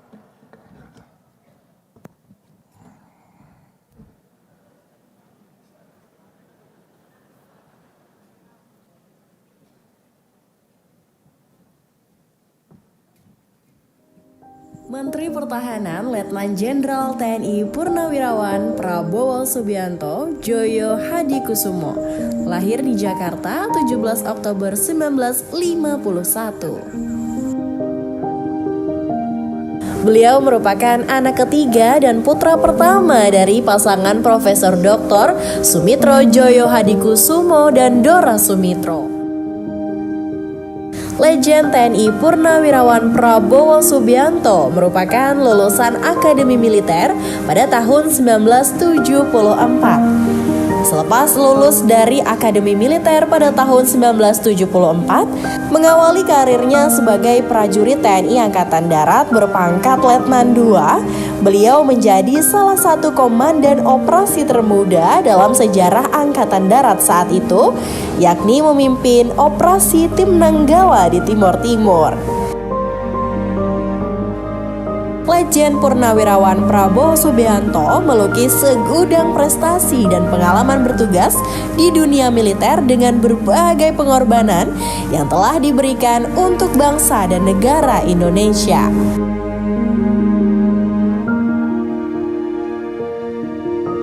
Karirnya melejit setelah menjabat sebagai Wakil Komandan Detasemen Penanggulangan Teror di Komando Pasukan Khusus pada tahun 1983. Pada tahun 1996, Legend TNI Purnawirawan Prabowo Subianto diangkat sebagai Komandan Jenderal Pasukan Khusus. Saat menjabat, beliau memimpin operasi pembebasan sandera di Mapenduma. Tepat pada tanggal 20 Maret 1998, Legend TNI Purnawirawan Prabowo diangkat menjadi Panglima Komando Cadangan Strategis Angkatan Darat. Pada tanggal 20 Oktober 2019, Legend TNI Purnawirawan Prabowo Subianto dilantik menjadi Menteri Pertahanan ke-26 Republik Indonesia dalam Kabinet Indonesia Maju untuk periode 2019 hingga 2024. Selaku Menteri Pertahanan, Legend TNI Purnawirawan Prabowo Subianto membuat terobosan-terobosan baru untuk memperkuat pertahanan militer Republik Indonesia dengan membentuk dan melatih komponen cadangan, melanjutkan pengembangan pesawat tempur Korea Indonesia KFX-IFX KF-21 Burumai, merencanakan anggaran dan belanja pertahanan 25 tahun. Memperkuat diplomasi pertahanan dan ekspor produk pertahanan Republik Indonesia, mengembangkan Universitas Pertahanan di perbatasan Timor Leste. Tak hanya itu, Legend TNI Purnawirawan Prabowo Subianto dikenal sebagai sosok intelektual melalui 12 buku yang ditulisnya. Salah satu diantaranya adalah Komando Mengabdi Kepada Negara dan Bangsa, Military Leadership Volume 1 dan 2, dan yang terbaru adalah Paradoks Indonesia dan Solusinya. Dalam karyanya, Legend Purnawirawan Prabowo Subianto selalu menyampaikan bahwa pejabat itu tidak otomatis menjadi pemimpin. Seseorang yang disebut pemimpin harus memberikan contoh, memberikan manfaat bagi pengikutnya dan mampu melakukan apa yang diajarkannya. Berhati-hati dalam bertutur kata, menepati janji dan memiliki kemampuan dalam bidang yang ditanganinya. Pemimpin bagaikan samudra, semua kotoran dari bumi dibuang ke samudra, tetapi samudra selalu mengeluarkan yang bersih ke permukaan. Kita boleh dihina, kita boleh dikhianati, tapi kita keluarkan hanya yang terbaik untuk bangsa dan negara. Dan khusus untuk pemimpin militer, ia harus memikirkan yang terbaik untuk anak buah dan kesatuannya, termasuk berguna dan bermanfaat bagi rakyat Indonesia. Prabowo Subianto, salah satu kesatria terbaik bangsa.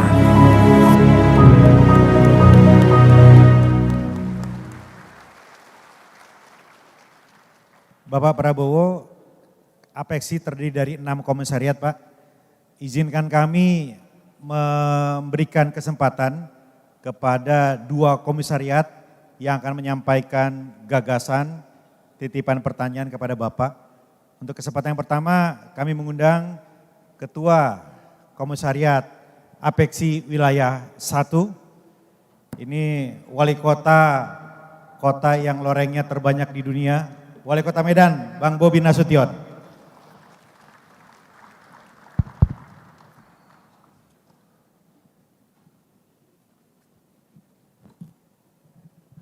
Terima kasih Ketua.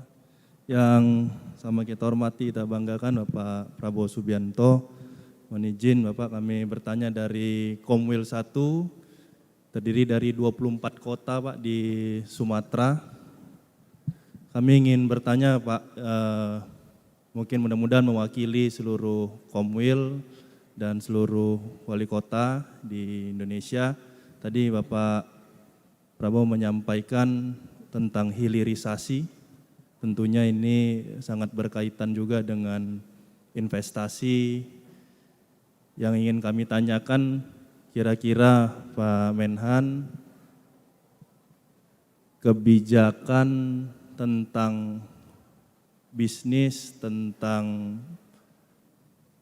UMKM, tentunya hari ini sudah dimulai, tadi Bapak Prabowo menyampaikan, namun kami rasa belum menyeluruh sampai dengan tingkat pendidikan dan yang lainnya. Kira-kira Pak Menhan nanti kebijakan apa yang akan dibuat agar dunia bisnis, dunia industri di Indonesia ini bisa seluruh aspek menyentuhnya Pak. Mungkin ini, terima kasih Pak. Terima kasih Pak Bobi. Baik, terima kasih Pak Bobi. Jadi sebagaimana saya katakan tadi, bahwa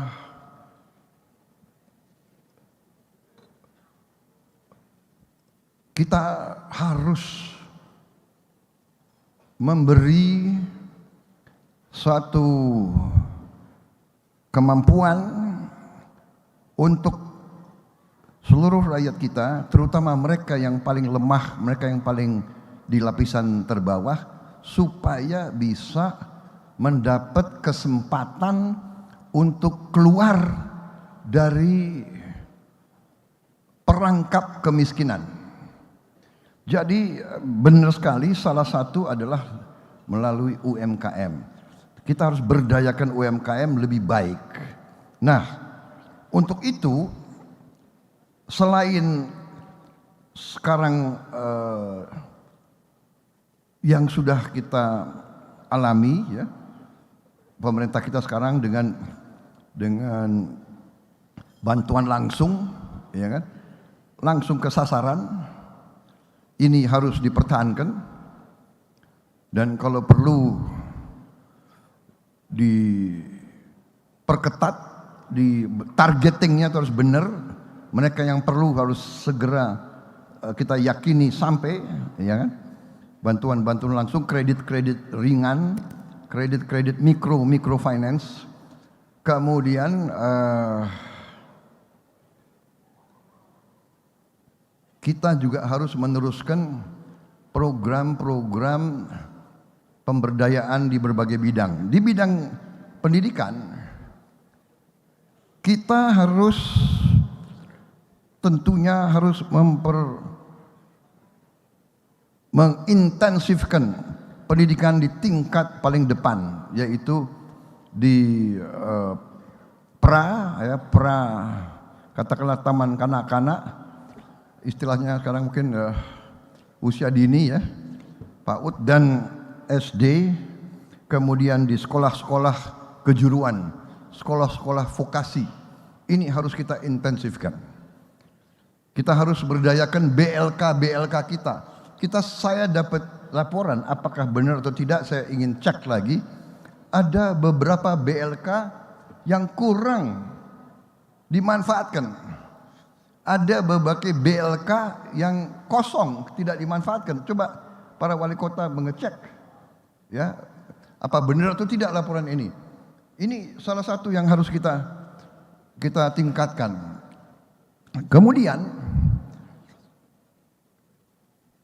affirmative action, kebijakan yang berpihak kepada kaum yang lemah, yang dari daerah terpencil, dari pulau terluar, dari suku-suku yang masih jauh dari pusat pembangunan di Papua, mungkin di kepulauan-kepulauan. Ini harus ada affirmative action, ada kebijakan-kebijakan yang berpihak. Ya, kita harus tambah beasiswa kepada mereka. Ternyata kita dapat masukan juga bahwa begitu banyak beasiswa yang ada di pemerintah sekarang yang kurang diisi, kurang dimanfaatkan. Saya tidak mengerti bagaimana caranya. Mungkin inilah para wali kota bisa scouting di kota masing-masing, para bupati, para camat cari anak-anak dari manapun, terutama dari kelompok yang paling bawah, untuk bisa dia sekolah dengan baik setinggi-tingginya. Saya mau kasih contoh. Ini yang saya cukup bangga. Begitu saya jadi Menteri Pertahanan, saya analisa masalah, ya, yang dibutuhkan sekarang adalah banyak sekali insinyur teknik, dokter, ahli fisika, kimia, biologi. Dan waktu itu saya bersama Wakil Menteri waktu itu Pak Trenggono dan Menteri Kesehatan waktu itu, ya, kita menganalisa dan kita mengatakan oke, Universitas Pertahanan yang ada di bawah saya bikin program S1, dan S1 ini adalah biaya siswa penuh, dan saya bilang kita rekrut dengan standar yang sangat tinggi. Saya pakai standar dari Harvard University, ya, matematik 9, fisika 9, IQ 120, dan kita buka pendaftaran dan tidak ada surat-surat rekomendasi, tidak ada. Mau anaknya siapa tidak berlaku. Yang jelas lulus standar masuk. Apa yang terjadi? Saya bangga. Suatu saat saya cek, saya lihat seorang mahasiswi. Saya tanya, kamu berasal dari mana? Berasal dari Medan. Kamu sekolahnya apa? Sekolahnya dari pesantren. Bayangkan, sekolah dari pesantren, matematiknya 9, fisikanya 9, IQ-nya 120. Bapakmu kerja apa? Bapak saya di pasar, Pak, jualan bakso. Ibu kamu? Ibu saya juga di pasar, Pak, jualan cendol. Anak penjual bakso dan penjual cendol lulus Universitas Pertahanan dengan tidak ada koneksi, tidak pakai uang, masuk ke bidang teknik sipil. Berapa minggu kemudian saya cek lagi, ketemu lagi, mahasiswi lagi, saya ketemu, saya tanya, waktu itu masih zaman COVID, kamu dari mana? Saya dari Batam, Pak. Pakai masker. Kamu belajar apa? Teknik listrik. Oke.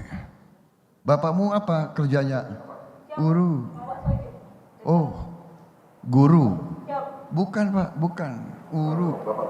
Karena pakai masker. Dia buka maskernya, dia bilang, bukan. Guru, buruh.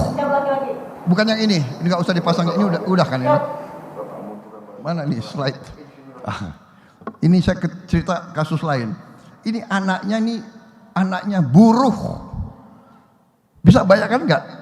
Buruh harian, anaknya teknik listrik.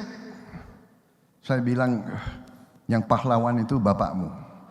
Kamu harus sungkem ke bapakmu. Bapak ibumu pahlawan. Kita bisa bayangkan nggak? Anak seorang tukang cendol, anak seorang buruh pelabuhan, anaknya teknik listrik. Ini Pak Bobi yang harus kita perbanyak, Jadi saya yang apa yang saya bisa lakukan di bidang saya lakukan. Ya, saya lakukan. Universitas Pertahanan saya juga akan buka SMA Taruna Nusantara. Sekarang sudah ada 1 kampus. Rencana kita akan tambah menjadi 7 kampus. 1 kalau bisa 2 di Sumatera, 1 di Sulawesi Selatan, 1 di NTB, 1 di Jawa Barat, 1 di Jawa Timur. Tapi insya Allah nanti kita harus lakukan di semua provinsi kita. Sekolah-sekolah unggulan yang bisa memberi kesempatan kepada anak-anaknya orang yang saat ini berada di posisi yang lemah. Dalam arti, dari situlah kita akan timbulkan kebangkitan bangsa ini. Dan yang selanjutnya adalah kembali dengan hilirisasi, dengan semua kekayaan kita, semua tambang mineral kita, yang ada puluhan, semua komoditas kita, karet, kelapa sawit, coklat, kopi, ya, semuanya pengolahannya di Indonesia. Bayangkan pabrik-pabrik yang akan menjamur, bayangkan insinyur-insinyur yang kita perlu, bayangkan tenaga-tenaga kerja yang kita perlukan, saudara-saudara sekalian. Jadi saya kira demikian, ya. Affirmative action, kebijakan, pendidikan, ya, targeting, dan ini semua nanti akan menjadi semacam, bisa dikatakan semacam efek menjalar. Begini di sini kita lakukan apa itu affirmative action, ya, keberpihakan, kita kasih input, tapi efeknya efeknya berlapis-lapis. Jadi dari bawah, dari horizontal, dan dari atas. Dari atas, dari presiden, hilirisasi, ya kan? Kemudian pengarahan, targeting. Jadi saudara-saudara, kita akan hitung nanti bagaimana kita mengatur dengan sebaik-baiknya. Saya kira itu jawaban saya, Pak Bobi. Dan ya, kalau saya optimis kita akan mampu untuk berbuat. Dasarnya sudah ada, strateginya sudah benar, tinggal kita teruskan untuk tingkatkan lagi menuju kepada cita-cita kita. 2045 Indonesia benar-benar negara kuat, adil, dan makmur, saudara-saudara.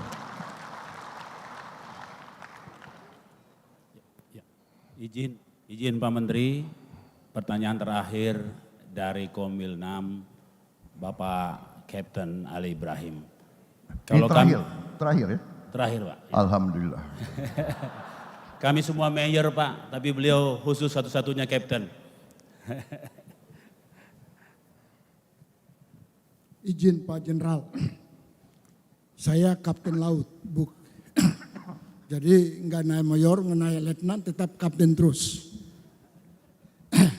Pertama, Assalamualaikum warahmatullahi wabarakatuh. Selamat sore dan salam. Maaf, Bapak dari wali kota mana Pak? Tidore. Okay. Saya Tidore Kepulauan Maluku Utara. Ya. Selaku wali kota dan juga sebagai ketua Kompril 6, wilayahnya cukup jauh, cukup panjang geografinya dari Sulawesi sampai ke Papua. Itu 17 wali kota, anggotanya semua 17. Pertanyaannya pendek atau kami titipkan pertanyaan ini. Insya Allah ke depan kalau Bapak terpanggil sebagai presiden, kami sebagai bagian daripada Indonesia, kami titip. Pertama, bagaimana pembangunan Indonesia Timur. Yang kedua, perencanaan pembangunan kelautan Indonesia Timur. Karena kami adalah daerah kepulauan. Kami sangat mendukung sekali apa yang Bapak sampaikan, terutama para nelayan. Dari luar banyak sekali pencurian ikan di perairan kami, terutama di atas Pulau Murtai. Terima kasih. Selamat sore. Baik, terima kasih. Dari Indonesia Timur, saudara-saudara, saya kebetulan memang saya ini setengah orang Indonesia Timur. Karena ibu saya orang Sulawesi juga. Jadi kalau bisa dikatakan saya ini orang Orba dan Orla sekaligus. Karena ibu saya dari Langowan, Sulawesi Utara, jadi saya orang Langowan. Bapak saya dari Banyumas, Jawa Tengah, jadi saya Orba. Jadi saya Orla, Orba sekaligus. Saudara-saudara, baru kemarin saya diskusi sama Menteri KKP, kita memang masa depan bangsa Indonesia itu sangat besar nanti dari Indonesia Timur. Jadi kita sekarang harus benar-benar punya strategi khusus dan sudah kita rintis sekarang strategi khusus untuk Indonesia Timur ya. Saya kira pemerintah Presiden Jokowi ya 2 periode fokusnya luar biasa di Indonesia Timur. Yang saya tahu beliau berkunjung saja ke Papua sampai hari ini sudah 17 kali. Beliau berkunjung ke Papua 17 kali. Maaf, bisa dihitung nanti. Mungkin belum ada presiden yang sebanyak itu berkunjung. Dan Anda bisa hitung ya, investasi kita di Papua, kemudian peningkatan ekonomi, pertumbuhan ekonomi di Papua itu sudah seberapa. Tapi benar, kita masih banyak kecolongan. Ya. Kita kalau tidak salah punya kebutuhan kapal ikan yang berkisar antara 150-300 gross ton. Kita punya kebutuhan 40.000 kapal. Kebutuhan kita. Ini sesuatu pikiran. Jadi kita perlu sekarang konsentrasi. Pemerintah di bawah Pak Jokowi sudah membuat konektivitas. Konektivitas sekarang. Pelabuhan, kereta api, jalan raya, dan sebagainya. Sekarang kita harus isi supaya konektivitas itu bisa kita manfaatkan secara maksimal. Kemudian selain Selain tadi kekayaan ikan tangkap, kita juga banyak sumber alam di laut yang belum kita gali. Contoh, juga kita sekarang bisa melakukan budidaya ikan, budidaya lobster, budidaya udang, budidaya rumput laut.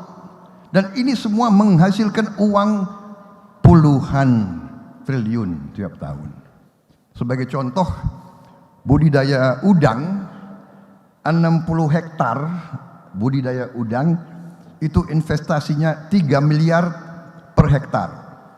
Jadi 180 miliar investasi proyek untuk budidaya udang. Revenue penerimaannya itu kurang lebih 140 M satu tahun. Berarti 2 tahun investasi sudah kembali. Anda bayangkan kalau itu 60 hektar kali 100. Berarti 140 M kali 100 penghasilannya. Dan saudara-saudara, ternyata kita punya pantai kedua atau ketiga terpanjang di dunia. Kalau tidak salah hitungannya, tolong dicek kembali, sekitar 30 juta hektar. Bayangkan kekayaan kita hanya dari budidaya udang, lobster, kepiting. Rumput laut sekarang bisa jadi bahan untuk pupuk. Padahal rakyat kita sekarang butuh pupuk. Jadi saya sangat optimis sekarang kita perlu mengerahkan. Kita harus cari anak-anak Indonesia yang pinter-pinter. Kumpulkan, beri tugas, beri fasilitas, suruh dia hasilkan inovasi, penemuan-penemuan, prosedur-prosedur baru, teknologi baru, teknik baru. Saudara-saudara, ini masa yang sangat menjanjikan, saudara-saudara, menjanjikan. Masa depan kita exciting, menarik, apalagi kita waspada, kita pintar, kita sudah pintar sekarang saya kira, kita sudah nggak mau dibohongi lagi, iya kan? Kita tidak mau. Dan kalau terus mereka mau ambil kekayaan kita dalam bentuk bentah, ya kita harus ambil sikap. Tapi nggak usah khawatir, kita negara besar, 300 juta, satu negara kita sama dengan Eropa Barat. Kalau mereka nggak mau beli barang kita, kita bilang alhamdulillah, terima kasih. Ente tidak mau ambil kelapa sawit kita, terima kasih.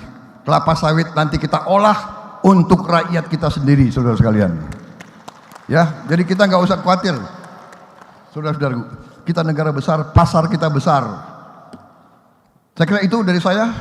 Terima kasih. Terima kasih.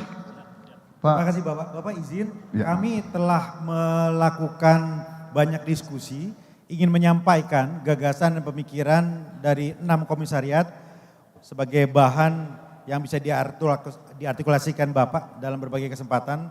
Ini hasil pemikiran seluruh teman-teman wali kota.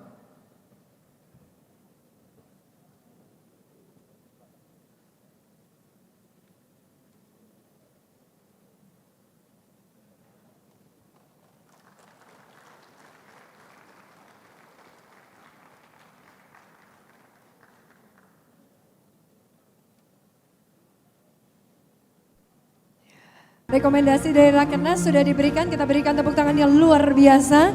Karena tentu saja ada kenang-kenangan yang sudah disiapkan oleh Apexi dan juga Wali Kota Makassar.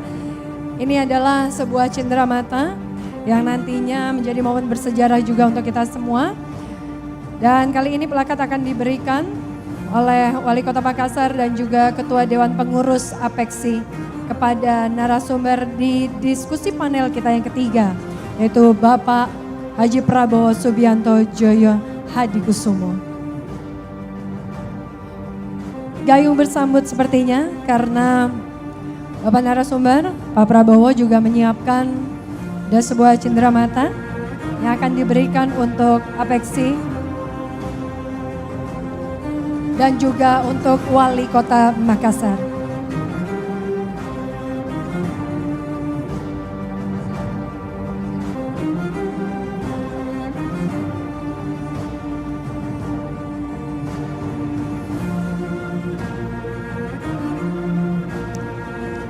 Terima kasih sekali lagi Pak Prabowo, kami persilahkan.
Mohon berkenan Pak Prabowo, mohon berkenan untuk kita bisa berfoto bersama dengan seluruh wali kota se-Indonesia, anggota Apeksi. Kami persilakan kepada seluruh anggota Apeksi, yaitu wali kota se-Indonesia, untuk dapat bergabung naik ke atas panggung dan berfoto bersama dengan narasumber diskusi panel kita yang ketiga.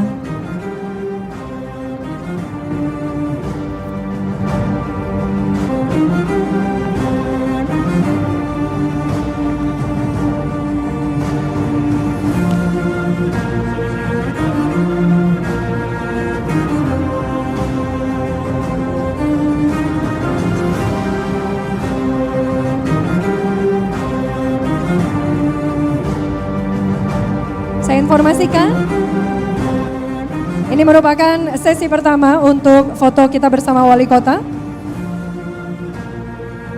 Saya akan pandu nanti untuk kita bersama-sama memberikan kepalan tangan kanan kita. Masih dinantikan untuk seluruh wali kota anggota Apeksi. Oke, kita semua bisa melihat ke arah tengah terlebih dahulu karena ada kamera drone juga yang akan mengambil. Tapi di pose pertama ini kita cukup lihat ke area tengah terlebih dahulu. Sudah siap semuanya? Kita kepalkan tangan kita. Apeksi sinergi, Apeksi sinergi, Apeksi sinergi. Jika berkenan kami mohon bisa foto selfie juga Pak Prabowo. Karena kita sudah siapkan juga ada satu kamera yang nantinya akan mengambil dari sisi drone dan juga kamera untuk selfie.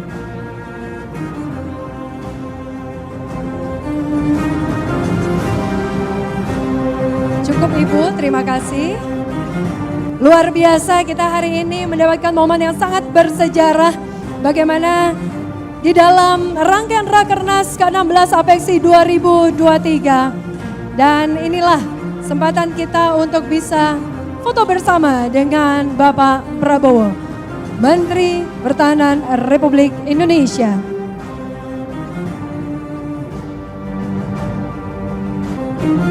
Dan ini tentu saja kamera drone kita juga akan terus merekam sisi selfie kita dengan Bapak Prabowo dengan seluruh wali kota se-Indonesia anggota Apeksi. Saya ucapkan terima kasih, berikan tepuk tangan yang paling meriah pada narasumber kita hari ini. Diskusi panel ketiga dengan mengusung tema visi kota untuk pemimpin negeri.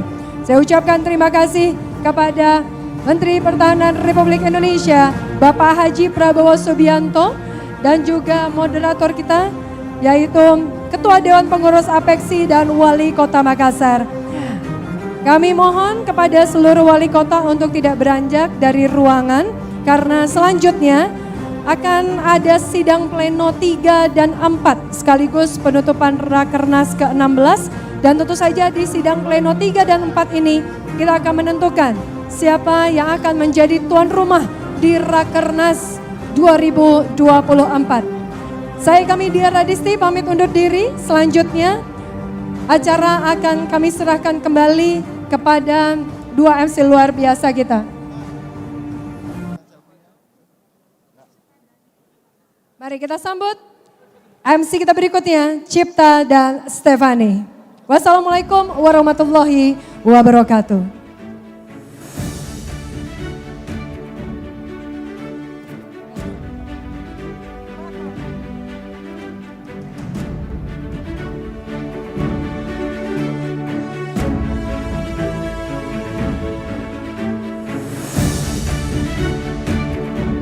Baik, dan tentunya untuk seluruh wali kota yang telah hadir mengikuti seluruh sesi dialog kita pada dari pagi sampai sore hari ini, untuk tetap berada di ballroom karena kita masih akan melanjutkan sidang pleno 3 dan 4 dan tentunya penutupan Rakernas. Kita sesaat lagi akan mengetahui siapakah yang akan selanjutnya menjadi tuan rumah. Betul sekali. Pastinya juga kita baru saja sama-sama mengikuti diskusi panel yang luar biasa. Ini menjadi momen bersejarah juga untuk Rakernas ke-16 Apeksi 2023 karena bisa menghadirkan 3 tokoh calon pemimpin bangsa untuk masa mendatang yang hadir di sini, kemudian memaparkan gagasan-gagasan mereka yang visioner untuk kemajuan Indonesia ke depannya. Dan juga tadi kita sudah melihat antusias dari para wali kota yang juga berkesempatan untuk mengajukan beberapa pertanyaan kepada 3 narasumber kita yang luar biasa ini. Semoga pertanyaan-pertanyaan dan juga masukan-masukan yang diberikan bisa ditampung oleh 3 tokoh luar biasa kita ini, yang juga nantinya pastinya kita harapkan bisa membawa perubahan yang lebih besar lagi untuk Indonesia ke depannya. Betul sekali, dan tentunya di sesi akhir setelah kita mengikuti seluruh rangkaian sampai penutupan Rakernas, kita akan ada city tour. Jadi ini untuk seluruh wali kota, kita akan memberikan fasilitas bus, jadi tidak perlu lagi repot-repot nih untuk satu persatu menggunakan mobil pribadi. Jadi kita akan naik bus bersama untuk menuju ke lokasi city tour. Betul sekali. Selain itu juga nanti untuk para wali kota dan juga jajarannya juga akan bisa menikmati kuliner khas Makassar yang juga sudah disiapkan. Ini adalah bentuk sambutan kepada seluruh tamu undangan yang sudah berkenan untuk dapat hadir di Kota Makassar sebagai tuan rumah pelaksanaan Rakernas ke-16 Apeksi 2023. Betul sekali, dan tentunya kembali kami mengingatkan kepada seluruh wali kota untuk tidak beranjak, jangan meninggalkan ballroom karena kita akan kembali melanjutkan sidang pleno yang terpending ya. Di sidang pleno 3 dan 4. Lalu kita juga akan mengetahui siapakah yang menjadi tuan rumah dan menutup seluruh rangkaian acara Rakernas 16 Apeksi tahun 2023. Dan Stefani, tak berasa juga hari ini adalah hari keempat pelaksanaan dari Rakernas 16 Apeksi 2023. di mana hari ini juga kita akan sama-sama mengikuti sesaat lagi sidang pleno ketiga dan juga sidang pleno keempat. Kemudian juga akan mendengarkan bersama-sama hasil Rakernas ke-16 Apeksi 2023 dan juga penentuan tuan rumah untuk Rakernas selanjutnya. Kemudian juga nanti setelah ada city tour dan kuliner akan ada juga ladies program yang akan diadakan di Benteng Fort Rotterdam. Dan besok hari terakhir di 14 Juli hari Jumat itu juga akan ada agenda berikutnya atau acara berikutnya yaitu Forum Bisnis Makassar Investment Forum 2023 di Hotel Claro. Kemudian juga Indonesia City Expo dan juga Investment Dinner. Luar biasa, ini dari tanggal 10 sampai tanggal 14 betul-betul Makassar menjadi tuan rumah yang memberikan yang terbaik dan memberikan kesan yang terbaik untuk seluruh wali kota yang telah berkunjung di kota Makassar. Ini rangkaian pada hari ini tentunya pagi hari dimulai dengan berolahraga, penanaman pohon, lalu kita finish di Sunset Quay dan kembali mengikuti rangkaian Rakernas pada sore hari ini.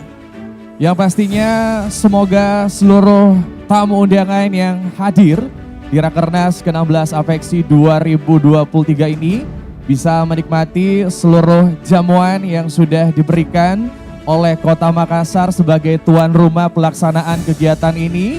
Dan juga bisa menceritakan nanti pada saat balik ke kota masing-masing. Betul. Bahwa Makassar adalah kota kuliner. Kota makan enak ada di Makassar karena makanannya enak-enak semua ya. Betul, kaya akan rempah. Betul sekali. Dan tentunya bukan cuma itu, bisa menikmati kuliner sambil dimanjakan dengan destinasi wisatanya Pantai Losari yang tentunya menjadi salah satu ikon terbaik di kota Makassar. Betul sekali. Yang pastinya ada banyak sekali dampak positif dari pelaksanaan Rakernas 16 Apeksi 2023 ini. Karena perputaran ekonomi di kota Makassar juga berjalan dengan sehat. Dan juga kita harapkan semoga juga ini berkontribusi besar ya terhadap APBD dari kota Makassar.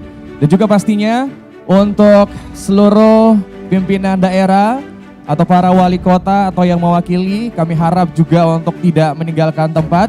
Karena sesaat lagi kita akan melanjutkan lagi rangkaian acara berikutnya. Masih akan ada sidang pleno 3 dan juga sidang pleno 4 yang akan kita adakan. Di mana untuk sidang pleno 3 akan ada penyampaian program kerja Apeksi tahun 2024 dan calon tuan rumah Rakernas 2024. Kemudian juga akan ada penyampaian rekomendasi dan nanti akan ditutup di sidang pleno keempat. Kita akan sama-sama melakukan pemilihan calon tuan rumah Rakernas Pertemuan Nasional 2024 nanti. Betul sekali, pada hari ini Cipta saya juga merasa bangga karena kurang lebih ada 50 bahkan sampai ke angka 60. Ini wali kota yang hadir dan menggunakan patondro. Ini adalah salah satu ikon dari Sulawesi Selatan. Jadi petarung-petarung sejati yang lahir dari Sulawesi Selatan pasti selalu menggunakan patondro. Betul sekali, kurang lebih ada 80-an Ya. wali kota yang hadir atau yang mewakili di kesempatan ini. Dan juga sempat disampaikan oleh Bapak Wali Kota kalau 85 wali kota dari seluruh wali kota yang ada di Indonesia juga sebentar lagi akan mengakhiri masa tugasnya. Yang pastinya momen ini adalah momen berkumpul bersama seluruh kepala daerah yang merupakan anggota Apeksi, di mana ada banyak sekali pembahasan-pembahasan yang juga penting di dalam rapat kerja nasional ini. Yang pastinya semua usulan-usulan, semua gagasan-gagasan dan ide-ide dari para kepala daerah sudah ditampung dan juga sudah dirumuskan. Kemudian tadi juga kita melihat ya ada beberapa penyerahan-penyerahan kepada 3 narasumber kita. Ini adalah rangkuman dari Rapat Kerja Nasional ke-16 Apeksi 2023 ini. Yang pastinya juga mudah-mudahan gagasan-gagasan yang diberikan oleh para kepala daerah ini nanti juga bisa diwujudkan ya oleh ketiga tokoh-tokoh luar biasa tadi.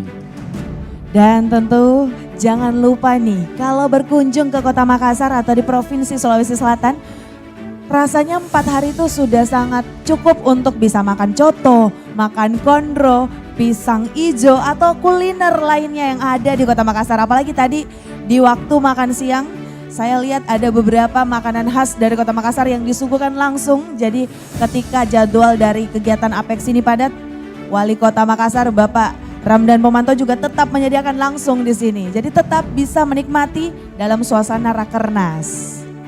Baik, kami mengajak kembali untuk seluruh wali kota atau yang mewakili untuk dapat bergabung kembali di area pelaksanaan Rakernas ke-16 APEXI, karena kita akan melanjutkan ke rangkaian berikutnya yaitu sidang pleno 3 dan sidang pleno 4.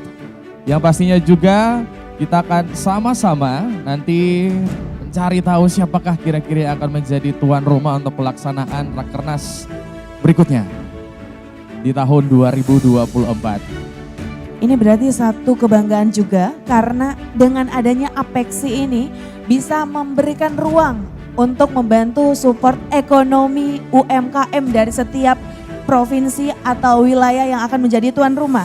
Ini bisa menjadi tempat untuk setiap wali kota mempromosikan baik bidang seni, bidang UMKM ataupun pariwisata dari tempat yang akan menjadi tuan rumah.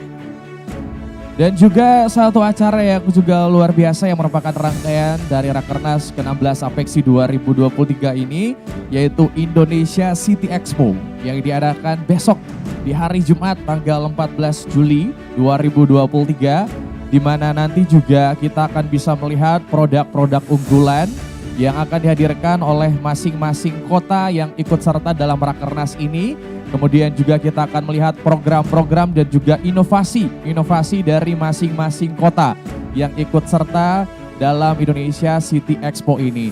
Sehingga juga ini menjadi sebuah acara yang penting sekali. Ya, jadi untuk semua hadirin juga mudah-mudahan bisa menghadiri beberapa rangkaian acara yang juga akan dilaksanakan sebentar dan juga esok hari sebagai hari terakhir dari Rakernas 16 APEXI 2023.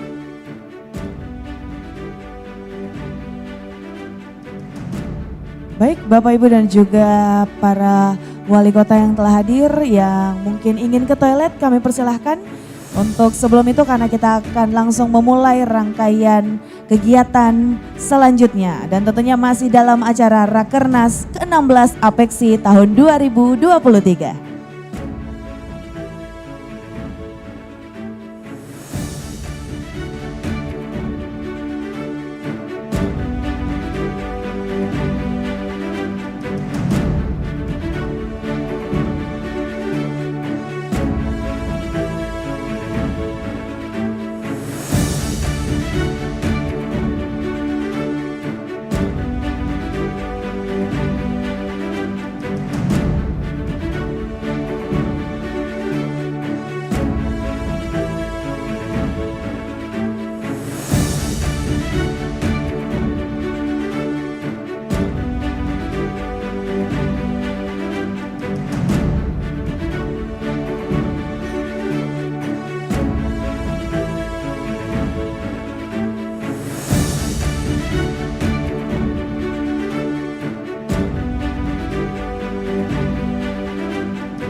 Seluruh anggota APEXI, kita tunggu kira-kira beberapa menit lagi, ketua akan segera ke atas.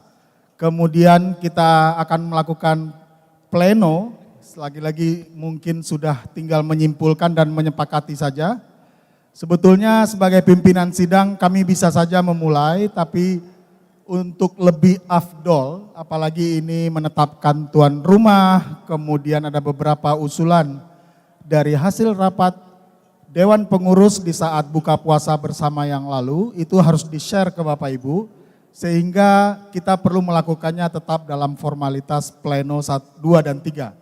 Tanpa mengurangi rasa hormat, kita tahu sendiri dengan kondisi yang ada seperti ini, kami berharap kita tetap bisa memenuhi penyelesaian pleno 3 dan 4, kemudian langsung penutupan, dan saya yakin tidak lama, karena itu betul-betul menagih atau memastikan konfirmasi dari para seluruh bapak-bapak, ibu-ibu, anggota APEKSI.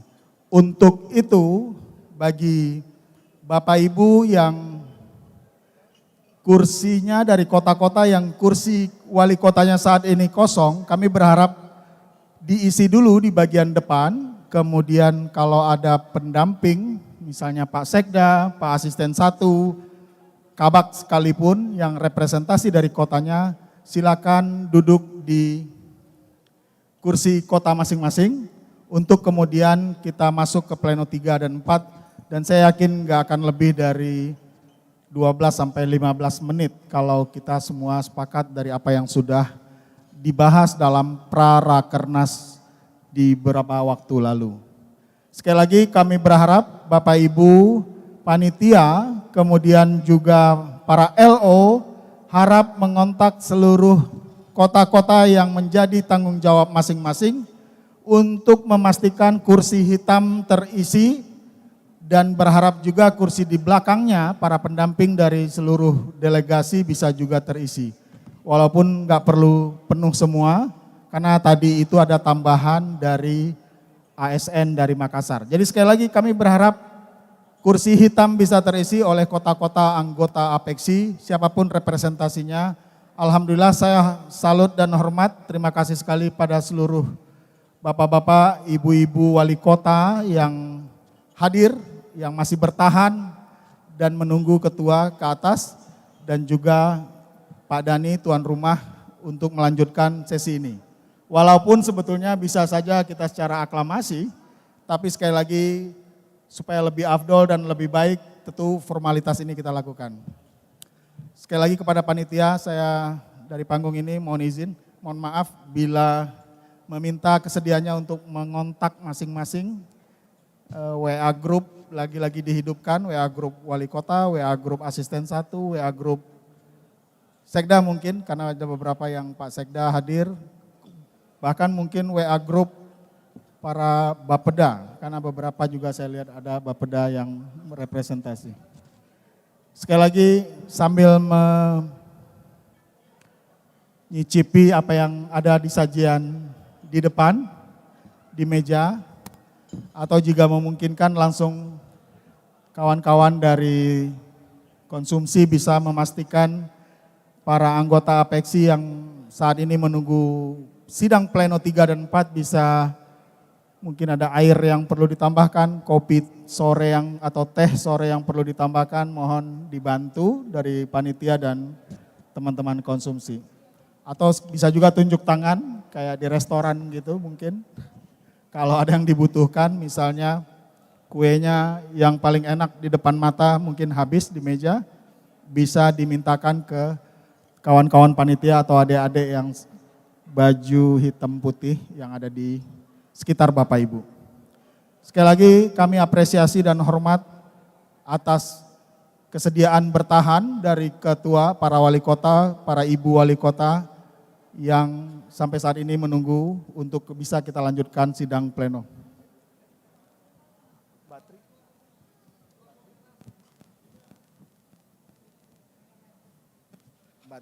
Batri.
Assalamualaikum warahmatullahi wabarakatuh.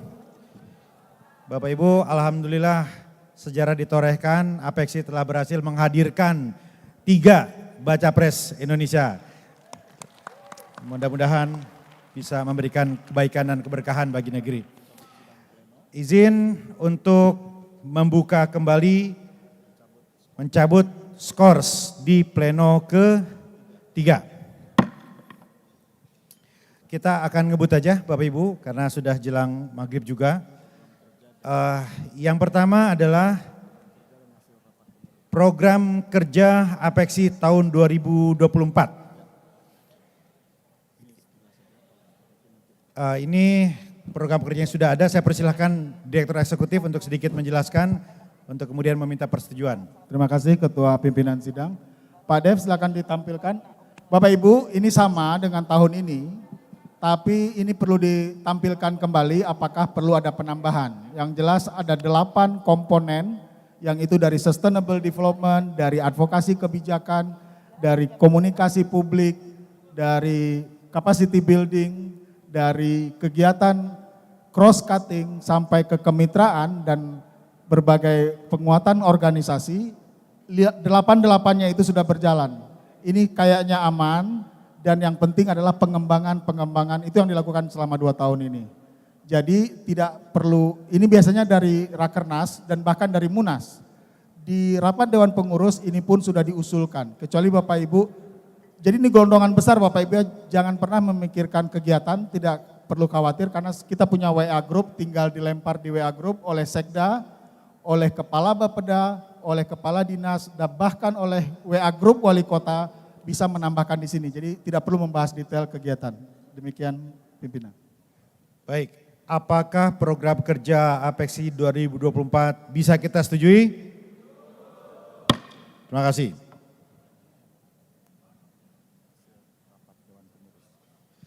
Berikutnya adalah persetujuan tentang rapat Dewan Pengurus yang telah dilakukan di bulan Ramadan.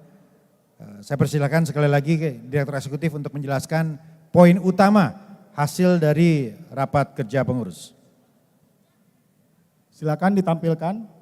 Bapak Ibu, ada 4 yang diusulkan, silakan ditampilkan. Ada 4 hal yang di dalam rapat Dewan Pengurus dan ketua-ketua Komil yang dilakukan di bulan puasa yang lalu.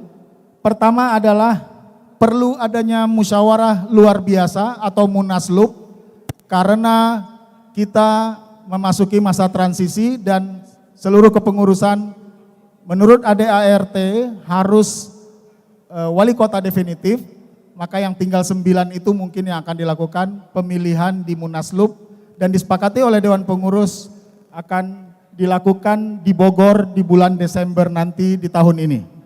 Itu yang pertama. Poin kedua adalah kenaikan iuran anggota.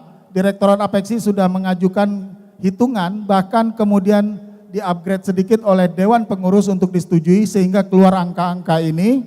Yang pertama untuk kota kecil setahun 50 juta, untuk kota sedang 75 juta, kota besar 100 juta untuk per tahun iuran. Ini berhasilkan sebagian bapak-bapak Dewan Pengurus, ketua, wakil ketua, dan bendahara dan lain ada hadir waktu rapat ini. Nanti bisa juga. Terakhir adalah pembentukan yang tadi disampaikan dalam sambutan oleh ketua, itu adalah hasil rapat Dewan Pengurus untuk membentuk alumni APEXI. Teknisnya bagaimana nanti kita godok dan sampaikan di seluruh kanal-kanal komunikasi WhatsApp Group. Terakhir adalah penentuan tuan rumah. Tradisinya adalah dan biasa diatur adalah harus disepakati di Munaslup, di Rakernas. Dan nanti kami akan sampaikan beberapa yang sudah mengusulkan. Terima kasih. Baik, Bapak Ibu, saya ulang sekali lagi, mohon atensinya untuk kemudian kita sepakati. Yang pertama, poin pertama, rapat pengurus menyepakati untuk menyelenggarakan Munas luar biasa APEXI yang kita selenggarakan tentu dalam kondisi yang penuh dengan keterbatasan, baik dalam waktu dan anggaran, dan kita akan memilih 1 dari 9 wali kota yang masih memiliki waktu periode kepengurusan yang cukup. Lokasi Munas luar biasa akan diselenggarakan di Bogor pada bulan Desember 2023. Apakah disepakati? Sepakat? Terima kasih. Yang kedua, usulan atau kesepakatan formula kenaikan iuran anggota. Apakah disepakati? Pak Wali Kota Linggau? Setuju? Iya, penyesuaian, ini bahasanya bahasa pemerintah, penyesuaian iuran anggota. Terima kasih. Yang ketiga, ini aspirasi dari kawan-kawan yang ingin ada wadah bagi kita untuk berkumpul, tetap menyumbang gagasan dan membangun silaturahmi. Nama nanti akan diputuskan bersama-sama, tetapi kira-kira perhimpunan, perkumpulan, asosiasi, alumni, APEKSI yang akan dikukuhkan di bulan Desember pada Munaslup. Setuju? Terima kasih.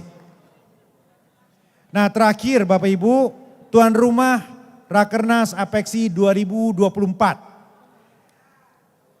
telah masuk satu usulan yang disampaikan secara resmi kepada direktorat. Ada proposalnya yaitu dari Kota Balikpapan. Ya. Apakah selain Kota Balikpapan, apakah ada kota yang ingin juga mencalonkan diri untuk menjadi tuan rumah? Kami persilahkan kalau ada. Tidak ada? Baik, kalau tidak ada Bapak Ibu,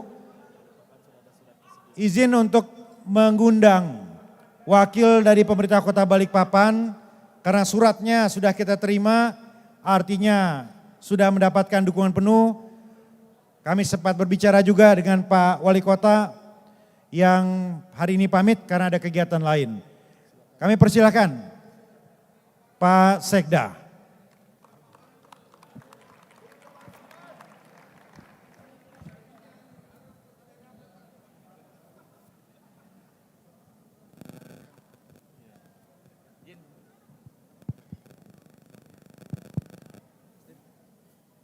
Bismillahirrahmanirrahim. Assalamualaikum warahmatullahi wabarakatuh.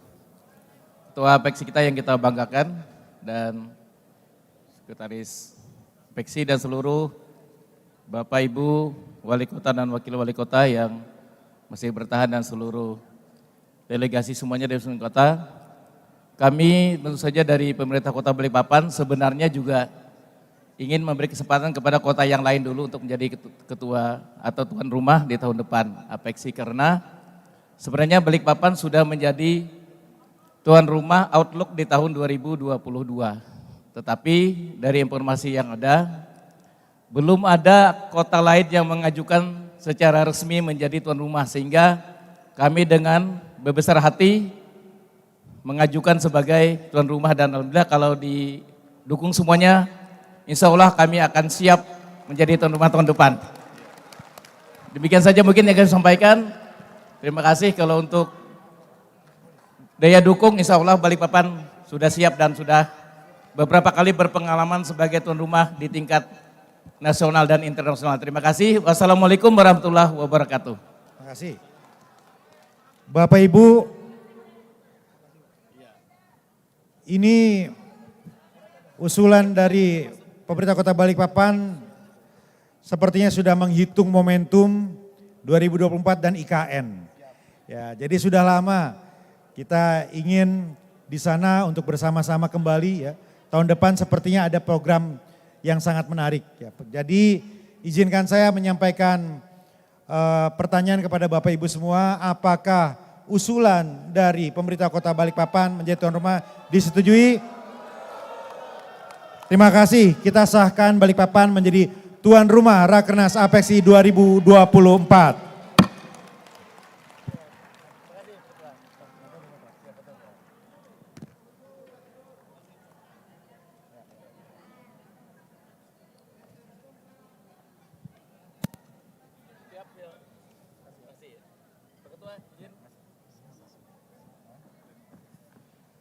Demikian pleno 3 Bapak Ibu. Selanjutnya kita sahkan dulu pleno 3. Selanjutnya pleno terakhir ini adalah pengesahan seluruh keputusan sidang pleno 1, 2, dan 3 karena tidak memungkinkan saya kira secara waktu untuk dibacakan semua dan Bapak Ibu tadi sudah menyaksikan tayangan yang disampaikan di setiap pleno. Karena itu saya menawarkan apakah kita bisa menyepakati keputusan Rakernas Apeksi sidang pleno 1, 2, 3. Baik, bismillah kita sepakati, kita setujui, kita sahkan. Dengan demikian berakhir sudah rangkaian Rakernas Apeksi 2023 ini, seluruh sidang pleno. Ya, sudah. Saya ingin mengucapkan terima kasih kepada seluruh panitia yang telah menyiapkan berkas-berkas untuk sidang pleno.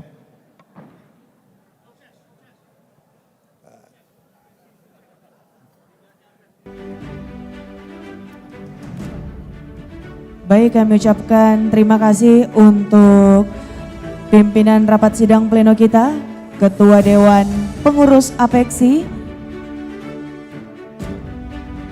dan juga Direktur Eksekutif yang telah memimpin rapat sidang pleno yang akhirnya menjadi keputusan tuan rumah, yaitu Balikpapan. Ibu, kita berfoto bersama sekali lagi di penutupan. Izin Pak, izin Pak. Perwakilan kota, ayo Ibu silakan, gak apa-apa kita foto bersama.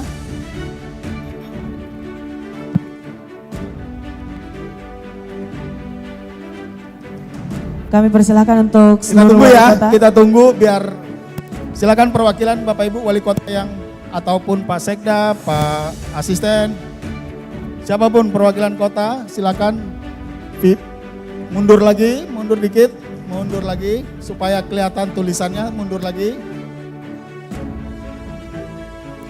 Kami persilahkan kepada seluruh wali kota dan juga delegasi yang masih hadir di ballroom untuk bisa foto bersama terlebih dahulu. Baik, ini juga adalah momen penting untuk didokumentasikan.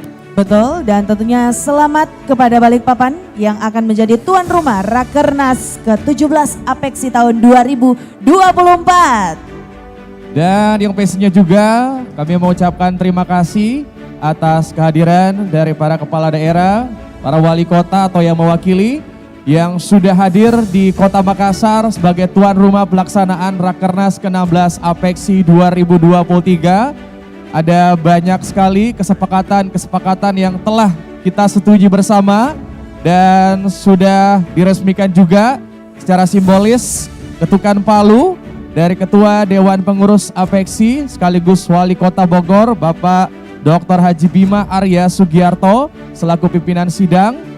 Dan juga untuk Kota Balikpapan bersiap-siap untuk menyambut kehadiran para wali kota yang juga nanti akan berkunjung ke Kota Balikpapan sebagai tuan rumah pelaksanaan Rakernas untuk tahun 2024 nanti.